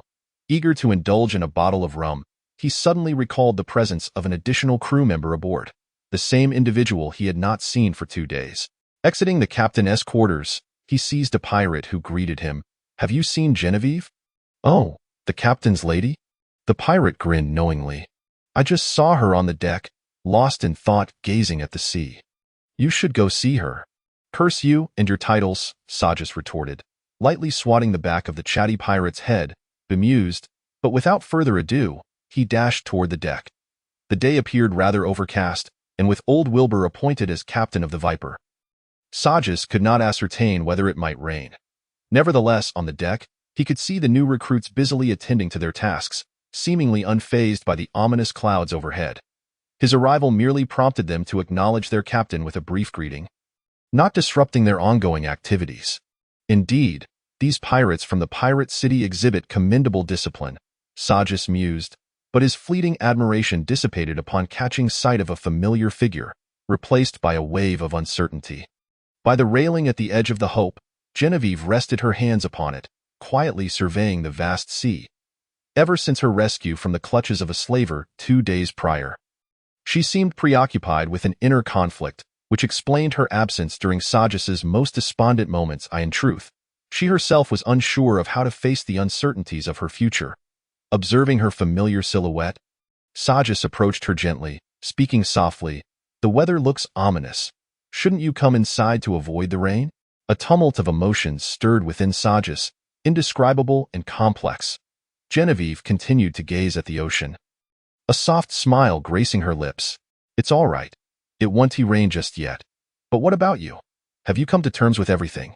Sojas remained silent, both of them harboring unspoken thoughts that they were reluctant to share with outsiders. Finally, Genevieve sighed. "Sojas, call me Jack." "Very well, Jack. I understand that you may see me as someone you once knew. Can you tell me about that girl? What was she to you?" At long last, she had broached the subject. Sojas inhaled deeply, his face clouding with sorrow. "You bear an uncanny resemblance to my deceased sister." He had only gotten halfway through when a sudden, urgent voice interrupted their conversation. "Jack, approximately 2 nautical miles away." At a bearing of 35 degrees to our right, we spotted 7 ships of the Scorpion pirate crew. Damn it, their fleet has grown. Sojas cursed, barking orders, signal the Wave Strider and Viper to maintain speed and press on. As he issued commands, he hurriedly grasped Genevieve's hand, urging her toward the cabin. Our foes are approaching. Your presence here will distract me. Quickly, seek refuge below deck. Without waiting for her consent, he pushed her into the cabin. Meanwhile, aboard the Wave Strider, Bode noticed Cervantes' signal, his heart sinking at the sight. 7 ships, 6 of which were battleships aside from their flagship, the Viper. Engaging them directly would yield no chance of victory. Several pirates armed with telescopes also caught sight of the signal, their prior bravado vanishing as they trembled, urging Bode to abandon the Hope and Viper as bait while they made their escape. Such is the nature of many. Before calamity strikes, they project an image of fearlessness. Yet when disaster looms, these so-called warriors often transform into cowards in an instant. Upon hearing such words, Bode was infuriated and shot dead the first coward who dared to speak, cursing, "You lot have set sail before me and boast more experience. Yet when faced with formidable foes, this is the attitude you exhibit. Damn it, each of you should go fetch the cannonballs. Anyone who dares utter such demoralizing words again, I will put a bullet through them." Fortunately, the peculiar dissenters were merely a minority. The majority of the pirates remained relatively composed. After receiving Bode's orders, they executed them in an orderly fashion. At that moment, the 3 ships of the Dragon-Tooth pirate crew experienced similar occurrences, with the captains responding in kind. Sogs wore a grim expression, his usual sunny smile having vanished. He coldly remarked, "Will, the distance of 2 nautical miles. Can your gun reach that far?" Will shook his head. "Too far. Even if we pursue mere range and accuracy, it can only reach 25 kilometers, but the power would significantly diminish. The normal range of the Thunderfire gun in my hand is 1 kilometer.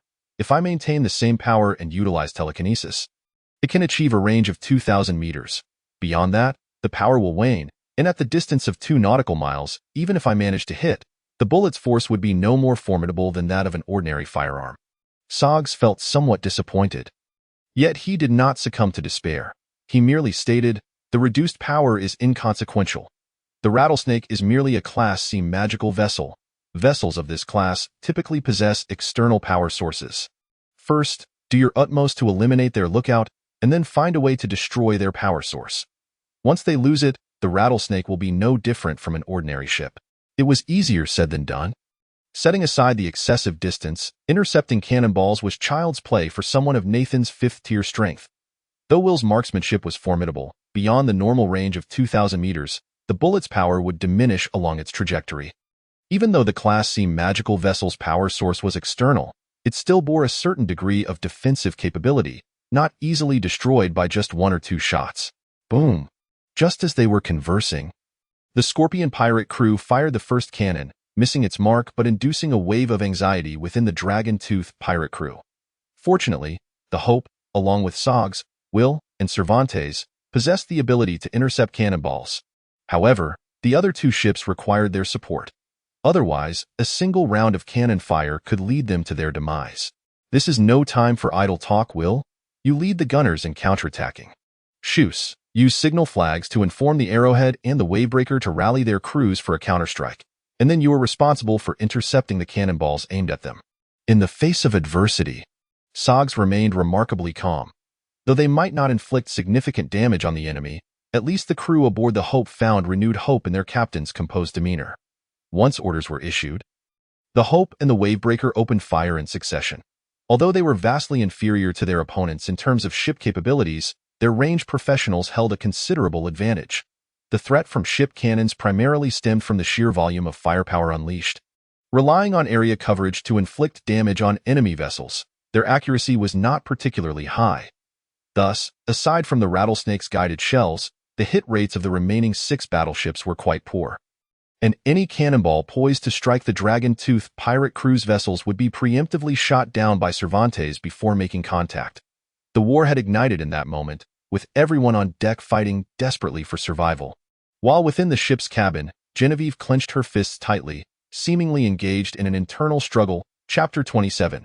The Power of the Plague. God, as a marksman, Innate shooting talent is not particularly significant. The accuracy of a marksman is honed through tens of thousands, even hundreds of thousands of shots. If one were to inquire about the most crucial talent for a marksman, Will would tell you it is simply vision. At 31 years of age, Will's attainment as a fourth-tier marksman speaks volumes of his exceptional nature, and his emerging fame on the high seas is attributed to his inherent long-distance vision, which grants him superior sniping capabilities in naval combat compared to his peers of the same rank. Will's pupils shone with brilliance. In his eyes, aside from the target ship he had selected, all other objects within his field of vision faded into darkness. This was the marksman's special skill, precise range, allowing him to aim without being distracted by other elements in his view. Bang, bang, bang. 3 gunshots rang out, and the lookout aboard the Rattlesnake now bore a gaping wound in his forehead, while the other 2 shots destroyed the railing of the lookout tower.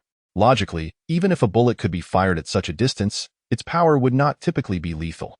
However, it must be remembered that the Dragon Tooth pirate cruise ship had not initially been moving at full speed. There was a necessary buffer period for acceleration. In contrast, the Scorpion pirate crew had been at full speed even before Cervantes detected them.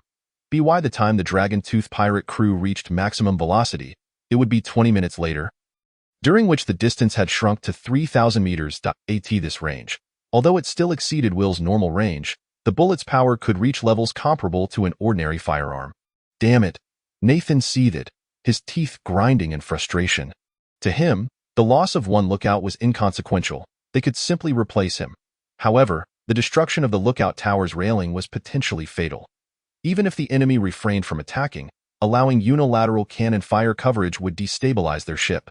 Without the railing, the lookout could not stand securely to survey the surroundings. Losing the advantage of vision meant they could only rely on vague locations to unleash their firepower. It was evident that Will had exploited this understanding to launch his attack. After 3 shots, his previously radiant pupils returned to their normal state, his vision gradually restoring as the brilliance faded. He was acutely aware that his earlier assault would undoubtedly enrage Nathan, prompting him to intensify his firepower output. Such a choice was entirely rational. Having lost visual advantage, impacting accuracy, he would compensate with a higher frequency of attacks. Furthermore, even without a lookout, the Rattlesnake maintained a hit rate far exceeding that of an ordinary vessel. Yet, among the Dragon Tooth pirate crew, aside from Cervantes who could somewhat discern the situation, the others remained oblivious to the implications of Will's recent attack, including Sogs. Fortunately, he had previously designated himself to intercept enemy cannonballs. Thus, when the Rattlesnake abruptly increased its firing frequency, he did not exhibit panic. However, the opposing crew was clearly battle-hardened. After several trial shots, they had pinpointed the exact location and speed of the Hope. As firepower intensified, the number of cannonballs they needed to intercept grew correspondingly. "This won't do," Cervantes shouted, releasing a volley of 9-star-linked arrows that exploded 9 cannonballs. His quiver held a capacity of 100 arrows, and within just 5 minutes of combat, he had exhausted an entire quiver. With only 6 quivers in total, if this continued, he would soon have to resort to intercepting cannonballs with his own body. Sogs faced no better alternatives. Earlier, 2 cannonballs had simultaneously targeted the Arrowhead and the Hope. Cervantes and Will had not coordinated effectively, resulting in both intercepting the cannonball aimed at the Hope, while the Arrowhead sustained a direct hit that destroyed one of its cannon ports. Will, find a way to dismantle their cannon ports. If you cannot, aim to injure Nathan and lower their morale. Sogs leaped onto the railing, exerting all his strength to unleash sword energy. The frequent use of sword energy significantly drained his stamina. Although he was not yet exhausted, he had to reduce the intensity, just enough to shatter the cannonballs. Fortunately, not all news delivered to the Dragon Tooth pirate crew was grim, at the very least. One of the battleships on the far right of the Scorpion pirate crew had its mast destroyed and sustained multiple hits, its sinking merely a matter of time. Such results were not surprising. The 3 ships of the Dragon Tooth pirate crew were dispersed, maintaining a considerable distance between them, while the ships of the Scorpion pirate crew were much closer together, making them more vulnerable to cannon fire. In terms of sailing experience, Sogs could not compare to the seasoned pirate Nathan. However, when it came to tactical acumen, Nathan, as a pirate, could not possibly rival Sogs. An elite from a naval family. Mother, sister, elder brother, thank you for allowing me to survive, and for imparting so much knowledge to me. Sogs's mind conjured the faces of his deceased mother and sister, and he seemed to hear the caring inquiries of his elder brother, Raymond, echoing in his ears. I cannot die yet. I have not shown my mother that I am married, nor have I exacted my revenge. Moreover, even if I must perish, I cannot die at the hands of these filthy scum from Fianna. Already exhibiting signs of fatigue, Sogs murmured softly, and by the end, his previously anxious heart was consumed by a burning fury. The Scorpion pirate crew. Get away from me! With a frenzied roar, Sojas hurled his long sword, imbued with his fighting spirit, which soared through the air for 1,000 meters before erupting in a violent explosion, transforming into countless shards. These fragments, propelled by inertia, rained down upon the Viper, their speed and the lingering aura of his energy endowing them with the lethal force of bullets. Boom, boom. This is madness. Nathan, faced with such a dense barrage, did not dare to be reckless. He drew his sword named Soul Eater from his waist, and the pirates aboard the Viper could only witness his arm moving with a speed imperceptible to the naked eye, swiftly weaving a net of sword energy that intercepted 9/10 of the shards. The remaining fragments, however, slipped through the gaps, striking down unfortunate souls who could not evade in time. Don't hide, you bastard! Fiona's sudden outburst drew Nathan's attention, and when he turned to look, a surge of fury threatened to consume him. He saw a pirate, in a desperate attempt to avoid the incoming shards, had chosen to dodge without regard for the power source behind him, narrowly escaping the fragments, but leaving the armor surrounding the power source cracked. Damn it, wolf, devour him! Fiona commanded, and the great wolf that had been lurking beside her lunged at the cowardly pirate, severing his neck before he could even beg for mercy. Fueled by anger, Nathan ordered the crew to open fire while bellowing, "Listen up, everyone! Even if it costs lives, we must protect the power source. Anyone who dares to retreat will meet the same fate as that worthless coward." Just as he uttered these words, a blood hole appeared in Nathan's left shoulder blade. Fiona, both shocked and furious, instinctively moved to shield him. The remaining pirates, already terrified by the wolf's brutal act, were further paralyzed by their captain's unexpected injury.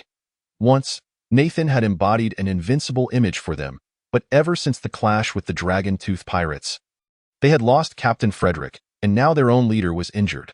Unbeknownst to them, a seed of fear had taken root in the hearts of the Viper's crew towards the dragon-tooth pirates. Don't come any closer. Nathan extended his uninjured right arm, unleashing a gentle wave of sword energy that pushed Fiona aside. The bullets fired by the enemy had evaded his senses, indicating that the marksman possessed at least 4th-tier strength, far beyond what Fiona could withstand. Chapter 28. The battle hymn amidst gunfire. Earlham, that bastard. How could he conceal such vital information? Nathan seethed through gritted teeth, cursing his own misfortune.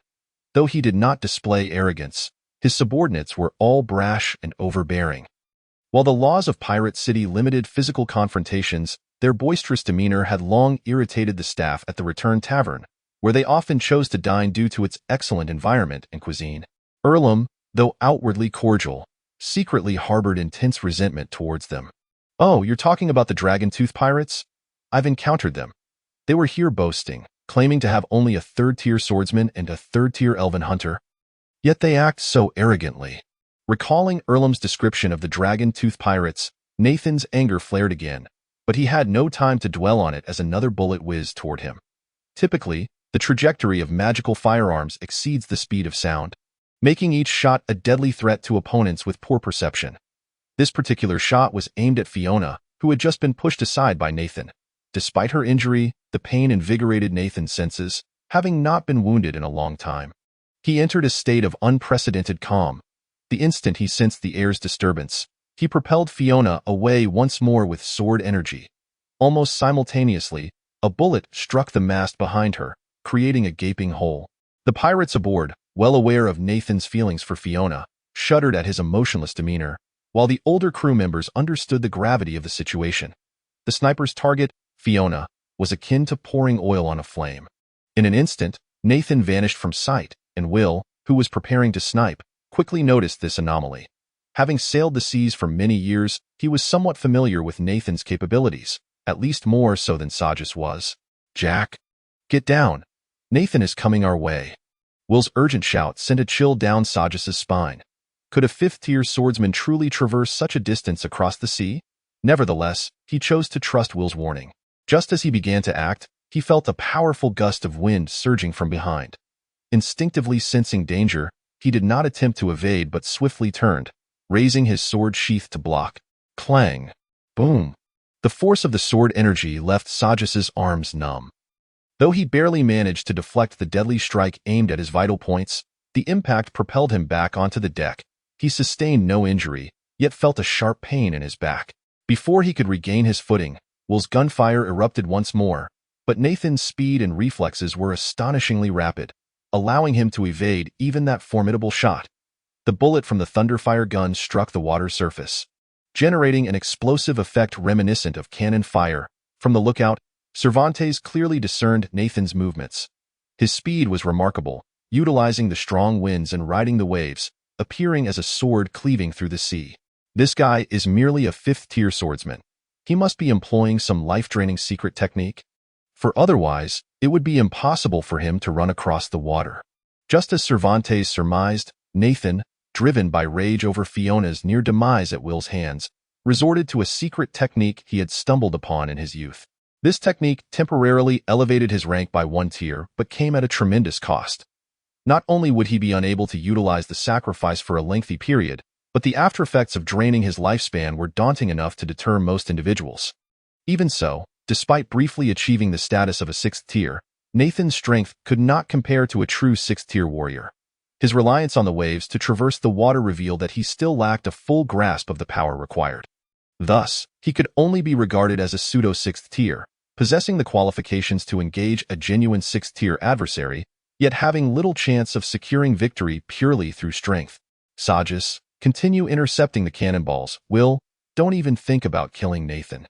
Find a way to keep him on the water a little longer. Once the effects of the secret technique wear off, he'll retreat. That will be our opportunity to eliminate him. I refuse to believe that with their captain here. The Viper would dare fire upon the Hope. Sojas astutely pointed out Nathan's current vulnerability.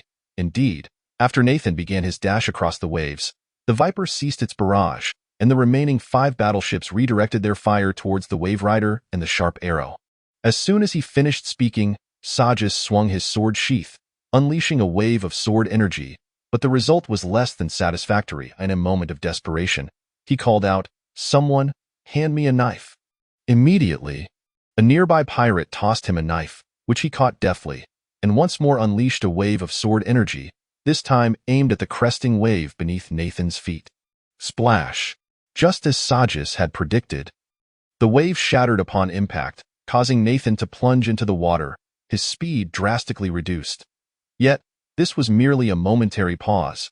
As he resurfaced, his clothes soaked but undeterred, he continued to advance rapidly with the aid of the waves. However, during this brief interval, Will's relentless gunfire targeted Nathan's path. A distance of nearly 3 kilometers was trivial for a powerhouse like Nathan, who could traverse it in less than 2 minutes, even while walking on water. Yet, now his near 6th-tier prowess was impeded by Will and Sojas, delaying him on the surface for a full 3 minutes. Compounding the threat, Sojas had ordered the gunners aboard the Hope to aim their cannons at Nathan and fire in unison. Boom! The barrage of cannonballs erupted, sending colossal waves crashing and forcing Nathan's body back. The wounds he had sustained from the gunfire worsened, and seeing the futility of his situation, Nathan's thoughts began to drift toward retreat. However, before he could withdraw, he sought to exact revenge for Fiona. With his legs slightly apart, he channeled all his strength into his sword arm, his upper body leaning back slightly. Die, soul dance. As Nathan whispered the incantation, his figure on the water became ethereal. Beams of sword light piercing towards the sea. Those unaware of the truth would often marvel at this dazzling display. Yet this beauty was intertwined with the specter of death. Shicey, come down quickly. Will, lie still on the deck. Sojeas was unaware of the true significance behind Nathan's previous sword dance, but his instincts warned him of impending danger. Indeed, as Cervantes leaped onto the deck, a sudden eruption of sword light pierced through the previously calm sea, each blade of sword energy striking the Hope with the force of a long sword. Sojeas, despite his valiant attempts to defend himself, had already exhausted too much energy and stamina, and his weapon, being a common blade, shattered after barely fending off a dozen or so strikes. As he watched the next beam of sword light hurtling towards his heart, he found himself powerless to evade it. "Oh, icy spirits of the sea! Heed my call, awaken, dance." Amidst the despair of the crowd, a clear and melodious voice resonated through the ears of everyone aboard the Hope. Upon hearing this voice, Sojeas, who had previously succumbed to hopelessness, felt a surge of fighting spirit rekindle within him. Chapter 29. The Battle Song Singer. Hearing this song, Sojeas felt a semblance of strength return to him, instinctively shifting his body to the left just in time, narrowly avoiding a fatal strike as the sword light grazed his heart and struck his shoulder instead. To his astonishment, this blade of energy, which could have easily pierced through the mast, merely left a shallow wound. "Stop dawdling. Strike back at once." The voice belonged to none other than Genevieve, who had just emerged from the cabin. Her words jolted everyone awake from their stupor. Will and Cervantes disregarded the projectiles aimed at the sharp arrow in the wavebreaker, launching a desperate assault against the Viper. Seeing Sojeas collapsed on the deck, clutching his wound in disbelief, Genevieve rushed over, placing her hand over the still bleeding injury. "Why did you come out? I told you to stay hidden in the cabin," Sojeas exclaimed in anger. Yet Genevieve remained unperturbed, softly singing once more. This time, her melody was different. While the previous song evoked a chilling ambience, this one resonated with a vibrant vitality. As Genevieve's song flowed from her lips, Sojeas was astonished to find his wound gradually healing. "You are a battle song singer." Genevieve nodded, remaining silent, but Sojeas could sense a palpable aura of battle spirit emanating from her, visible to the naked eye. The battle song singer, a rare vocation, distinct from that of a bard, as they can chant songs imbued with magical power to inspire the crew's fighting spirit. This is merely their fundamental ability. An exceptional battle song singer can perform various songs to bestow different abilities upon their comrades. Furthermore, they possess a degree of combat proficiency, each equipped with their own set of skills. The prerequisites to becoming a battle song singer are stringent, requiring an unyielding spirit of freedom and a fearless attitude toward risk. Listen to the radiant battle song. Lead the valiant warriors, blossom forth, and surge. This time, Genevieve's battle song ignited a fervent passion, rekindling the morale of the previously disheartened crew. Cervantes was equally astonished to discover that flames erupted from the arrows he shot, while the bullets fired from Will's thunderous rifle exhibited even greater power than before. The name of this song is Words of Scorching Flame, enabling those aboard this vessel to gain the fiery strength while invigorating their fighting spirit, albeit for only 3 minutes. After singing 3 consecutive battle songs, Genevieve's complexion paled, clearly indicating that although she was not expending fighting spirit or magical energy, her own bodily energy was being drained. Observing the beads of sweat forming on her once smooth forehead, Sojeas felt a pang of heartache. However, this time he refrained from sending her back to the cabin and instead turned to issue commands. The sword energy that had threatened his heart suddenly enlightened him to the realization that without victory, everything he possessed would turn to naught. "Will, the distance has closed. Destroy the power source of the Viper. There is no need to continue this futile struggle." Sojeas understood that even if they obstructed Nathan's actions, it would not fundamentally alter the battle's outcome. After all, Nathan still possessed nearly 6th-tier strength, and even Will's marksmanship could not pose a lethal threat to him. Conversely, even if Nathan were struck, as long as the Viper accelerated, he would evade danger. Furthermore, losing their restraints, the Scorpion pirates would undoubtedly retaliate with renewed fury. Will nodded, activating his precise targeting once more. The distance between the Hope and the Viper had now narrowed to a mere mile, and under the influence of Genevieve's song, this distance would not impede his shooting prowess. Bang! The gunshot echoed as the bullet traced an S-shaped trajectory towards the Viper's power source, a curve that only a 4th-tier marksman could master, allowing the bullet to evade obstacles in its path using telekinetic force. Boom! With a resounding explosion, the Viper's power source was pierced through its armor. Even with a dozen pirates serving as meat shields in front, Will's exceptional marksmanship rendered them utterly ineffective. The immense energy within the power source detonated violently due to external interference, resulting in a catastrophic blast that left Nathan severely wounded as he staggered back to the ship. "Now, Shicey, signal to the wavebreaker and sharp arrow, starboard 30 degrees, full sails at maximum speed. Sojeas witnessed the spectacular explosion of the Viper, fully aware of the opportunity at hand, and promptly ordered a retreat from the battlefield. Conversely, this explosion had left the majority of the crew aboard the Viper gravely injured. Fiona remained unharmed thanks to the protection of her seat wolf, but the wolf that shielded her perished in the blast. Had Nathan's secret technique concluded a few seconds earlier, he too might have met his demise in the explosion. The flagship's unexpected disaster prompted the Scorpion pirates to converge on the Viper. With Nathan gravely injured, Fiona rendered powerless, and the Viper's power source destroyed, the Scorpion pirates were no longer in a position to pursue. Reluctantly, Nathan coughed up blood and ordered a return to Pirate City for repairs. This battle concluded with the retreat of the Scorpion pirates. Under the long-range interception by Sojeas, Will, and Cervantes, the damage inflicted by their cannon fire upon the three ships was minimal. Nevertheless, despite this, over 100 members of their originally nearly 500-strong crew had perished, primarily concentrated aboard the Sharp Arrow and the Wavebreaker. Especially during Nathan's advance with the Wavebreaker, the remaining 6 ships of the Scorpion pirates unleashed their firepower upon these 2 vessels, resulting in many casualties among the pirates during that critical moment. Unbeknownst to Sojeas and his crew, the Scorpion pirates had already suffered significant losses during the previous tornado, with hundreds of crew members lost and 1 battleship destroyed. If it had only been the tornado, the casualties would not have been substantial. The critical factor lay in the millions of bloodthirsty mosquitoes. When they arrived at Pirate City, it coincided with Sojeas and his crew just setting sail, leading to their deception at the tavern by Ilum and the hurried procurement of ships and recruitment of sailors before the crew could fully recover. Thus, Sojeas' victory was indeed fortuitous. Without Ilum's false intelligence and Nathan's reckless actions, the Dragon-Tooth pirate crew might well have ceased to exist today. Jack, we have triumphed. Genevieve grasped Sojeas' hand, her face illuminated with a joyful smile. Sojeas, oblivious to the true reason for her elation, merely took pleasure in their victory.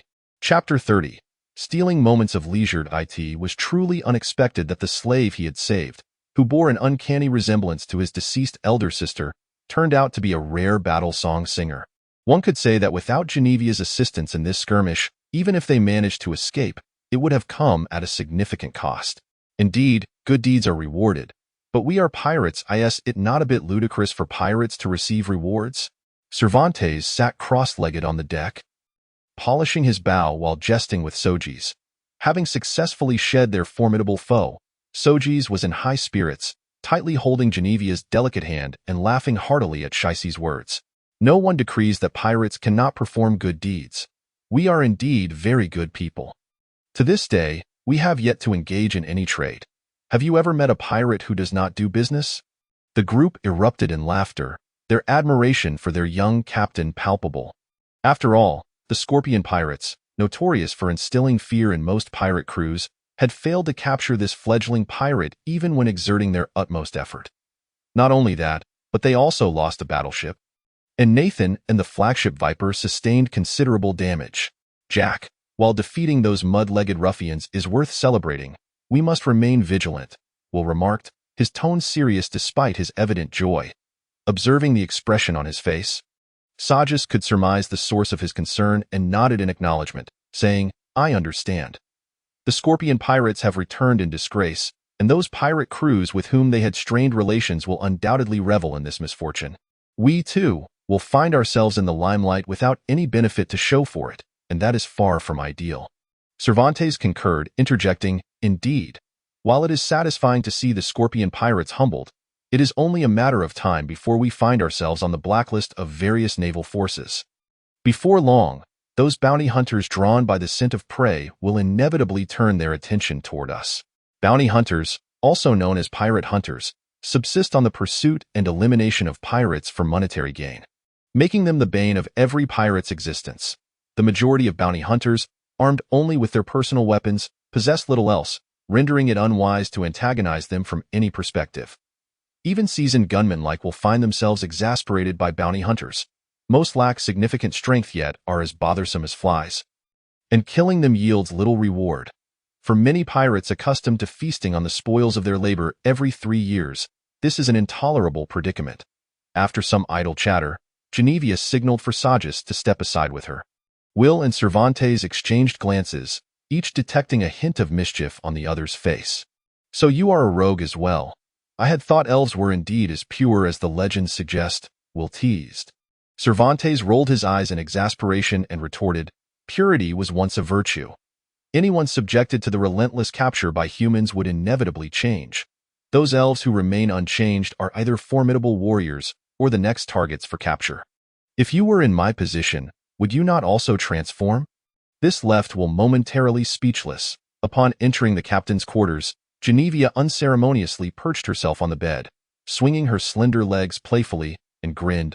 All right, now that we are free from interruptions, tell me, which girl did you mistake me for earlier? Last time, due to an unexpected encounter with a formidable adversary, Sojas had only managed to voice half his thoughts. This time, amidst the chaos, she appeared to be in high spirits and eager to revisit the previous topic. Initially believing she had something of great importance to discuss, Sojas was taken aback, his furrowed brow eliciting a giggle from Genevia, who playfully punched his chest and exclaimed, "Come on, stop sulking and just tell me." Reluctantly, Sojas confessed, "I had an elder sister who passed away many years ago. You bear an uncanny resemblance to her in both appearance and voice." He added an exceedingly unromantic caveat. "Were it not for this reason, I would be furious upon witnessing how that dwarf treated you, but I might not have intervened." Genevia, momentarily speechless, pinched Sojas's cheeks with both hands, tugging playfully, "You are quite dulled, can't you say something sweet to cheer me up?" Though feigning anger, she felt a sense of relief and inexplicable joy upon hearing Sojas compare her to his late sister. While they shared a striking resemblance, their personalities diverged significantly. Sojas forced a serious demeanor and stated, "I am a man of honesty. My greatest virtue is that I never lie." Genevia scoffed, ceasing her playful assault on his face. "If you never lie, then tell me who Sojas Viduprusin is. Are you attempting to deceive me? I am a second-tier war singer, and I have traveled to places beyond your wildest dreams. Do you think I have never heard of that surname?" "I concede. I was mistaken," Sojas admitted, surrendering to her relentless questioning. Despite his reputation, he muttered, "Am I really that well known? How is it that everyone can tell I am using an alias?" Genevia chuckled, "Don't tell me you are unaware of the significance of the Brussin family. Even we outsiders know that families with surnames bearing titles are either royalty or noble houses just below the crown. You can't possibly be ignorant of this." Upon hearing the term significant, Sojas's initially cheerful expression darkened, and he scoffed, "Is Bogas truly strong? Yes, he is formidable. 9th-tier warrior. How many in the world can contend with him? But what does that matter? My mother and sister were still treated like pawns, left to die without aid." Genevia fell silent, as her understanding of the Brussin family was limited. She only knew it was the family of the commander of the Fran Empire's navy, with the current patriarch being Sojas's father. Realizing that her words might have been ill-timed, Sojas suppressed his discontent regarding his family and quickly changed the subject. "Now, tell me about yourself. You mentioned before that you hail from a merchant family, but you have yet to disclose which one. Speak up. If I encounter those scoundrels, I shall deal with them for you and avenge your grievances." Involuntarily, he grasped Genevia's small hand. Surprisingly, she merely shook her head, allowing her hand to be gently held, a relaxed smile gracing her face. "There is no need. You should understand that only those who are free can become war singers, just as you have forsaken your family for freedom to become a pirate. Regardless of their faults, they share the same blood as I. Let the past be the past. From this day forth, they are they, and I am I. Genevia Chloe, inherit only my father's surname, and I shall no longer have any ties to the Chloe family." With that, she adopted an encouraging expression, playfully patting Sojas on the shoulder, saying, "From now on, I shall follow you. If you are a pirate, I will hand you your daggers. If you are a merchant, I shall assist you with your scales. If you are in the navy, I will help you carry cannonballs. In short, you can never rid yourself of me, little brew." Chapter 31. Are companions truly enemies? Amused by Genevia's expression, Sojas feigned outrage, exclaiming, "So my good intentions in saving you have only brought a troublesome stowaway aboard? I refuse to accept this." Genevia, brimming with mischief, wiggled her right index finger back and forth, playfully clicking her tongue. Too late. Have you not heard the saying in the East? It's easy to board a pirate ship, but hard to disembark. Since you are already aboard, you cannot simply leave.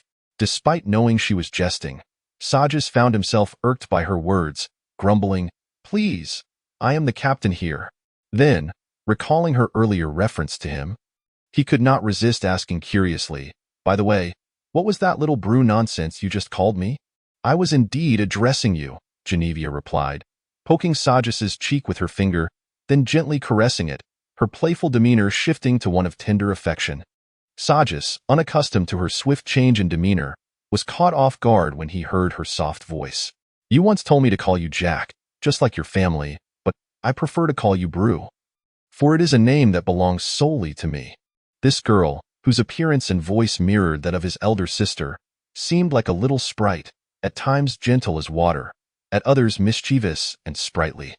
Though she could be clingy, Sojas found himself irresistibly drawn to her, especially now, as her words warmed his heart, evoking a feeling akin to having a family once more, a sentiment that neither Cervantes, Will, nor even his elder brother Raymond could provide. At that moment, Sojas gazed at Genevieve with a sense of infatuation.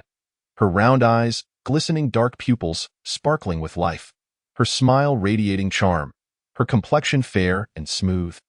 Her voice, befitting a war singer, was intoxicating, drawing one into a trance. Unconsciously, Sojas gently wrapped his arms around her waist, marking the first time he had such close contact with a woman since his mother and sister. Her delicate fragrance tantalizing his senses.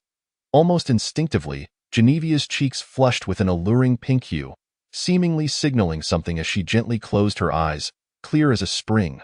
For a moment, Sojas found himself entranced. Finally mustering the resolve to lean down slowly, his lips drawn toward Genevieve's adorable mouth. Their proximity was such that they could distinctly sense each other's breath, yet just as he was about to kiss her, a loud crash echoed through the room as the cabin door was kicked open. Startled, Genevieve sprang from Sojas's embrace like a frightened rabbit, her face turning as red as an apple. Just as the moment grew intimate, it was abruptly interrupted, and Sojas's frustration reached a boiling point. He was infuriated enough to consider tossing this joy killer overboard to teach them a lesson about the perils of interrupting a romantic moment. However, upon turning to confront the intruder, he was taken aback to find it was Will who had entered. Will wore an expression of embarrassment, his heart filled with distaste. What the hell? We've only known each other for a few days. And it's almost like we're about to kiss. Damn. Is this how someone from a noble background operates? His skills in courting are truly remarkable. Fortunately, he understood the gravity of the situation and revealed the reason for his abrupt intrusion. Jack? Just a short distance away, Shus has spotted a pirate ship. Its true strength remains uncertain, but it appears to be heading directly towards us. You'd best come take a look. Without waiting for Sojas's response, he turned and hurried away, unable to endure the sorrowful gazes of the two any longer. For heaven's sake, it's not like there won't be future opportunities. Why the hell are they looking at me like that? Will muttered helplessly as he dashed up to the deck. Cervantes, already prepared for combat, noticed Will's somewhat unnatural expression and curiously inquired, What's wrong? Is our captain throwing another tantrum? Tantrum my ass, Will retorted angrily, before recounting everything he had witnessed in the captain's quarters. Poor Sojas, not only had his first kiss been interrupted, but his embarrassing moment had been laid bare for all to see. Will, oblivious to the need to keep his voice down, inadvertently caused those around him to overhear the incident. Laughter erupted on the deck, with Cervantes doubling over, laughing so hard he pounded the deck. You lot, stop laughing. Get to work moving the cannonballs and be ready for battle. You think this is a joke? I swear, if you keep laughing, I'll cut short your happiness for the rest of your life. As soon as he stepped onto the deck, Sojas was met with this uproarious laughter, instantly turning his face a shade of green with rage. Seeing a pirate rolling on the ground in laughter made him draw his sword in fury. In an instant, the once boisterous deck fell silent, with only a few core members remaining in the crowd. Gazing at Will, who wore an expression of I did nothing wrong, the world is at fault, Sojas felt his teeth grind in frustration.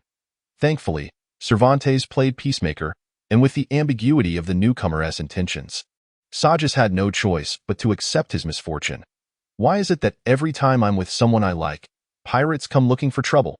Sojas lamented, his eyes brimming with unshed tears.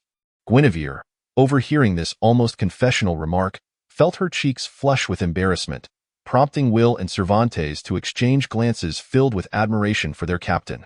Will approached and threw an arm around Sojas's neck, whispering, "Captain, you're incredible. Tell me, how many young ladies did you charm while you were a noble? Just the other day, you were lost in thought in the cabin, and within a day, you've managed to win over such a wonderful girl. When will you teach the rest of us your secrets?" So engrossed in his inquiry, Will failed to notice Guinevere storming over with a glower. Her keen hearing had caught the phrase "win over," igniting her anger. "You scoundrel!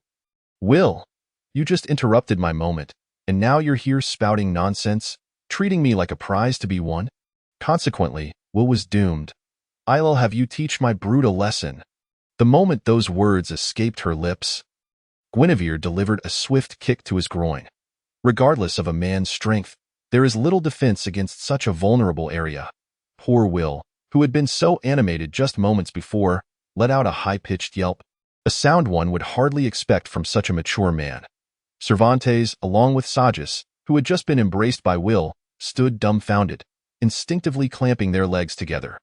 Cervantes had harbored a budding interest in Guinevere, who could be both lively and tender. However, witnessing this scene made him realize that such a girl was truly only suited for their captain. Will hunched over in pain. He managed to give Sojas a thumbs up with great difficulty. His voice now oddly shrill. "Captain, I concede. Only you could handle such a tempestuous girl." Seeing Guinevere glance at his lower half, a chill ran down Will's spine, and he quickly amended, "A girl who can grace the hall, master the kitchen, sing, dance, and still take to the battlefield. Only you, Captain, deserve her." Guinevere, still irked that Will had disrupted her time with Sojas, was further annoyed by his disrespectful words. Yet, upon his retraction, she felt a wave of embarrassment wash over her, her cheeks flushing at his unabashed flattery. Who would have thought that the most serious of men could be so shameless? Sojas, feeling quite pleased, tightened his embrace around the young woman. Observing Will's woe, he found a sense of amusement. Indeed, in times of misfortune, one can often appreciate their own happiness by witnessing the greater misfortunes of others.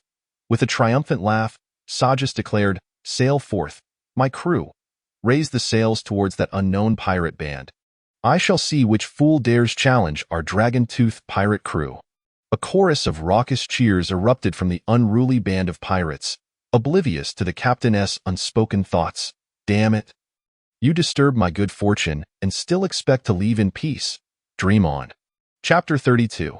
Truly embarrassing for our peers, the recent skirmish with the Scorpion pirates left the Dragon-Tooth crew in a heightened state of excitement. As another ship approached, they instinctively began to stir, eyeing the vessel as if it were a plump lamb. Sojas pulled out his spyglass, and upon closer inspection, he realized it was merely a single-masted rowing sailboat, adorned with a pirate flag emblazoned with a demonic figure that made him scoff. "I could draw a better flag with my left foot." However, his attention soon shifted to a new target, 2 ironclad warships, a much sturdier class of vessel than the usual battleships, albeit slower in speed. It appeared they were in pursuit of the pirate ship ahead. "Jack, ignore it. Those 2 ironclad ships belong to the Zijinji Merchant Guild, likely the result of some small-time pirates' misdeeds. There's no need for us to get involved," Will stated, employing his keen vision to assess the situation without the need for a spyglass. Sojas's lips curled in irritation. Indeed? This was an embarrassment to the profession of piracy. It's fine to rob others, but at least target someone you can actually defeat. Now, this was a classic case of overreaching. The Dragon-Tooth pirate crew's course was in direct opposition to the other 2 factions, meaning they were drawing closer together. Yet, whether due to sheer stupidity or some other motive, the small pirate ship, upon sighting the high-flying Black Dragon's head flag, did not alter its course but instead accelerated towards them. This reckless act left Sojas and even Will momentarily speechless. Soon, the 2 pirate factions converged. To Sojas's astonishment, the evidently weaker pirate crew possessed a loudspeaker, an alchemical item worth at least 500 to 600 gold coins. If they had the funds for such a device, Why were they still aboard such a small vessel? To the pirate ship ahead, I am Viscount Gritch of the Kingdom of Sistine. I command you to halt. Your fleet is hereby requisitioned by me. This nonsensical declaration left everyone bewildered. Requisition? What nonsense! Our Captain's father is a Duke of the Empire. How dare you, a mere Viscount, make such claims in a position of weakness? A moment of silence ensued as Sojas and the others exchanged glances. Guinevere could not suppress a laugh, tugging at Sojas' arm and saying, "Let us go see how impressive this so-called Viscount truly is. I've never met someone so foolish." Laughter erupted among the crew. And at Sojas' command, they slowed their ship, moving closer to the railing. Behind them, a dozen curious sailors followed suit. From the height of their battleship, the members of the dragon-toothed pirate crew looked down upon the obviously misguided Viscount as if they were adults observing a group of kindergarten children. Surrounded by the 3 ships of the dragon-toothed pirate crew, the single-masted sailing ship resembled a sheep amidst a den of lions. On board, Sojas spotted a young man adorned in lavish clothing, sporting a peculiar hairstyle that could only be described as non-mainstream by the standards of Chen Cheng's memories. Upon seeing the crew of the Hope, he froze momentarily, cold sweat trickling down his face. May I ask? Esteemed pirate seniors, you are not members of the Montoya family, are you? Upon hearing this, Sojas instantly grasped the situation. This fool had mistaken their pirate flag for that of the Montoya family. Amused, he responded, "What of it? Whether we are or not, your claim to requisition our fleet is utterly laughable. Who do you think you are?" With that, Will and Cervantes aimed their weapons at the Viscount Gritch. Upon witnessing the scene before him, Gritch's face turned ashen, and he hastily waved his hands, exclaiming, "No, it's not what you think. I merely mistook the flag. It was unintentional. Consider me insignificant. Just let me go." Before he could finish his plea, the fleet of the Zhijingji Merchant Guild fired a cannon as a demonstration, evidently having recognized the pirate flag flying from the 3 ships of the Longya pirate group, and mistaking them for marauders. The cannon fired, and Sojas did not even glance in their direction. Instead, he gestured to Cervantes, stating, "Cervantes, communicate with flag signals to inform the Zhijingji Merchant Guild that we harbor no ill intentions. After we deal with this fool, we shall depart. However, should they dare to attack us, we shall not remain passive." With that, he turned away, draping an arm around Genevieve's shoulder, and uttered a despairing remark that sent a shiver down Gritch's spine. "This worthless fool is of no further use. Will, take a few men and eliminate them." Will obeyed the order and raised his firearm, and with a single shot, a blood hole appeared simultaneously in the throats of the dozen men standing behind Gritch. In the instant they were struck, they did not die immediately, emitting gasping sounds as their lifeblood flowed forth until they succumbed to despair. This was the 3rd-tier gun technique, Chaotic Blossoms, which utilized telekinesis to split the bullet at the moment of discharge, enabling a single shot to strike multiple targets. Witnessing the demise of his subordinates, Will leaped to Gritch's side. Just as Gritch prepared to make a desperate stand, he aimed the gun at Gritch's temple and, with a look of sympathy, asked, "Do you know who deserves to die at sea?" Gritch, as if devoid of soul, mechanically shook his head. This pathetic display elicited disdain from Will, who sneered, "It is people like you, self-important yet cowardly, that have led to the proliferation of such nobility. No wonder I've never heard of the Kingdom of Sistine. If a waste like you can become a Viscount, this country must be in dire straits. Remember this, my Lord Viscount." As Will tightened his finger on the trigger, he delivered Gritch's last words. "In your next life, if you seek thrills, do not attempt piracy without the capability." With a resounding bang, the gun fired, obliterating Gritch's head, the shot utilizing specially crafted ammunition from the Thunderfire gun, the cost of which could sustain an ordinary person for an entire year. One knew of Will's past. 20 years ago, he was merely a child fond of playing with slingshots, living in the unremarkable kingdom of Moor. Despite a childhood marked by poverty, he was content until the year he turned 13 when a baron seized his family's land, and his parents were falsely accused of theft and tortured to death in prison. Consumed by grief and anger, he sought revenge but was intercepted by an old pirate who, through persuasion, led him to join his pirate crew as a sailor. Will swiftly proved his talent, becoming a true marksman. And at 16, upon the aid of his comrades, he returned to his hometown, avenging his parents by killing all those complicit in their wrongful persecution. From that day forth, he vowed that any cowardly noble he encountered would meet a grim fate. At the age of 28, the pirate crew he belonged to was betrayed by allies and ambushed. The elderly captain, nearly 70, sustained grave injuries while protecting his crew. In that moment, he bore no sorrow.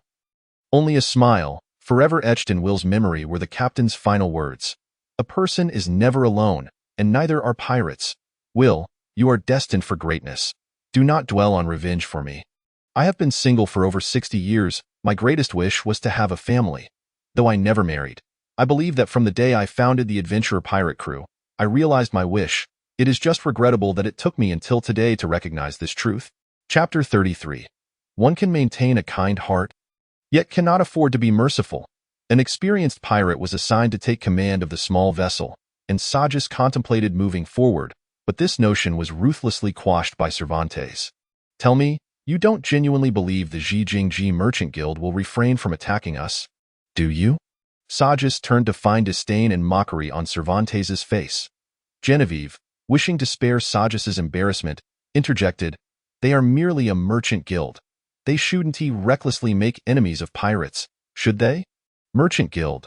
Cervantes's smile grew ever colder. What of it? Do not forget, we are pirates. Regardless of our notoriety, anyone who can verify our identity can use our heads to claim a bounty. And remember, merchants are among the most profit-driven of people. But Blue also hails from the Fran Empire. And he just informed the Zhijingji Merchant Guild.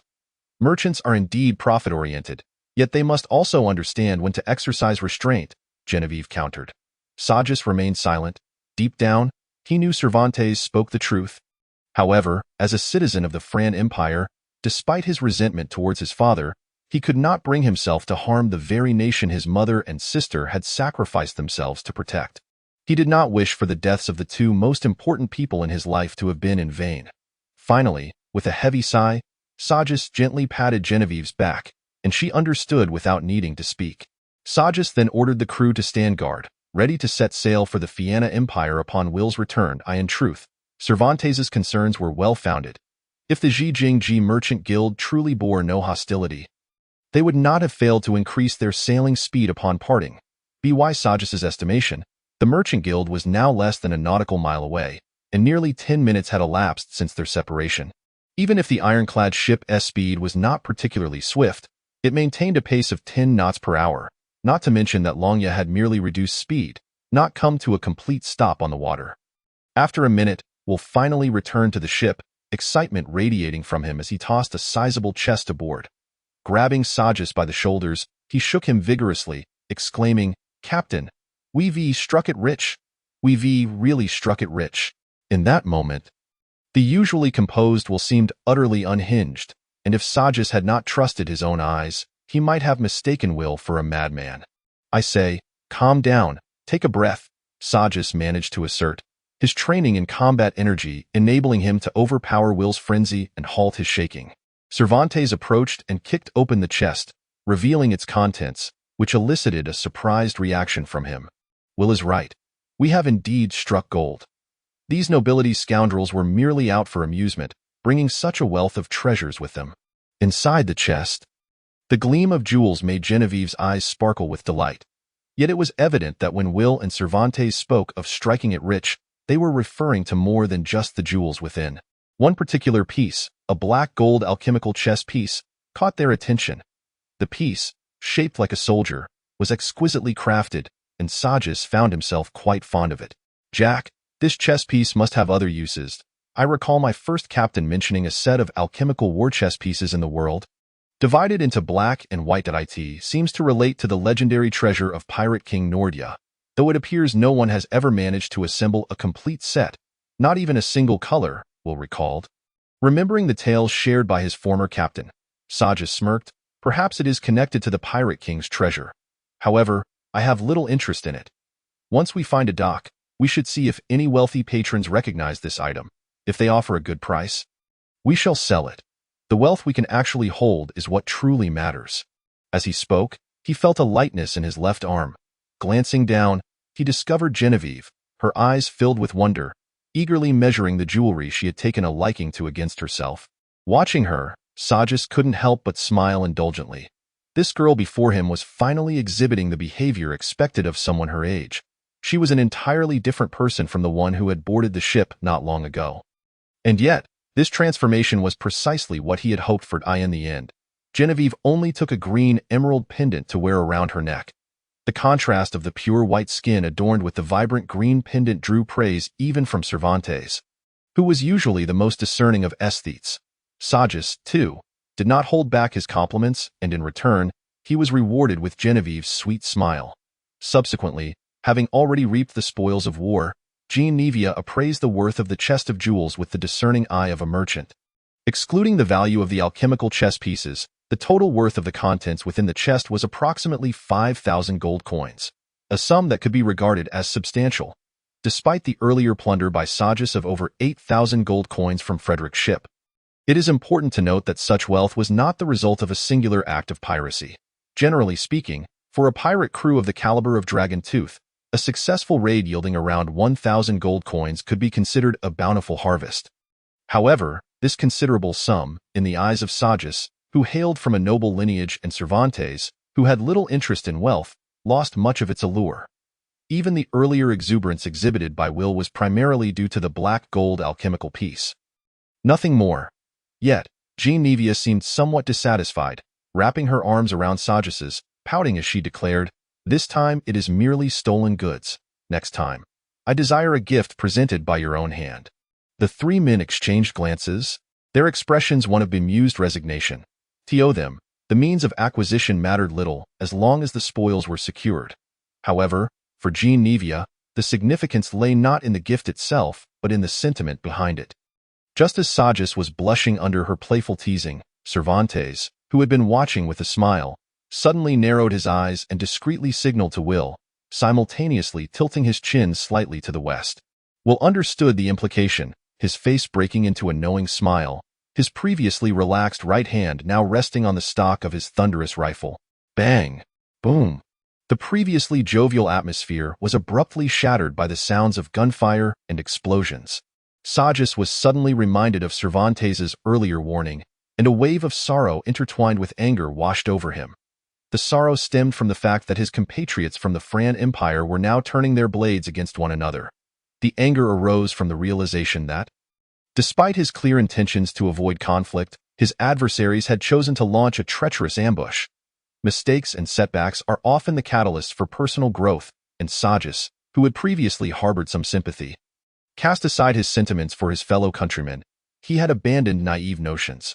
For him, any individual daring enough to strike against him, even if they were compatriots, would meet the same fate.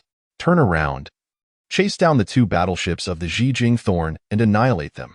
Sojas issued his command with fury. Although Genevieve harbored no love for bloodshed, she chose to support him, while Will and Cervantes focused on intercepting the enemy's cannon fire, all the while keeping a watchful eye on Sojas's actions.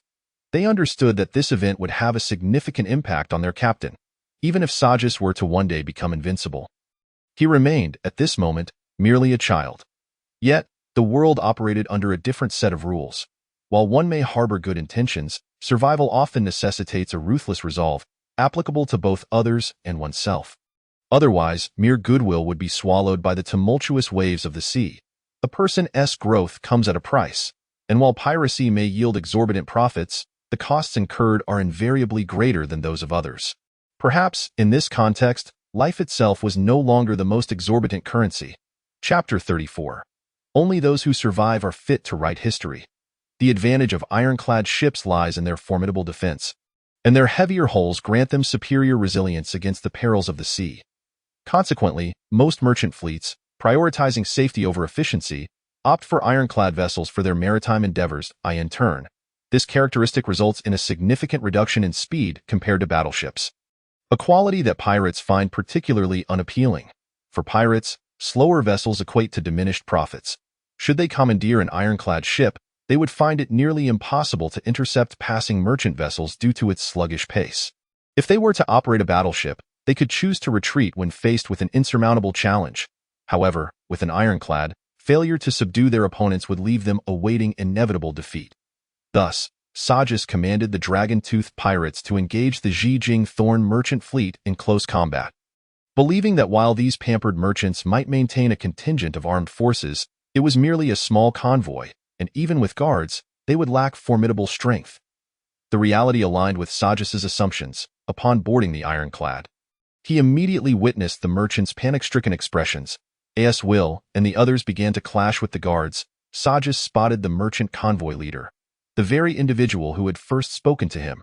For such a self-serving individual, Sojas lost interest after a mere glance. The guard standing beside the leader, upon receiving Sojas' command, joined the fray. This guard was a petite female swordsman clad in azure light armor, her age comparable to Will's. Her presence indeed inflicted considerable casualties among the pirates. As Will and Cervantes, being ranged fighters, found themselves at a disadvantage in this melee. The previously commanding Bode, who had helmed the Wave Rider, struggled against the female swordsman. Not wishing to witness unnecessary losses among his crew, Sojas signaled for Genevieve to retreat before entering the fray himself. His long sword had been destroyed in the encounter with the Scorpion pirates. But given his skill, seizing a weapon from the enemy was hardly a challenge. Fixating on two guards who were flanking a pirate, Sojas swiftly unleashed his agility, approaching like a gust of wind. With a powerful punch aimed at one guard's temple, the guard barely heard the rush of air before being knocked unconscious. The other guard, witnessing his comrade fall, was struck with terror, only to be caught off guard by a pirate's blade plunging into his heart. Seizing the long sword from the fallen guard, Sojas charged towards the female swordsman, dispatching any guards foolish enough to impede his path with a mere flick of his blade. He was now within 5 or 6 meters of her. With a fierce shout, he surged forward, thrusting his sword to parry her strike aimed at Bode's throat. The female swordsman, having only recently achieved second-tier status, was outmatched in both technique and vigor. The force transmitted through her sword numbed her wrist, nearly causing her to lose grip of her weapon. Sojas swung his sword with great speed, and the female swordsman, unable to confront the blade's edge head-on, leapt back. Sojas refrained from pressing the attack, instead darting towards the guards engaged with the pirates.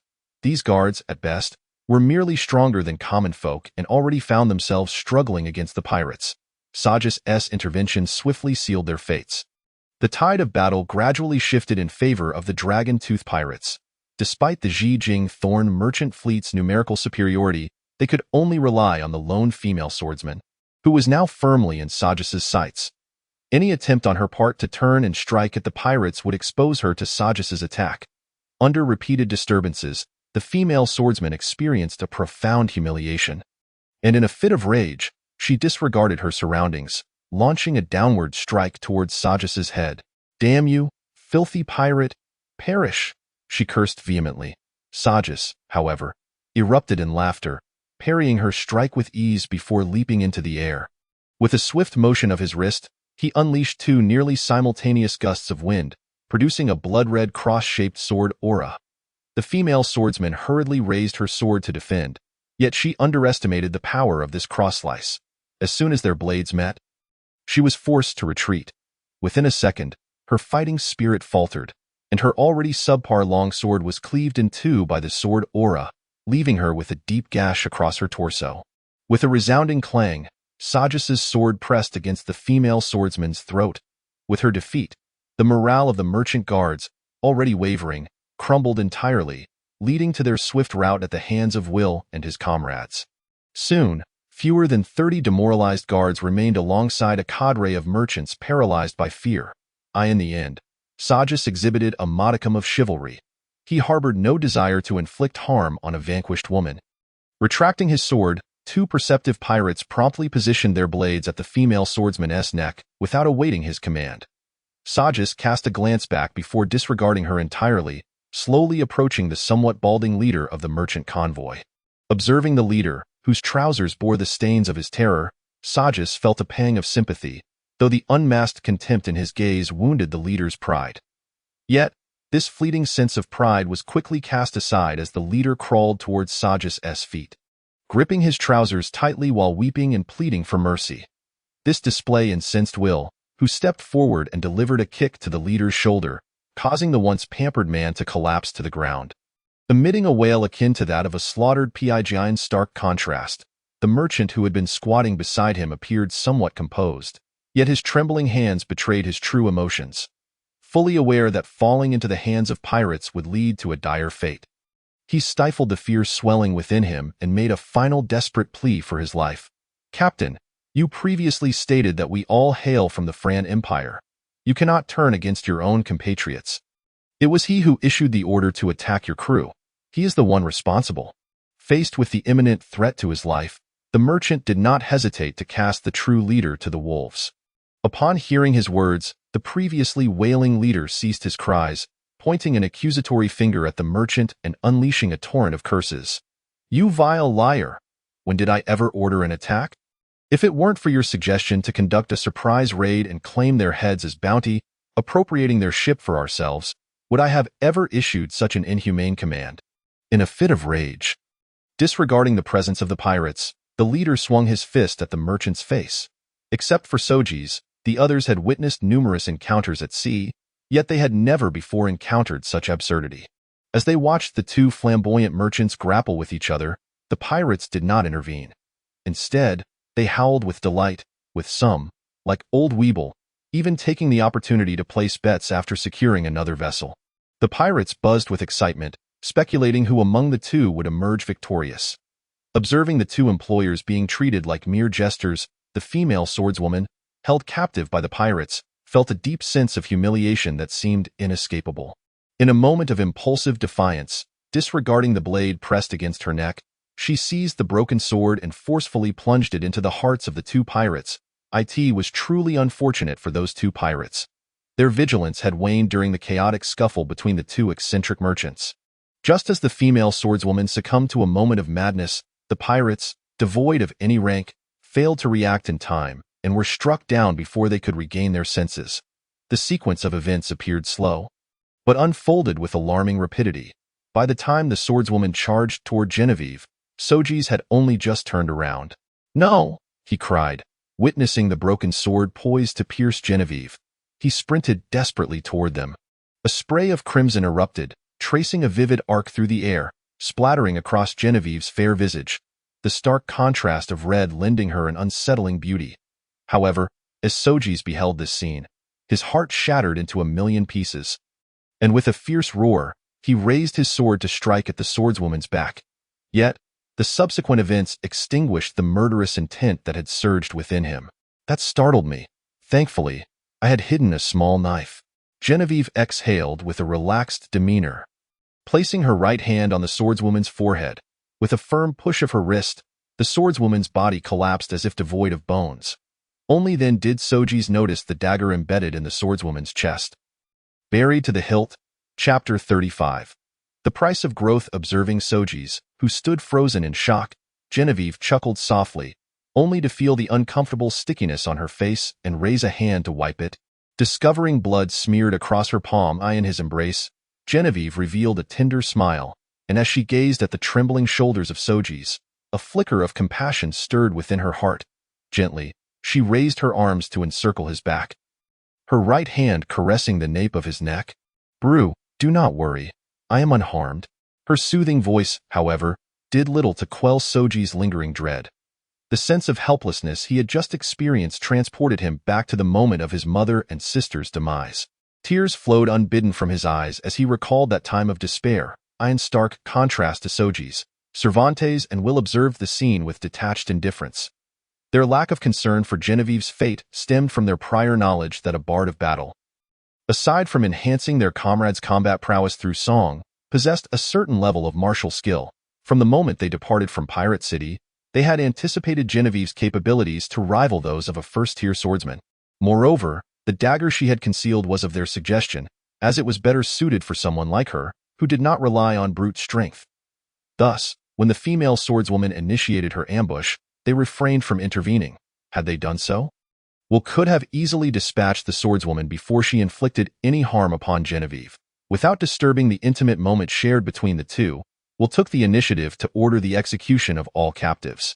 Although these prisoners could have been leveraged for ransom from the Thistle merchant group, the potential fallout from permanently antagonizing the group rendered the ransom less significant. The female swordswoman's earlier betrayal had already stoked the pirates' ire, and upon receiving the command, They executed the captives without hesitation, casting their bodies into the sea. With this victory, the dragon-toothed pirate crew's fleet expanded once more. In terms of sheer numbers, they were now on par with the renowned Scorpion pirates. Observing the still somewhat shaken leader, Will chuckled and shook his head, then, alongside Cervantes, led the crew to loot the ship's treasures. He is still too young, Cervantes remarked with a sigh. Will, however, saw nothing wrong with this, as he rummaged for valuables, responding without turning. But this is quite advantageous. Having a leader who genuinely cares for his comrades is far preferable to following those with ulterior motives. Besides, in times of turmoil, growth often comes at a steep price. Are you sure? Cervantes, having just discovered an oddly shaped firearm, tossed it at Will's feet. And I'm not referring to this. I mean that he still possesses a hint of chivalric spirit. Showing compassion towards women, that could be a perilous flaw. Good grief, are you afraid of a misfire? Will picked up the firearm, examining its craftsmanship before casually remarking, if the target of this ambush had been him, he might have struggled to abandon that chivalric code. However, since the target was Genevieve, this time he will grow. Moreover, Will twirled the firearm, fastening it at his waist, and grinned. We are also members of the dragon-toothed pirate crew. It is precisely because our leader is not omnipotent that we must aid in his growth. Otherwise, what purpose do we serve? On the deck, under Genevieve's gentle reassurances, Sojeas managed to regain his composure. Albeit feeling momentarily dazed, as if he had been transported back to his childhood, nestled in his sister's embrace, seeking comfort. Slowly straightening his back, he allowed Genevieve to tenderly wipe away the tears that had yet to dry on his cheeks. Breaking the prolonged silence, he finally spoke, "Vaya, trust me. Today's experience will be the last of its kind, I promise." His earnest demeanor elicited an uncontrollable smile from Genevieve, who, having held back laughter for so long, burst into a melodic giggle that resonated across the deck. She laughed. Soji's earlier seriousness melted away, replaced by a look of exasperation. "Please, don't laugh. I'm being entirely sincere." Upon hearing this, Genevieve laughed even heartier, prompting Soji's face to darken. As he struggled to maintain his composure, Genevieve finally stopped laughing and said, all right, I won't laugh anymore. Is that acceptable?" With a swift change of expression, she adopted a gentle demeanor, leaving Sojeas, who had just been frowning, with no retort. "What I cherish is your ability to maintain your principles while acting. Regardless of what others do, it must not serve as an excuse for you to abandon your own standards. Simply be true to yourself," Genevieve expressed. Yet upon seeing Sojeas' defiant expression, she realized he had not absorbed her words. With a wry smile, she chose not to push further. While she did not wish to see Sojeas become a cold-blooded killer, his unwavering concern for her well-being filled her with a sense of joy. Feeling that remaining in the same place was not ideal, Sojeas took her hand and led her into the ship's cabin. Upon entering, they were met by the pirates who had just finished their looting. Bod, standing behind Cervantes, was emitting a mischievous chuckle as he observed Genevieve holding hands with their captain. Unable to resist, he teased, "Captain, you've wrapped things up rather quickly." Laughter erupted among the crew, while Sojeas remained bewildered, but Genevieve's face flushed crimson. She bit her lip and discreetly pinched Sojeas' lower back. "Oh no, this is bound to leave a mark," Sojeas lamented inwardly, perplexed by how women seemed to possess an innate talent for pinching or twisting. Nevertheless, he astutely shifted the topic, guiding Genevieve aside as they watched the pirates haul their ill-gotten gains onto the deck. "Will, what is the approximate income this time?" "The money isn't substantial, at most a few hundred gold coins, but Shoes has indeed helped me find this treasure," Will said, pulling out a uniquely designed firearm with a proud expression. Noticing the captain's attention drawn to the gun, he tossed it into his hands. As Sojeas presented it to Genevieve for them to admire together, he began to introduce the weapon. "I once researched the diagrams of magic firearms, and if my memory serves me correctly, this should be the rapid-fire invention of Master Green, the first magical technician, from 200 years ago. Its basic range is 800 meters, and its maximum range is 1,200 meters. Although its range is not as far as my Thunder Fire gun, it excels in rapid firing. With it, I have a bit more confidence in close combat." Despite introducing the rapid-fire gun, The others could discern the unabashed pride in his tone, which instantly irritated Cervantes, who thought, "Damn it, I found the gun, and here you are boasting about it." Seemingly sensing the elf's resentment, Will straightened his expression, clapped his shoulder firmly, and said earnestly, "Shoes, thank you for helping me acquire this gun. Rest assured, even if you can't find a decent bow in the future, I will still fight alongside you. Ha ha ha." In the end, Will could not contain his glee and burst into laughter, provoking Cervantes, who, already furious, pinned him to the ground and delivered a flurry of punches. Sojeas, witnessing the elf's outburst, joined in, landing punches on Will's still smug face. The group celebrated their fruitful day amidst this playful scuffle. Though they had experienced a whirlwind of events in just a single day, having resolved to venture out to sea, they must prepare for the worst. Victory often favors those who are well prepared. Does it not? Chapter 36. Journey to Fianna. In a moment, a bruised Will lay gasping on the ground, while Sojeas and Shoes also collapsed, exhausted. "You two little monkeys, treating your elders so roughly, damn," Will groaned, rubbing his swollen cheekbone, occasionally wincing in pain. Sojeas rolled his eyes. "Stop pretending. We didn't even hit you hard. Look, not a drop of blood was drawn. Besides, we aimed away from your eyes. Who told you to flaunt that new gun?" Cervantes nodded vigorously in agreement. Will smirked, about to continue his boasting, when he noticed Genevieve, with a mischievous grin, holding the rapid-fire gun.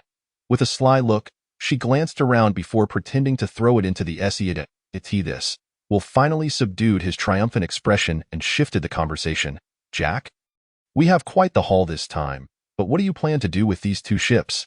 Sojeas, already having a plan in mind, replied leisurely, "We'll sell the two ironclad ships directly in the Fianna Empire. There's no need to alter our course. As for the money, the two recent hauls should yield around 6,000 to 7,000 gold coins, with each pirate receiving 10 gold coins to AS for the remainder." Sojeas stroked his chin, revealing a knowing smile. "It's time to procure some new equipment." At this, the others displayed solemn expressions. Indeed, despite having fought several battles recently, the Dragon-Tooth pirate group had revealed significant deficiencies. First, although Cervantes wielded an elven bow, its material was mediocre. No amount of fine craftsmanship could compensate for its inherent flaws. Moreover, Sojeas' previous longsword had been shattered by his own fighting spirit, and he was currently wielding nothing more than a common iron sword. Additionally, as the Dragon-Tooth pirate group expanded, it was time to invest in a set of communication wristbands. Purchasing just a pair wasn't overly expensive, but acquiring a complete set would increase costs exponentially. A pair of wristbands cost 300 gold coins. A 5-piece set totaled 1,000 gold coins. A 10-piece set amounted to 2,500, and a 20-piece set reached 6,000. The steep price stemmed from the complexity of manufacture. Without a matching set, communication was impossible, even if they were activated by the same person's blood. So, upon reaching the Fianna Empire, we will purchase a set of 20 communication wristbands. Sojeas' grand declaration nearly caused Will and Cervantes to spit out their drinks. Damn, truly worthy of being the captain, they thought, though admiration aside. Will wiped the sweat from his brow and advised, "Jack, we currently have only a few ships and not many crew members. It's just you, me, Shoes, Genevieve, and old Weibel, perhaps adding Bode. Besides, we four are always on one ship. A 5-piece set should suffice. No need for a 20-piece set." "You fool," Sojeas scoffed at Will. Will was about to retort when Sojeas added, "Just over a month ago, I had only a 400 gold coin ship and was alone. Now I possess 5 ships and hundreds of crew members. It's better to buy early than to find ourselves in need later and unable to procure them." Reluctantly, Will had to admit that he had a point. Purchasing a smaller set now might seem prudent, but if new members join later, they would need to buy more, making the initial savings negligible. From a long-term perspective, it was indeed more economical to buy everything at once. Seeing no objections from the three, Sojeas ordered them to accelerate their journey, with the destination clearly being the Fianna Empire. Earlier, Cervantes had curiously asked why he had chosen this particular destination, to which Sojeas' response left everyone speechless. "I have a grudge against Fianna. Robbing their money and killing their people will not weigh on my conscience." This answer drew disdain from the group. It was akin to being a rogue while still attempting to uphold a faade of virtue. Yet it was also an effective method to adapt to the pirate lifestyle. The journey from the Sacred Beast Sea to Pirate City took merely half a month, but the shorter route to the Fianna Empire took a full 20 days due to the ironclad ship's sluggish speed. Just now entering the dreamlike seat on the deck, Sojeas lay languidly in a deck chair, while Genevieve cheerfully massaged his legs, a luxury that elicited envy from the ship's many old bachelors. "Damn turtle!" Will suddenly shouted. Sojeas, too lazy to even open his eyes, grumbled, "What's so special about a turtle? You better come look first." Will, irate, picked up an empty bottle and hurled it at Sojeas' stomach. Reluctantly, Sojeas, along with Genevieve, walked to the railing. Following Will's pointing finger, upon seeing the sight, his eyes widened in shock. What a massive turtle! As those who make their living at sea, the crew was no stranger to sea turtles, but one of such size was truly astonishing. Approximately 500 meters ahead of the Hope, a giant sea turtle with a shell towering 7 to 8 meters high and a diameter of about 10 meters was swimming toward the dragon-toothed pirate group. Its dark green shell was adorned with spiky protrusions, spiraling patterns adding to its menacing appearance, accentuated by the sharp horns on its head and the fangs in its mouth. Damn it, that's no ordinary turtle. It's clearly a fifth-tier magical beast. The deep-sea thornback turtle. We're in trouble. Sojeas, recalling the bestiary he had perused in his youth, quickly recognized the creature. Turtle-type magical beasts were typically known for their formidable defense, and this one was no exception. Although the deep-sea thornback turtle appeared fierce, it was somewhat timid and would attack relentlessly if it sensed a lack of fear from its opponent.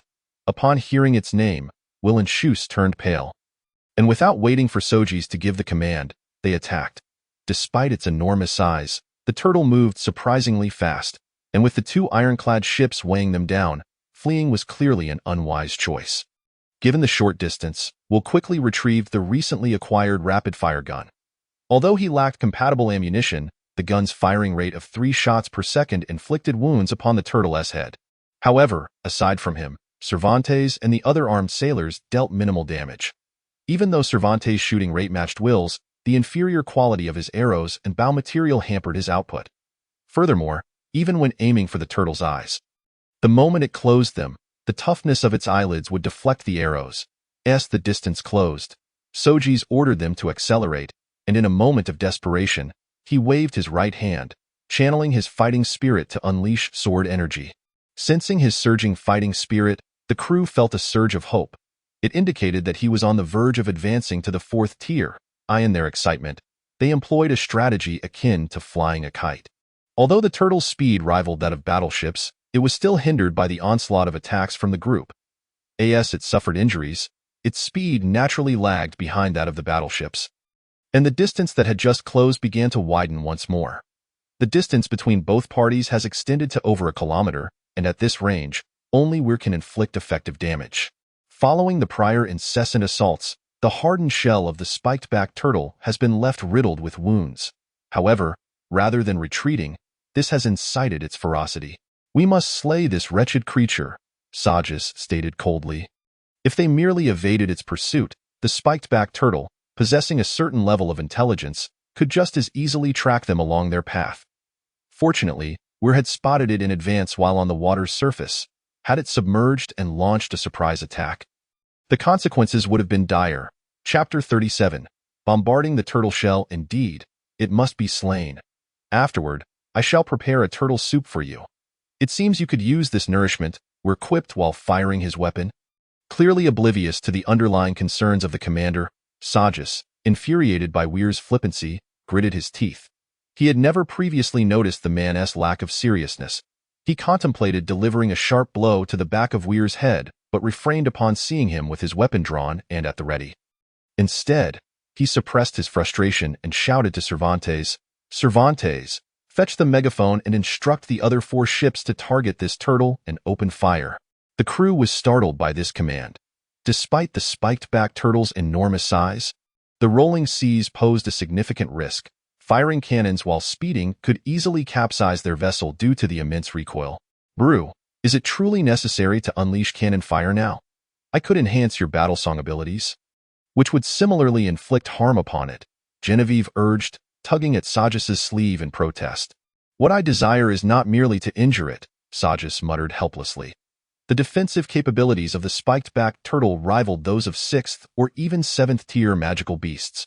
Furthermore, they had already created a considerable distance. Even with Genevieve's enhancements, only Weir among them could reach such a range, and it was futile to expect him to single-handedly slay the massive turtle. Shaking his head slowly, Sojas gestured for Cervantes to hasten with his orders. Understanding the urgency, Cervantes quickly ascended to the lookout, grasped the megaphone, and shouted, "Dragon Tooth, all units heed my command. The captain has issued orders, aside from the Hope. The remaining 4 ships are to target the deep-sea spiked-backed turtle and fire. If it weren't for the proximity earlier, risking cannon fire could have endangered the Hope. I would have given the order to fire long ago," Sojas sighed. Seemingly resigned, it was no wonder, considering the turtle's formidable size coupled with its surprising speed. Upon hearing Cervantes' command, the Phoenix Arrow, Wavebreaker, and 2 ironclad ships aligned their cannons towards the deep-sea spiked-back turtle. While the other 3 temporary captains lacked an ability, they made up for it with unwavering loyalty. Old Weir, having sensed the feasibility of this tactic earlier than Sojas, refrained from acting hastily, not wishing to incur the captain's ire. Even knowing that Sojas was not one to hold grudges, the spiked-back turtle, desperately swimming towards the Hope, remained oblivious to the movements of the other 4 ships. Although 5th-tier magical beasts possess a degree of intelligence, they still tend to rely on instinctual behavior. Just then, a thunderous roar erupted as over 60 ship cannons simultaneously discharged. Given the turtle's massive size and the current proximity, nearly all of the projectiles struck it directly. The sheer force of this volley was astounding. The explosions against its shell sent towering columns of water soaring into the air, each measuring several dozen meters in diameter. The tremendous cacophony left the crew momentarily dazed. While the deep-sea spiked-back turtle, at the epicenter of the blasts, fared even worse, as the water column dispersed. The crew collectively gasped in shock at the sight before them. The turtle was in a truly dire state. At this moment, the spiked-back turtle had lost its earlier ferocity. Its once mighty shell lay shattered into fragments. If one were to observe its current form, they might mistake it for a mere lizard dwelling in the ocean. The surrounding waters were thoroughly stained red with its blood. Yet despite this brutal bombardment, it still clung to life. Remarkably resilient. Indeed, Sojas exclaimed, slamming his hand against the railing. Watching the turtle struggle to turn, as if contemplating escape, he suddenly commanded a retreat. Now presented with an opportune moment to eliminate the beast, the pirates were adept at mercilessly capitalizing on a wounded opponent. However, a few among them were still in a daze, bewilderedly asking, "Captain, the turtle is in such a state. Surely we can fire upon it now?" Upon hearing this, Weir promptly struck the offender on the head, scolding, "Have you lost your senses? If we fire now, we may as well waste a magical crystal." Although 5th-tier magical crystals are not particularly rare, they still hold value, easily worth several hundred gold coins. In truth, had he the means, Sojas would prefer a more refined method to eliminate it. Typically, the most valuable parts of a shelled magical beast are its shell, unless it exceeds 7th-tier status.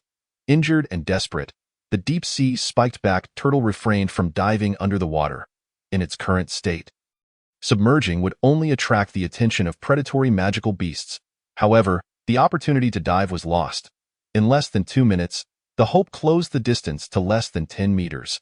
The shadow cast by the ship completely enveloped the turtle's massive body, and the creature, now unable to accelerate, let out a desperate cry. With no trace of sympathy, Sojas drew his sword and leaped onto its back. The spiked-back turtle thrashed violently but was powerless to dislodge him. Seizing the moment, Sojas stomped forcefully on a wound across its back, eliciting a pained roar and intensifying its struggles. Though it had lost its shell, the turtle's body remained boat-like, and despite its frantic thrashing, it could not rid itself of Sojas. On the contrary, its struggles only hastened the flow of blood, further weakening its vitality. Standing atop its back, Sojas sensed a unique life force emanating from the creature. After approximately 3 more minutes, the spiked-back turtle had completely exhausted its strength. Observing the entire ordeal, Sojas raised his sword and struck. The blow was instinctive, and his connection to the creature allowed him to effortlessly cleave through its skull. The power of this strike surprised even him. However, with the turtle's demise, its immense body seemed to lose buoyancy. Feeling himself sink, Sojas quickly severed its neck with another strike, grasped a chunk of flesh, and hurled it onto the deck.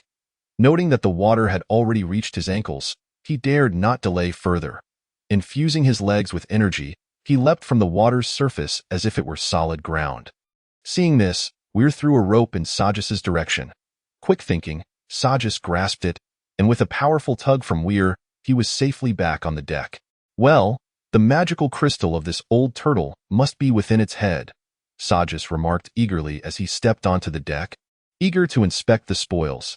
To his delight, a pirate retrieved a sea blue magical crystal the size of a cannonball from the turtle's nape and presented it to the captain. Accepting the crystal, Sojas shook his head in mild disappointment. Genevieve, curious, inquired, but she was unprepared for Sojas' response. If only we had a magician among our ranks, then this magical crystal would truly be utilized to its fullest potential. A few dark lines appeared on Genevieve's smooth forehead, and she pouted in irritation. Who says? We battle song singers can also absorb energy from magical crystals to gain new battle songs. Oh! Sojas perked up, excitement evident as he tossed the crystal to Genevieve. She caught it, albeit still somewhat displeased. Sojas, puzzled, asked, "What's wrong? Are you still upset?" "Of course I'm upset." Genevieve rolled her eyes dramatically, though her actions inadvertently conveyed a certain allure to Sojas, causing his heart to flutter. Just as he was about to speak, he noticed Genevieve's delicate finger repeatedly tapping his forehead. When will you ever be satisfied? Greed, if taken too far, will lead to poverty. Do you not understand? Do not compare me to ordinary folk. I am indeed content, Sojas replied with a mischievous grin. Wrapping his arm around Genevieve's waist, she looked at him skeptically, pouting. Who can prove that you're content? You can. Sojas lifted her chin, gazing at her with affection. Genevieve felt her heart race under his gaze, her eyes flitting nervously. Having you by my side, I am already satisfied for life. Really? Is that true? Genevieve's cheeks flushed crimson, her heart fluttering with joy as she softly posed the question. Unexpectedly, upon hearing her inquiry, Sojas released his embrace and burst into laughter, turning to Fleet-Eye in her moment of shock. Genevieve only caught the tail end of his words. "Ha, how could one possibly be satisfied being a pirate? Of course, I was just fooling you. You actually believe that. Ha. Regaining her composure, Genevieve furiously smashed the magic crystal she held onto the ground, then grabbed the mop from the deck and chased after Sojas. Meanwhile, Cervantes, who was merely watching the spectacle, covered his face with his hand and helplessly remarked to the equally dazed Will, "Is this what you call a master of wooing? To me, it seems he is destined to live a life of solitude." Will's mouth twitched as he uttered an answer even he found hard to believe. Perhaps our esteemed captain does not wish to step into the grave of marriage just yet. Chapter 38. The secrets of the Chloe family. Nearly a month had passed since their departure from Pirate City, and the ship's provisions and fresh water were dwindling. Reluctantly, the crew decided to first seek a nearby dock to procure supplies before heading to the Fianna Empire. 18 night. The four of them engaged in a game of war chess in the captain's quarters. This world's version of war chess was vastly different from any game of chess in Changcheng's memory. Here, the pieces were categorized into 7 types: king, commander, swordsman, gunner, mage, priest, and soldier, each possessing distinct movement and attack ranges. The board itself was a 36 by 36 grid, accommodating either 2-player or 4-player matches. Sojas, coming from a noble background, had dabbled in such games that enhanced tactical acumen, while Genevieve, with her playful nature, had an even greater enthusiasm for board games than Sojas. Will and Cervantes, on the other hand, only understood the basic moves, resulting in their utter defeat at the hands of Sojas and Genevieve. As a gunner, Will instinctively favored the gunner piece despite his unfamiliarity with war chess. In the rules, the gunner piece had a long range but limited movement, while the swordsman, despite having only a 1-square attack range, possessed the greatest movement capability. After effortlessly dispatching Will's gunner piece, Sojas noticed his despondent expression. "I'm done. I concede. You two are a pair of dog lovers." Will huffed angrily, sweeping all the pieces off the board, muttering defiantly, "No matter how well one plays chess, it's useless without practical combat experience. I might as well stick to being a gunner." Sojas chuckled and attempted to soothe Will's frustration. "You do have a point. This war chess is just entertainment. It's not to be taken too seriously. Just like in this age of sailing, the wars among nations are fought at sea. War chess merely highlights the importance of class combinations, yet it fails to convey the significance of a fine ship. Will slapped his thigh and exclaimed, "Exactly! Naval battles rely on ships. If the melee classes aren't leveled up enough, without engaging in boarding actions, they can only stand on the ship moving cannonballs and signaling flags. The realm of naval warfare truly belongs to the ranged classes."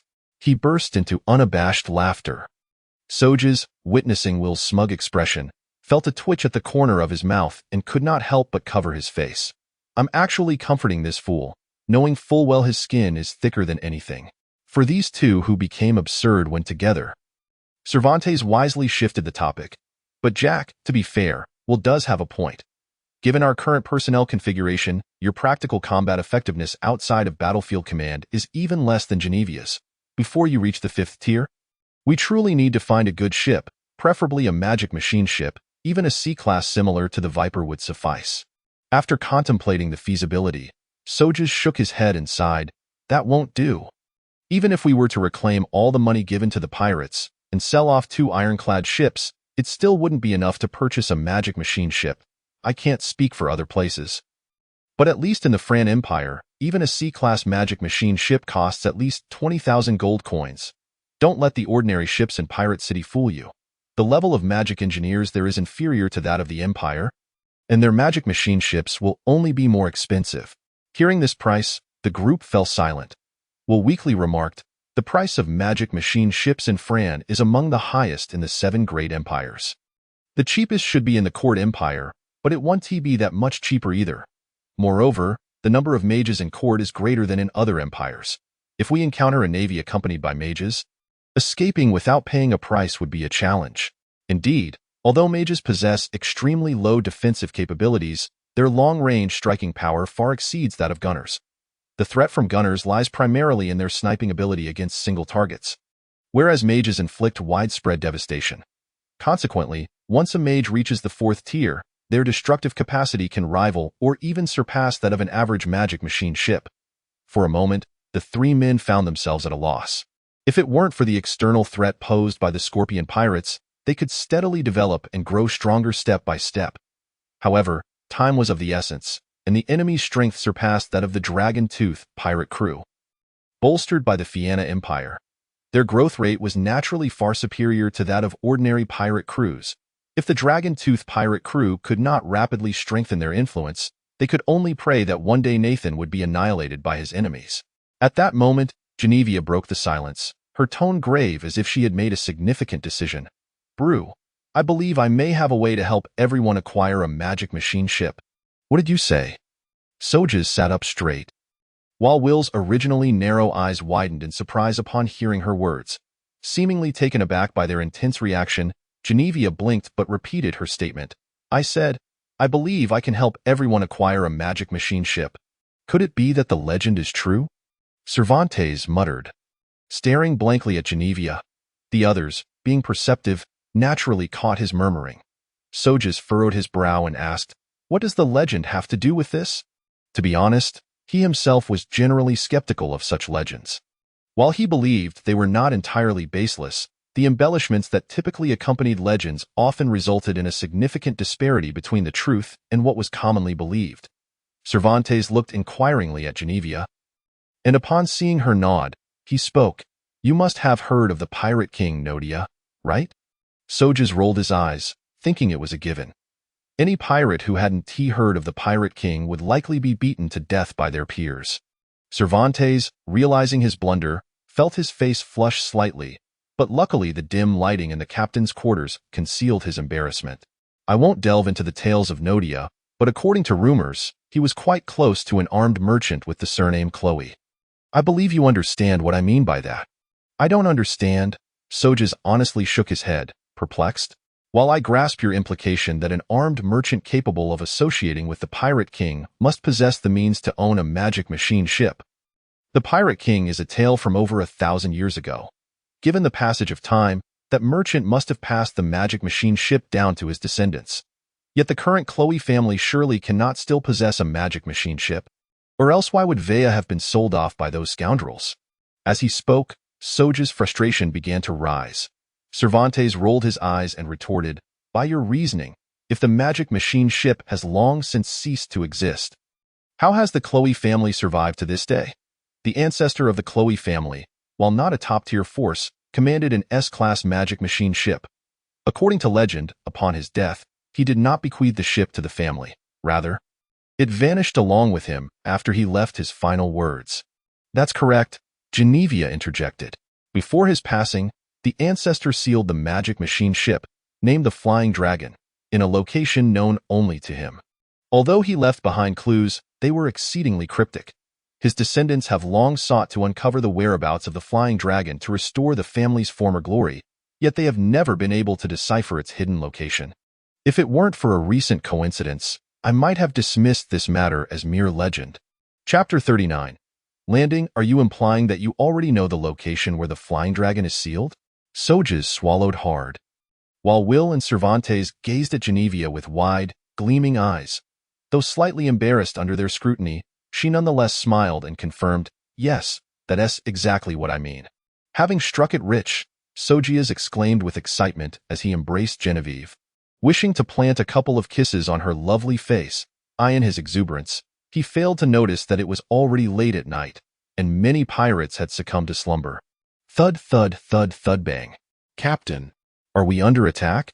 A pirate, startled by Sojeas's loud shout, stumbled into the captain's quarters, only to find Sojeas entangled with Genevieve. Damn it, is this to ensure I remain a lifelong bachelor? Sojeas lamented, on the verge of tears, as he continued to hold the squirming Genevieve tightly with one arm while his other hand seized a bottle of wine, which he hurled at the pirate, jesting, go amuse yourself elsewhere while the captain enjoys some private time with his lady.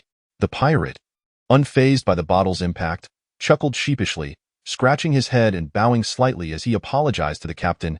He, Captain, please continue. I shall take my leave now. With that, he exited the captain's quarters, gently closing the door behind him, only to suddenly slap his forehead in realization. Wait a minute, Captain Will and Captain Cervantes are also in there. How could the captain engage in such intimacy with the captain's wife in their presence?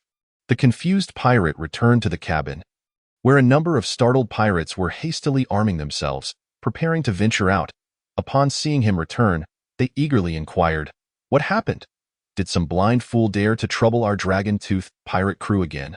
Don't even mention it, the returning pirate replied, tears brimming in his eyes as he recounted the incident in detail. Instantly, the cabin erupted in laughter, even louder than Sojeas's earlier outburst. Ha ha ha, your luck is truly beyond repair. Indeed, just when the captain finally had a moment of privacy, you had to interrupt. Next time, behave yourself. Otherwise, the captain's wife won't let you off easily. Ha ha ha. In the captain's quarters, Sojeas's face darkened at the pirate's jests, while Genevieve's cheeks flushed with embarrassment.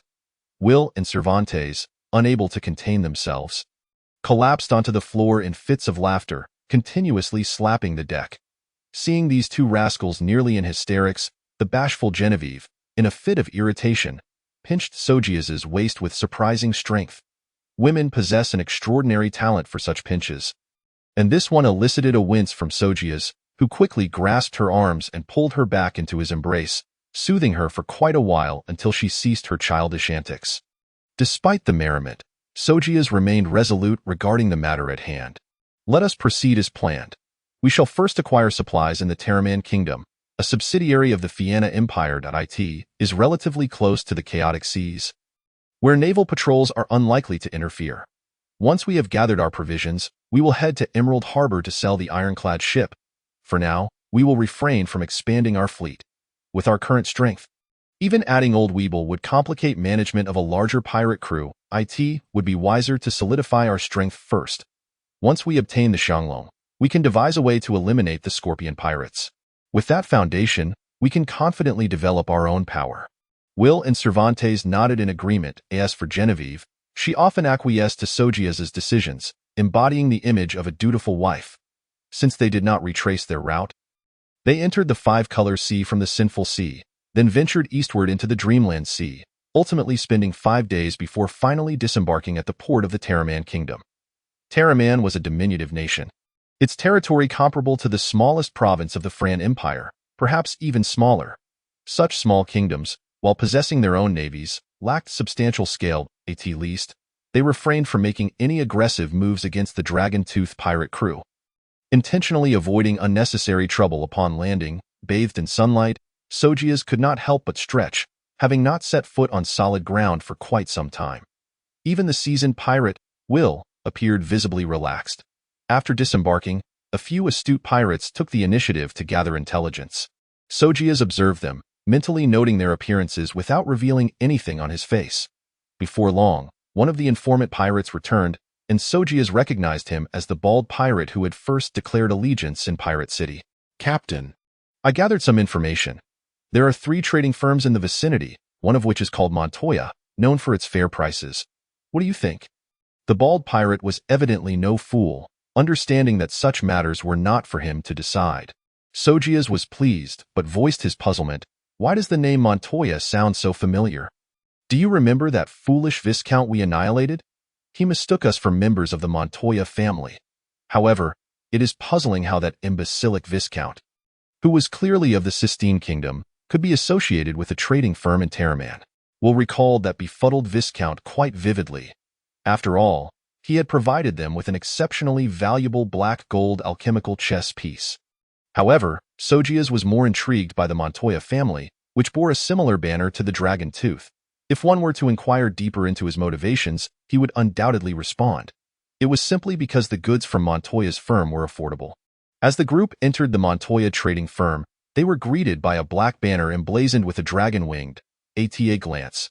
It bore a striking resemblance to the Dragon Tooth's black, dragon-headed flag, evoking a sense of familiarity among the crew. Upon entering the establishment, they noticed that most patrons were clad in modest attire, with a significant number of customers present. Sojeas and his companions, distinguished by their demeanor and apparel, naturally drew attention. However, the whispers among the common folk suggested curiosity regarding the presence of such individuals in this trading firm. The proprietor, despite displaying a somewhat awkward demeanor, approached them personally. "Esteemed guests, how may I assist you at our establishment?" Disinterested in the internal affairs of their family, Sojeas remained silent, while old Weeble listed the types and quantities of supplies needed. At that moment, Sojeas observed the proprietor visibly relax. Purchasing fresh water and food would not require substantial expenditure. Sojeas casually tossed a pouch of coins, stating, "I admire your firm's banner, so no need for change." With that, he led the group out, leaving only old Weeble and Bode to handle the cargo transfer. Having finally set foot on land, the group intended to find a place to rest for the night before continuing their journey. Upon learning of the largest tavern nearby, Sojeas promptly announced a dispersal after establishing a gathering time, prompting the pent-up pirates to scatter in small groups in search of amusement. Chapter 40. Misfortune cannot be blamed on society, I say. Via, can we perhaps alter our request? In the tavern, 2 men and a woman struggled to suppress their laughter, their cheeks aching from the effort. The root of this hilarity was none other than Sojeas, who, in a fit of boredom, decided to challenge the trio to a wager, not for money, but for the loser to perform a task for the winner. Given their relatively young ages, while being only 31, they found their way to a tavern to eat and play. Unfortunately, the first to draw the short straw was none other than the captain of the Dragon Tooth pirate crew. "No, absolutely not," Genevieve flatly rejected, then adopted a sorrowful expression, her eyes brimming with tears in an almost theatrical display. It was as if Sojeas had committed an unforgivable transgression against her. "But you said on the ship that you would treat me well and love me forever. How can you not fulfill such a simple request now?" she lamented, dabbing at her tears while secretly gauging Sojeas' reaction, who appeared on the verge of despair. "Fine, I concede," Sojeas declared, resembling a man facing execution, his face etched with exaggerated sorrow. Taking a deep breath, he approached a pillar in the tavern, and then an astonishing scene unfolded before the patron's eyes.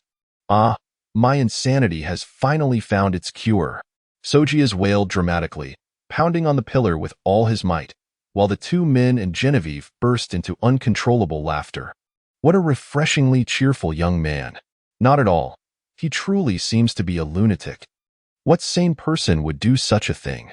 That's true. The patrons in the tavern joined in the laughter, for while this establishment was a place of revelry, they had never witnessed such a spectacle before.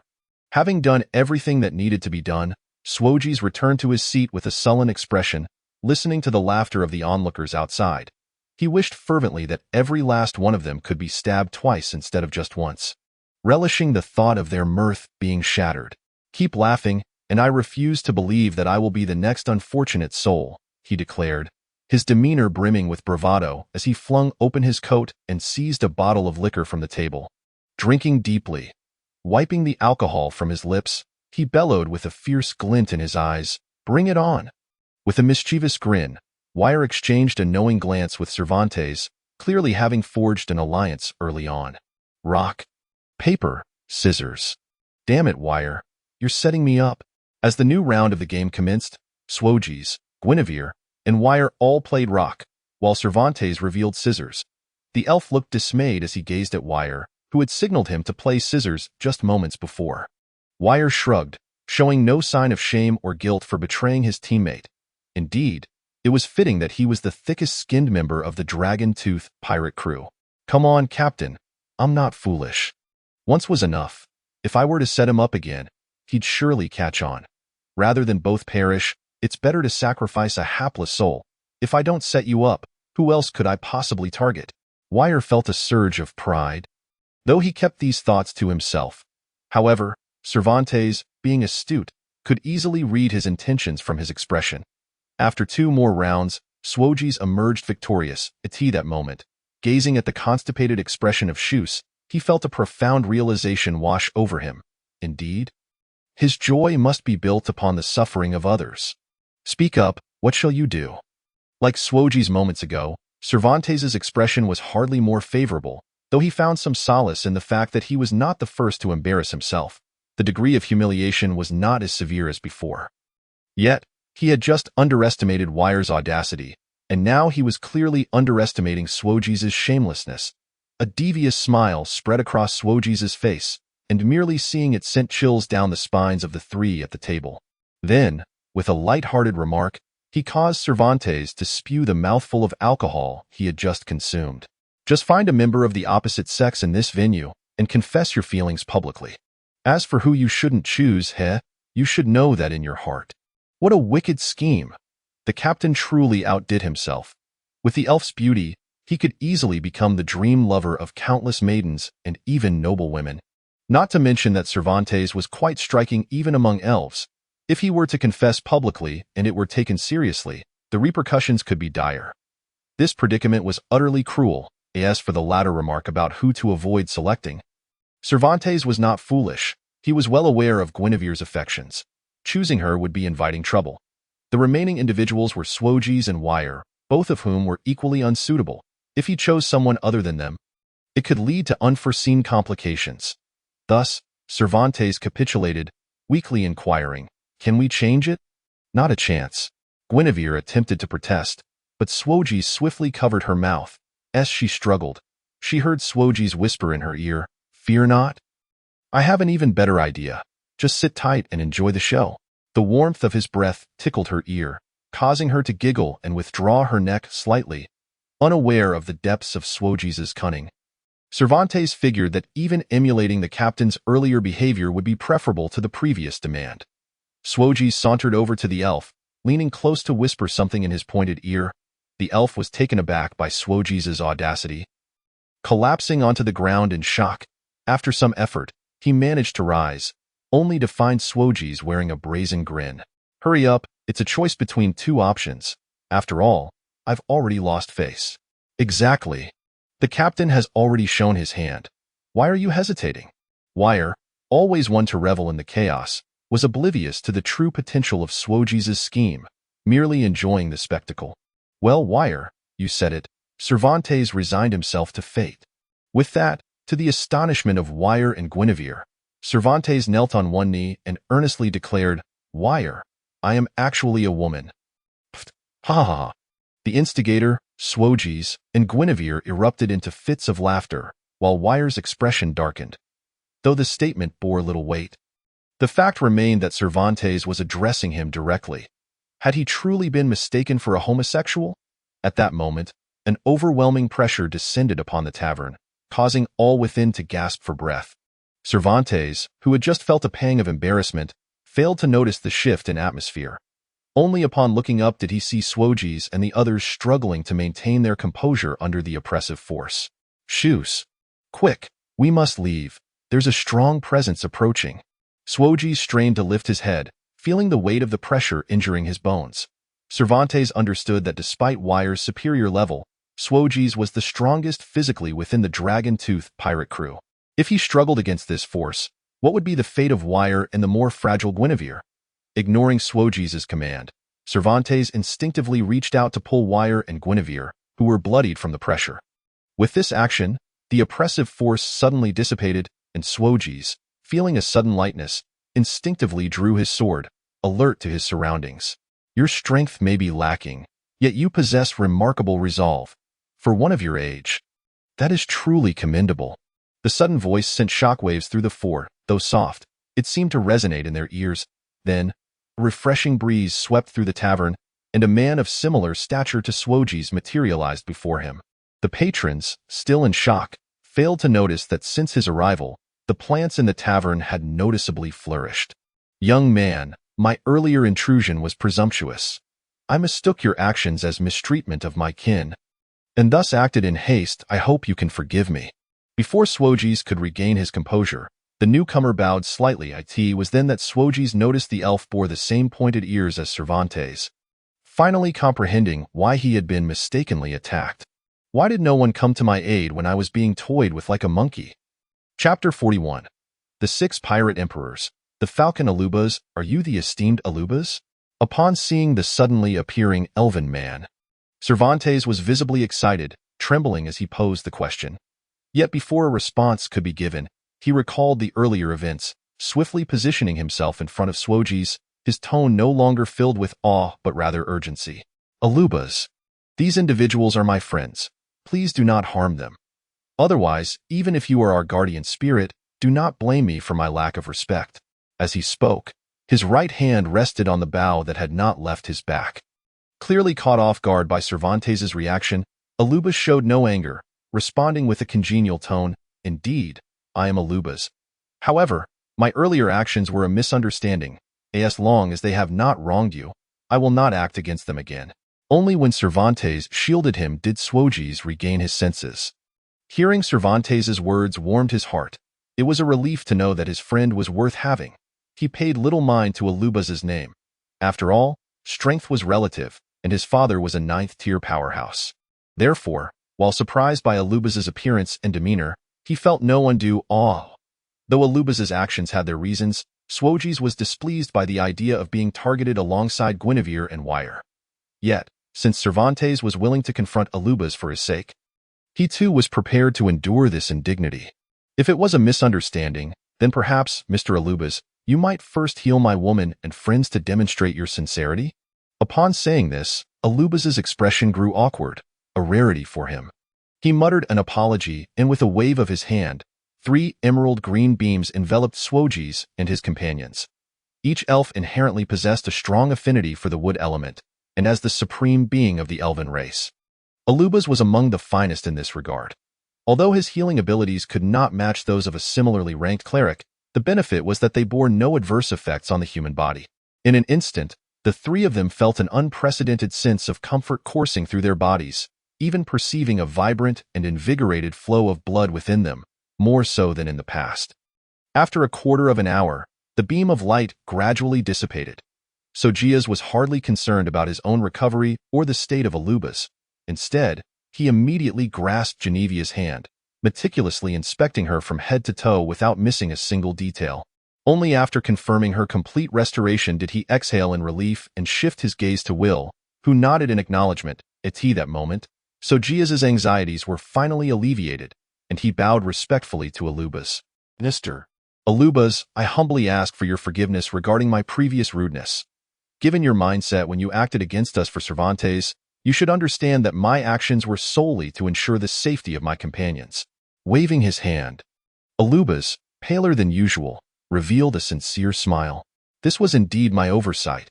There is no need for you to dwell on it, young brother." After a brief pause, he gestured invitingly. "Gentlemen, would you care to join me aboard my ship? I am eager to learn about how you came to know my compatriot." Naturally, Sojeas readily accepted the invitation, intrigued to witness the true magnitude of the infamous Pirate Six, whom all pirates revered. Seeing him agree, Alubas appeared pleased, and after revealing his ship's location, he departed the tavern to prepare a feast for the four. "My goodness, Jack, you're incredible. You behaved so casually in front of Lord Alubas, one of the 6 emperors," Will exclaimed, finally releasing a breath he had been holding since their encounter with Alubas. His excitement was palpable as he clapped Sojeas on the shoulder, while Cervantes displayed a similarly astonished expression. Yet, they seemed to overlook Sojeas' background. Despite his departure from his family, he was certain that if Alubas dared to act against him, his father would mobilize every resource to declare war on the entire Tide pirate group and even the elven race. Why speak so much? Alubas may be formidable, but we are not lacking either. We are still young, with ample room for growth. Who can say for certain that we won't surpass them in the future? Let's keep our sights set far ahead. "Brother," Sojeas playfully punched Will's chest, then waved his hand, taking Genevia's small hand as he led the way out. "Come, let us go and witness the true prowess of the legendary Falcon Alubas' Tide pirate group." After Will settled their previous dining expenses with the tavern owner, he followed suit.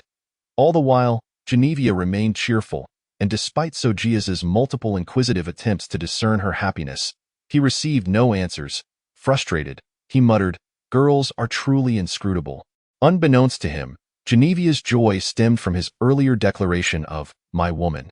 Although it seemed somewhat amusing, it genuinely filled her with happiness, and she occasionally stole glances at Sojeas' somewhat helpless expression, which only made her smile wider.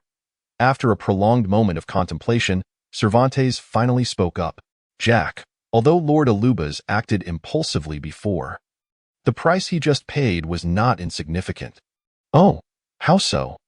Sojeas inquired with growing interest, having noticed Alubas' pale complexion after healing them.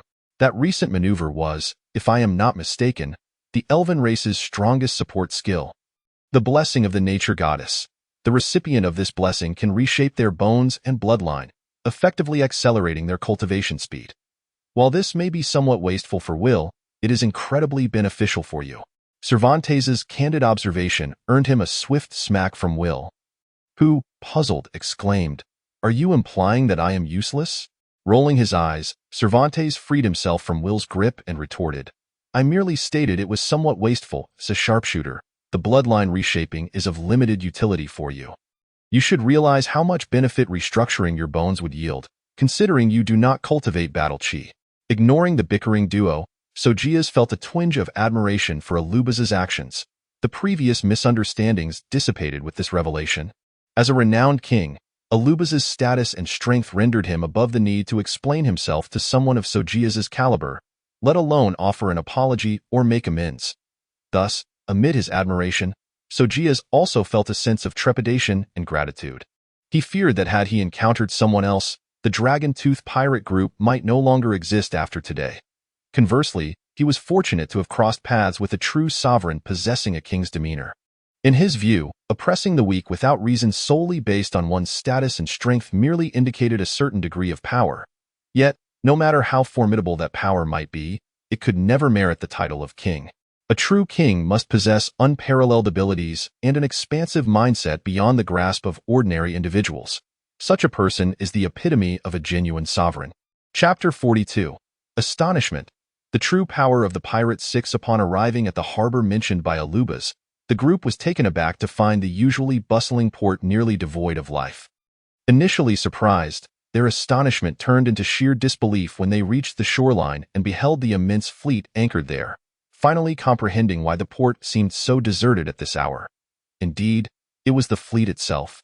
Previously, Sojeas had thought that aside from the Fong pirate group, the other 5 of the Pirate Six were merely boasting about their personal prowess. However, witnessing the scale of the Tide pirate group's fleet truly instilled within him a profound sense of humility. Akin to a frog confined to a well, gazing up at the vast sky. Within his line of sight, there were over 10 magic mechanical ships alone, and the battleships and ironclads numbered in the hundreds. The colossal vessel at the center, however, shattered their previous perceptions of the Pirate 6. This behemoth, measuring at least 700 meters in length and approximately 150 meters in width, immediately conjured thoughts of the term magic armored battleship within Sojeas' mind, an unassuming yet awe-inspiring phrase. A magic armored battleship serves as a measure of a nation's strength, as well as a pirate group's might. To be among the Pirate 6, possessing at least one magic armored battleship is a fundamental requirement, and its war value far exceeds what could be compensated by mere numbers of magic mechanical ships. Generally speaking, even an S-class magic mechanical ship possesses at most 2 special abilities, while a magic armored battleship boasts a minimum of 2 capabilities. Both highly practical. Beyond its special abilities, its armor strength is astonishing. Even the most ordinary magic armored battleship can withstand the bombardment of hundreds of battleships without sustaining significant damage, and its overall capabilities equate to that of a 7th-tier powerhouse. Given how few 7th-tier powerhouses exist in the world, one can grasp the immense impact a magic armored battleship possesses on the battlefield. I have underestimated the heroes of the world, Sojeas mused self-deprecatingly, a sentiment that swiftly morphed into feelings of inferiority and even fear. Brew, do not be afraid. You have me, Genevieve gently tugged at his hand. As a battle bard, she could easily sense the emotional fluctuations of those close to her. After absorbing the magical crystal energy from the deep-sea thornback turtle, she had already ascended to the 3rd tier, and the turmoil in Sojeas' heart was not lost on her. Her words jolted Sojeas from his stupor. His back was already damp with cold sweat as he stared blankly at the girl beside him. After a prolonged silence, he finally regained his composure. Brew, believe in yourself, and do not forget what you just said. We are still young and have a future. Nothing is more reassuring than the comfort of a loved one. Genevia's seemingly simple encouragement rekindled Sojeas' confidence, and as he donned a familiar smile, he glanced at the girl who found solace in his resurgence. A sudden surge of pride welled within him, leading him to instinctively wrap his long arm around her neck, pulling her closer. The subsequent act elicited cheers from Will and Cervantes, who were equally astounded by the Tide Pirate Group's scale. Brew. You? Genevieve gasped in surprise at Sojeas' unexpected gesture. Before she could utter a question, her lips were captured by his, and this kiss caused her to abandon all resistance, passionately returning the embrace as if fearing the loss of him. Tightly wrapping her arms around his neck. Ahem, youth is indeed wonderful.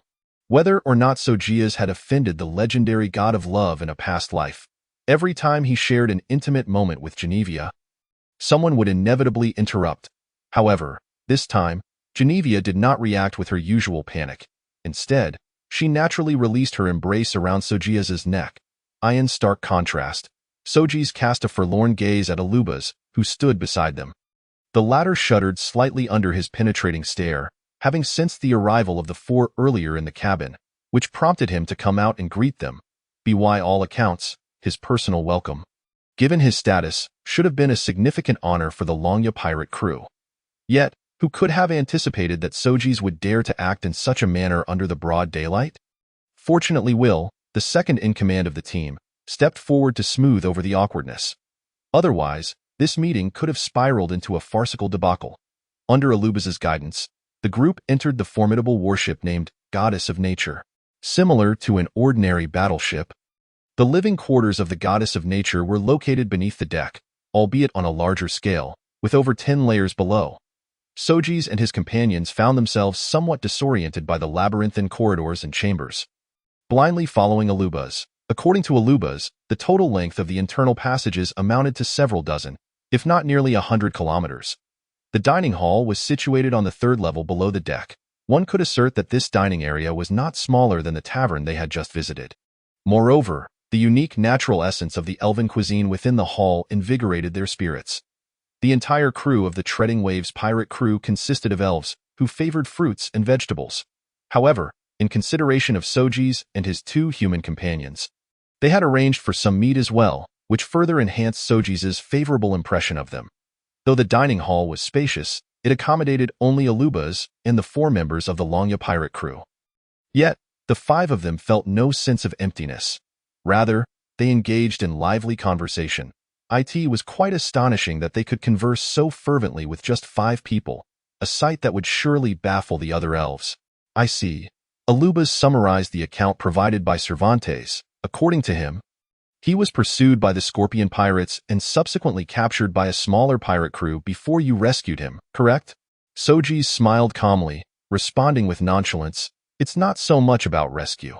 I simply detest the institution of slavery. Moreover, I consider Feist a friend.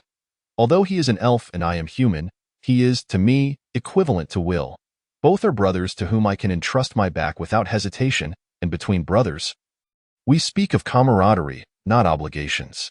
Alubas refrained from commenting on Sojeas' words, gently tapping his index finger on the table.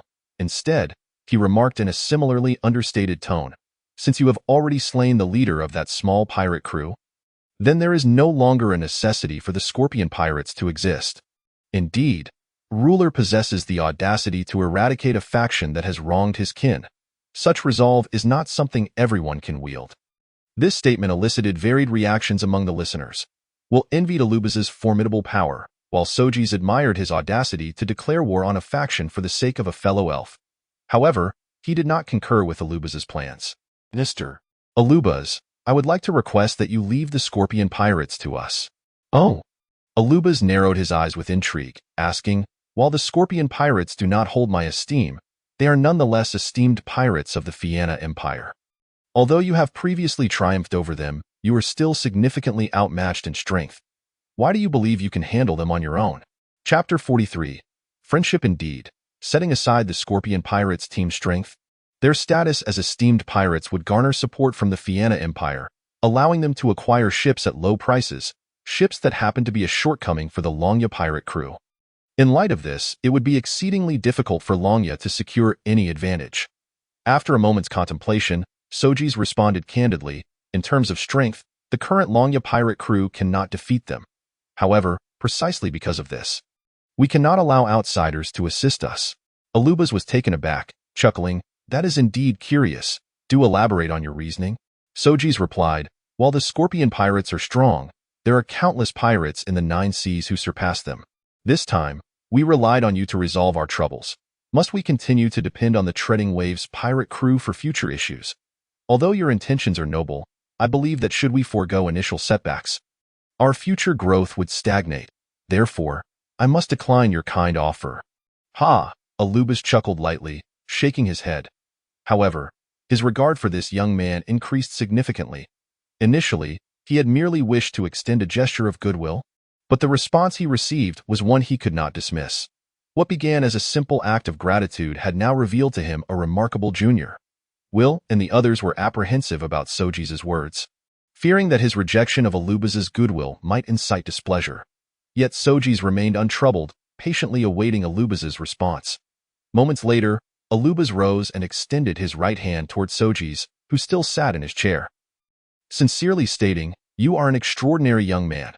Regardless of the identity you assume in your seafaring endeavors, you and your Longya pirate crew shall forever be friends of Alubas.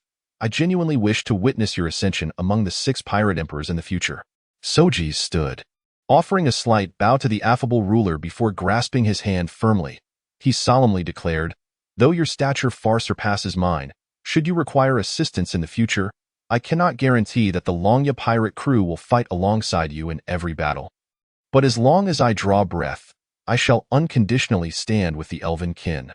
"Haha, I do not wish to see such a day, yet I believe you will indeed achieve great heights." Alubas laughed heartily, delivering this remark in a jesting manner. Unbeknownst to Sojeas and his companions, Alubas spoke with utmost sincerity. Who can truly fathom the future? After bidding farewell to Alubas, Sojeas and his companions returned to the tavern they had previously frequented, their spirits buoyant.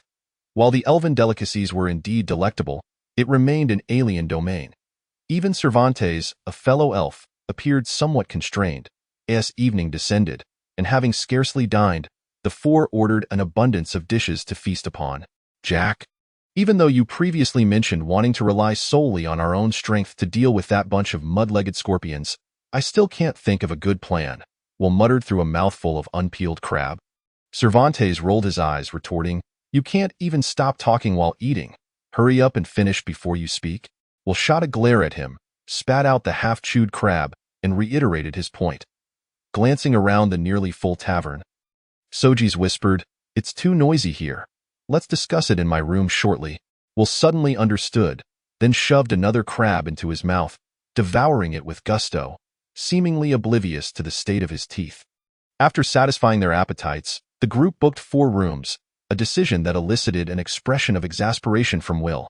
Sojeas scratched his head in confusion, only to see the already flushed face of Jean Weya. Clumsily, he inquired, "Vaya, what's the matter? Why are you all looking at me like that?" "There are no reasons. Just hurry inside." Will's lewd expression left Jean Weya feeling flustered and vexed, prompting her to shove Sojeas back forcefully. Caught off guard, Sojeas stumbled into the room, wearing an innocent expression as he protested. "If you don't want to say it, then why be so fierce?" Before he could finish, a glance from the young woman silenced him. Among the group, Cervantes remained the most composed, quickly redirecting the conversation. "All right, let's get down to business. Jack, what are your plans for our future?" As the topic turned serious, Sojeas shed his earlier demeanor, stating solemnly, "Yesterday, Vaya mentioned that she could help us acquire the flying dragon. I trust you all remember." Seeing the 3 nod in agreement, he continued, "The reason Nathan dares to pursue us like a rabid dog is solely because of the firepower of the Viper. Although he previously exerted secret arts to barely elevate himself to the 6th tier, as you have seen, he still cannot maneuver freely on the water. Thus, even if his strength surpasses ours, as long as we avoid boarding actions, we undoubtedly hold the advantage in the absence of the Viper." As he spoke, Sojeas paused momentarily, observing that the 3 individuals were deep in thought before continuing. "To my knowledge, the power source of a magical ship has been destroyed, which means it will take no less than 3 to 5 months to repair. Naturally, we cannot expect to encounter them during this period, and even if we do, we would be unable to inflict significant damage. Thus, we must seize this opportunity to embark on the search for the Xianglong ship. Once we possess our very own magical vessel, we shall not be outmatched by the Scorpion pirates, and may even surpass them. Moreover, I am on the precipice of advancement. Barring any unforeseen circumstances, I should be able to break through to the 4th tier before we face them again, at that point, with the battle song of Weya empowering us. Even if I cannot best Nathan in a direct confrontation, I can certainly hold him at bay. Consequently, in terms of firepower or boarding tactics, we shall have no fear of them." His resonant words invigorated the trio, who, being no fools, confirmed the viability of this plan after careful consideration and began to feel a swell of excitement. Cervantes jested, "If we manage to procure the Xianglong, then Jack, if you can break through to the 6th tier sooner, our dragon-tooth pirate crew could be ranked among the 8 legends of pirates." The 8 legends, mockingly referred to as the new generation of the 6 emperors of pirates, have historically been composed of former legends. To be counted among the 8, the most stringent requirement is that one must not exceed the age of 40 and must possess a personal strength of no less than the 5th tier. According to Will, among the 8, only one individual with a somewhat unique situation is at the 5th tier. The remaining 7, including the late Ingram, are all above the 6th tier. Although that individual at the 5th tier has comparatively lower personal strength, it is said that his fleet is the largest among the 8, thus he was granted an exception to be included in this generation's 8. Ingram was a Fran, and I too am a Fran. Since he is no longer here, I believe his position should rightfully be assumed by me.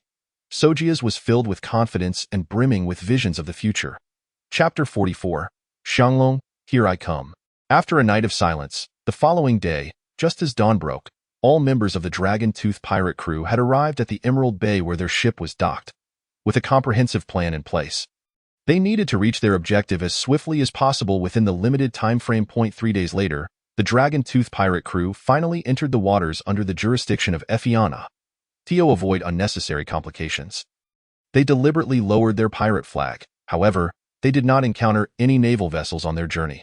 That night, they successfully arrived at the 3rd-ranked port of the Fianna Empire, Gyatali, to avoid prolonged delays and to remain under the radar of the Navy. Sojeas only took Old Weeble to a brokerage, while Will and the others stayed aboard the Hope, Sharp Arrow, and Wave Rider ships.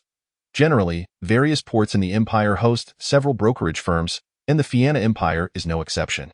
Soon, Old Weeble led Sojeas into a brokerage named Wind Bell Bird. To avoid raising any suspicions, Sojeas assumed the role of a junior nobleman venturing out for experience, while old Weeble acted as the representative. Welcome, gentlemen. How may I assist you today?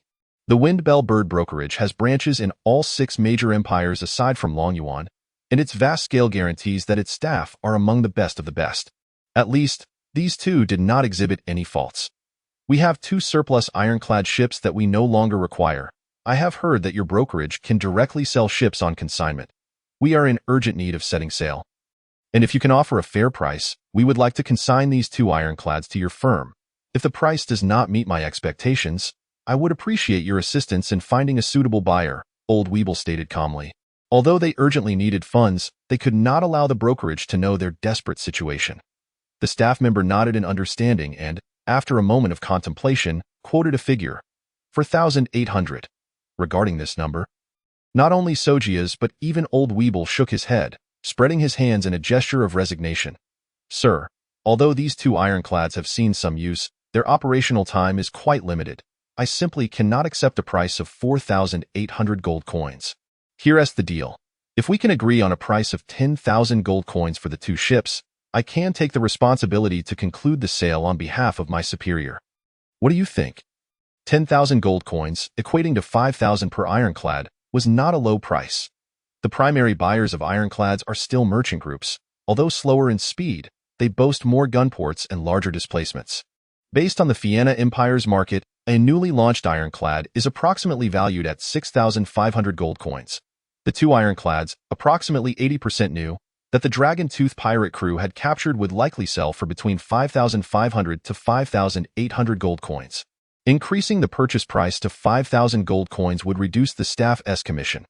However, every employee at Windbell Bird possesses a keen eye, and old Weeble, having weathered countless storms at sea for decades, was once a powerful figure.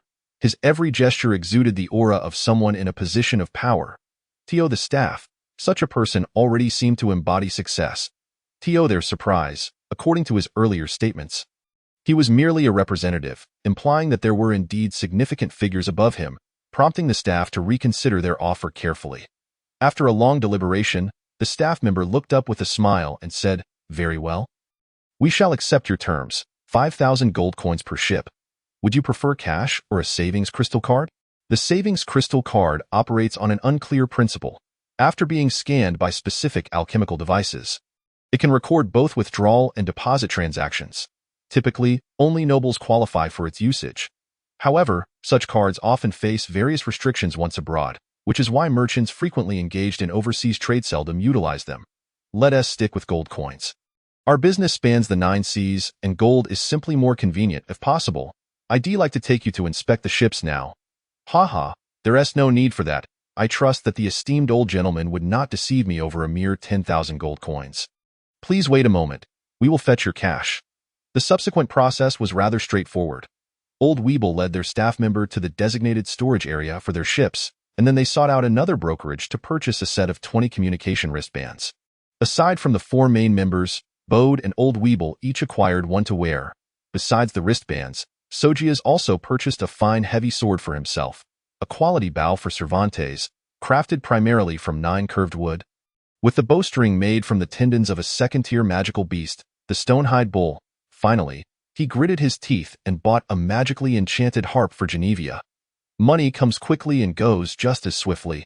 While these items may not seem numerous, they cost over 11,000 gold coins. After accounting for the share to be distributed among the pirates, they were left with just over 1,000 gold coins, which, while seemingly substantial, was merely a reserve for emergencies. That night, rather than staying in a tavern, the group returned to their ship shortly after procuring the necessary supplies. Clearly, aside from Will, the other 3 core members were not accustomed to lingering in the Empire for too long. Jack? It seems we've spent most of our funds. It's time to search for the Xianglong, Will said on the deck, toying with his firearm, his face lined with concern. Not for the future of the Dragon Tooth pirate crew, but fearing that the Xianglong might be snatched away by another fortunate soul. Indeed, before the Navy fully turns its attention to us, it is prudent to locate it as soon as possible. Otherwise, battling both the Scorpion pirates and the Navy simultaneously would be exceedingly disadvantageous for us. My greatest fear is that Nathan will relay his past defeats to the Vienna Empire. if that happens? We will find ourselves in a very passive situation, Cervantes echoed, sharing the unease stemming from their relatively weak strength, which necessitated a cautious approach at every turn. Just as they found themselves at a loss, a melodious tune wafted through the air, capturing their attention. Not only they, but even the pirates outside enjoying the breeze were enchanted by the ethereal music, which could only be produced by Genevieve. Watching the young girl deftly pluck the strings of the harp, Sojeas felt entranced. It was the first time he realized just how perfect she truly was, beautiful, innocent, kind-hearted, playful, and gentle, embodying nearly every admirable quality found in a girl. As if sensing Sojeas's gaze, Genevieve turned to look at him but said nothing, merely smiling at him before her joyful song filled the ears of everyone aboard. As the melody concluded, the group remained entranced in its resonance. After a considerable pause, Sojeas gently spoke, "My only treasure is you. Perhaps you are destined to accompany me through life's trials, but I shall offer you an unparalleled life filled with excitement and my lifelong companionship." Genevieve smiled tenderly, gently caressing the enchanted harp in her hands. In a soft voice, she remarked, "Thus, in order to help you fulfill your promise, I can only entrust everything I have to you." A hint of guilt crossed Sogs's face as he stammered, "Vea." "I." Genevieve stepped closer to him, gently placing her fingers upon his lips, and smiled. "What is mine is yours. I have already stated that I willingly shared the matter of the Shanglong with you. There is no need for you to feel that you have taken advantage of me." After saying this, she silently added to herself, "Even if you truly are exploiting me, I would still gladly accept it." Chapter 45. The Shattered Jade Isles. To be honest, upon discovering Genevieve's identity, only Will and Cervantes had early on thought of the secret possessed by the Chloe family. Will had persistently steered the conversation towards the inadequacy of the Longya fleet, and although Sogs did not grasp his intentions, he dutifully followed along. These exchanges were precisely what Will desired, not out of any ulterior motive, but rather for the benefit of the team. Nevertheless, Sogs ended up bearing the brunt of it. Is hardly surprising that even uneducated individuals like Will and Cervantes had heard of the Chloe family. So who would believe that a young noble like Sogs could be unaware? Even so, Sogs truly did not know. According to Genevieve, the location of the Shanglong was on a solitary island in the southern region of the Chaotic Sea, where the climate exhibited a certain regularity. Will, momentarily taken aback, exclaimed, "Then we should hurry. What if someone else finds it first?" The three of them fell silent, and Cervantes rubbed his temples, exasperatedly retorting, "Use your barren brain and think for a moment. Since she has already mentioned the climate near that island, it signifies she has been there and can confirm that the Shanglong still exists." Upon hearing this explanation, Will fell silent and inwardly berated himself for his foolishness. Vowing never to ask such a silly question again, in truth, he was being overly self-critical. Such inquiries would likely be posed by 9 out of 10 people, and it was merely a matter of the questioner's focus. However, after some contemplation, Will still felt a twinge of concern. "I just recalled that while she has been there before, it only means that during her visit no one found the Shanglong. How much time has passed since you initially searched for that island?" Upon uttering these words, Sogs too began to understand. While Genevieve chuckled lightly, her demeanor relaxed as she replied, "Do not worry. Although I visited last year, that island is a natural illusion, further enhanced by my ancestors with an alchemical array to intensify its hallucinatory effects. Unless one possesses the remnants of the broken Yeju left by them, even approaching the vicinity would lead to colliding with the hidden reefs beneath the illusion." This answer finally alleviated the tension among the three. Yet their expressions remained grave. Although Genevieve had been there last year, it was evident she had not been able to sail the Shanglong away. It was not due to a lack of navigational skill. If it were simply a matter of sailing the ship away, it would have been a straightforward task. Moreover, given the Shanglong's sturdiness, even grounding would not pose any danger. Thus, it was clear that some other peril lingered on the island. Indeed, her subsequent words heightened their urgency regarding this expedition. According to her, the Shanglong had been brought to the island by their ancestors, where the limited vegetation had turned the ship's cabin into a haven for sea iguanas. Although these creatures were not magical beasts, their sheer numbers posed dangers akin to those of magical creatures. Each sea iguana measured nearly 3 meters in length and possessed strength superior to that of an ordinary person. When she had visited last year, She sensed that at least 100 sea iguanas inhabited the ship, and that was merely a conservative estimate. It seems we should prepare more sulfur. Crawling creatures generally fear this substance. Will, always reliable when it came to serious matters, had shed his previous frivolous demeanor. Do we need to land nearby? Sogs inquired. Unnecessary. Will shook his head. The world's largest sulfur deposits lie within the chaotic sea. As long as we maintain this direction, we will encounter many natives, and exchanging food for sulfur with them will save us a significant amount of money. Alternatively, Will revealed a cruel smile. If they are not strong, we can easily eliminate them. Indeed, he was a seasoned pirate. As long as the target was not his comrades, he could harbor murderous intentions towards anyone. Sogs and Genevia appeared somewhat reluctant. After all, they still held onto their benevolent sentiments and found it difficult to commit such acts against the innocent. Noticing their hesitation, Cervantes interjected, "Enough. Will has a point. The reason they are called natives is that they rely on the whims of nature, living lives akin to that of primitives. Showing them kindness is futile. Here is the plan. If they do not attack us first, we shall barter food for sulfur. However, should they fail to recognize their place, they cannot blame us for being ruthless." "Teach, that was an empty statement," Will retorted, rolling his eyes in dissatisfaction. While Cervantes chose to ignore him, in truth, Cervantes's words leaned more towards Will's perspective, though he expressed them more diplomatically. Most importantly, he understood Sogs's and Genevia's concerns. Their reluctance to harm ordinary people did not imply a willingness to be slaughtered themselves. In essence, it was about providing them with a reason to take lives. Recently, the voyage had been smooth sailing. The three ships advanced swiftly, and within merely 4 or 5 days, they reached the bounds of the chaotic sea. According to Will, a cluster of islands lay to their southwest. The archipelago was known as the Shattered Jade Isles, discovered by merchants who found numerous islands containing jade mines, leading them to attempt employing the natives to excavate jade in exchange for resources from the mainland. However, the quality of the jade produced was generally subpar, and as more merchants arrived, the once simple natives grew increasingly shrewd, understanding the value of their labor. Consequently, the cost for merchants escalated, ultimately leaving little profit.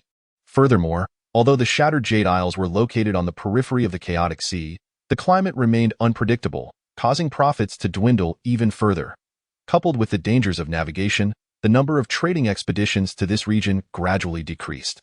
The three ships soon landed on an outer island. However, the sight of 2 newly fashioned brigantines near the coast caused the group to frown. This indicated that others had arrived at the island before them. With the enemy unclear, Sogs instructed everyone to remain vigilant, while Will's fingers rested lightly on the trigger. Within a wooden hut on the island, a flamboyantly dressed yet garish fat man was shamelessly groping a female native. One should not assume that natives are inherently unattractive. In fact, the island boasted a natural hot spring, and the skin of the natives, regardless of gender, appeared no different from that of ordinary people, perhaps even better. Amidst his boisterous laughter, he commanded the native woman to endure the sensations of his touch while serving him food. Surrounding him were several guards, most of whom mirrored the fat man's lewd behavior towards the native women. Cradled in the fat man's embrace was a woman in her 20s, with brownish-yellow hair and merely above-average looks. Additionally, this group often deprived her of food, leaving her emaciated. Presently, what tormented her most was not the fat man's advances, but the gnawing hunger in her belly. She could neither consume the food before her nor succumb to her hunger. Instead, she feebly extended her hand to feed the fat man, who tormented her. Only the heavens knew how desperately she longed to devour the food without restraint. She could see it, she could touch it, but she could not eat it. Furthermore, she had to personally feed the very man who tormented her. Such psychological torment was pushing her to the brink of collapse. "Oh God, please have mercy and save us pitiful souls," the woman thought, her heart bleeding. It is worth mentioning that the natives of this island once lived the most prosperous lives. The island was abundant in wild fruits and vegetables, as well as numerous herbivorous animals. Before the arrival of these invaders, they enjoyed a simple yet joyful existence. According to their ancestors, many good people speaking different languages resided outside the island, exchanging vast quantities of food for what they deemed utterly useless stones. However, for reasons unknown, these good people ceased to visit around 20 years ago. 2 years prior, some elderly natives finally awaited the return of these outsiders.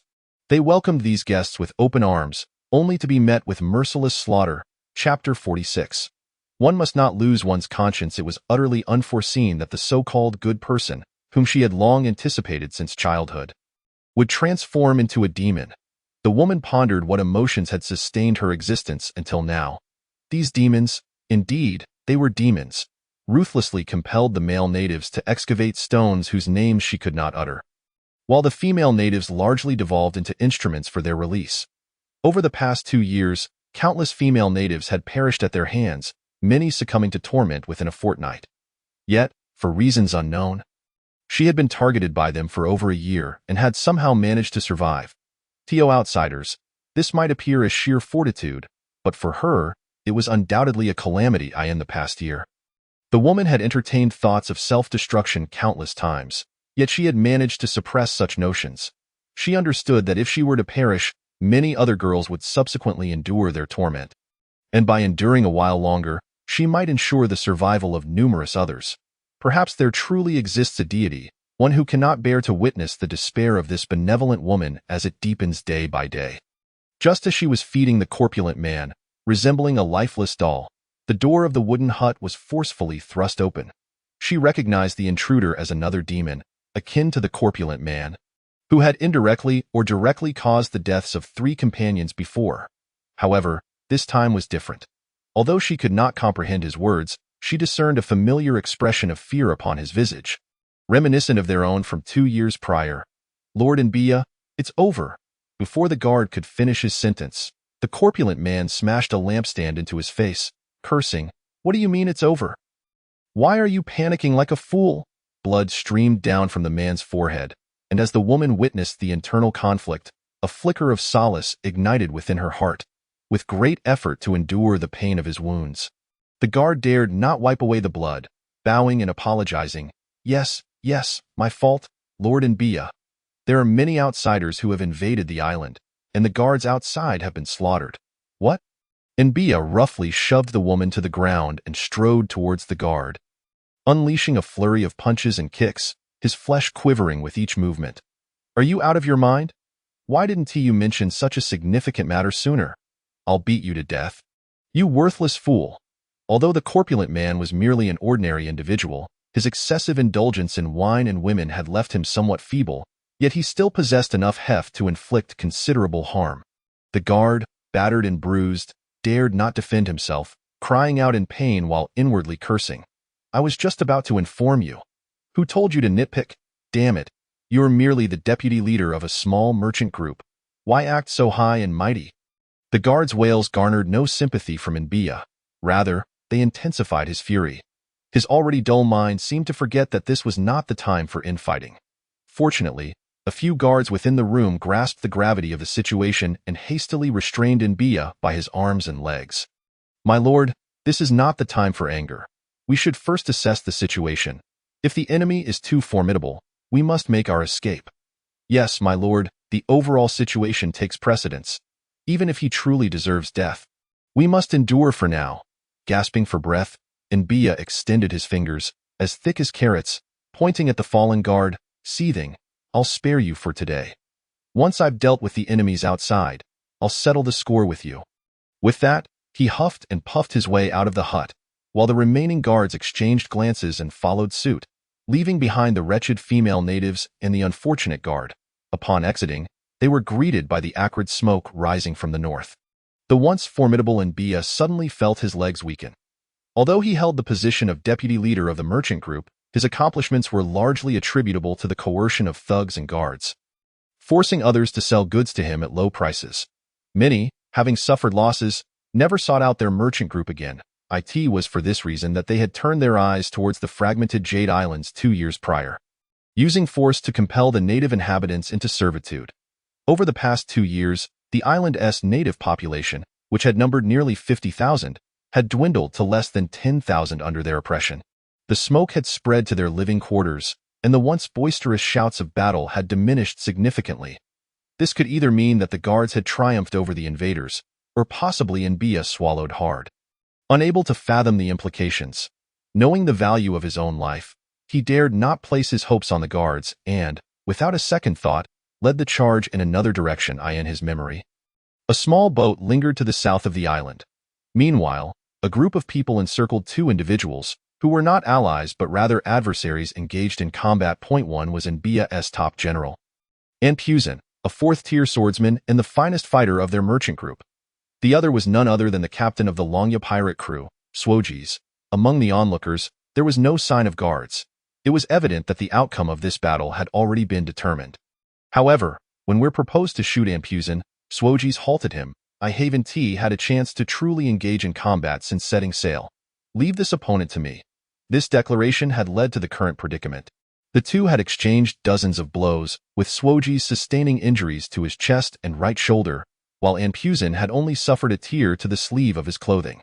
Infused wore a haughty expression, feigning indifference as he declared, in a one-on-one duel, "A mere child like you cannot possibly defeat me. Have your subordinates join in." There's no need to hold back. Upon hearing this, the onlookers were incensed, their anger bubbling over. Pirates are seldom known for their patience, and the insult to their leader naturally ignited their wrath. Fortunately, Weir and Cervantes maintained their composure, swiftly quelling the uproar with a few words. Sojeas, undeterred by his wounds, addressed Weir. "Weir, keep an eye on the crew. If anyone dares to intervene, execute them on the spot. I will see to it."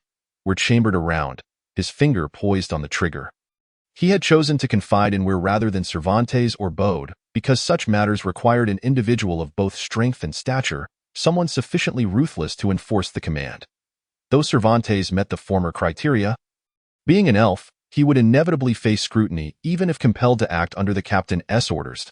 As for Bode or Old Weibel, their current strength and standing rendered them unsuitable for executing such a command. Infused's expression shifted slightly. Despite his nonchalant demeanor, he was acutely aware of his own limitations. Facing four opponents was an impossible task, and any one of the corps members could easily send him to his demise.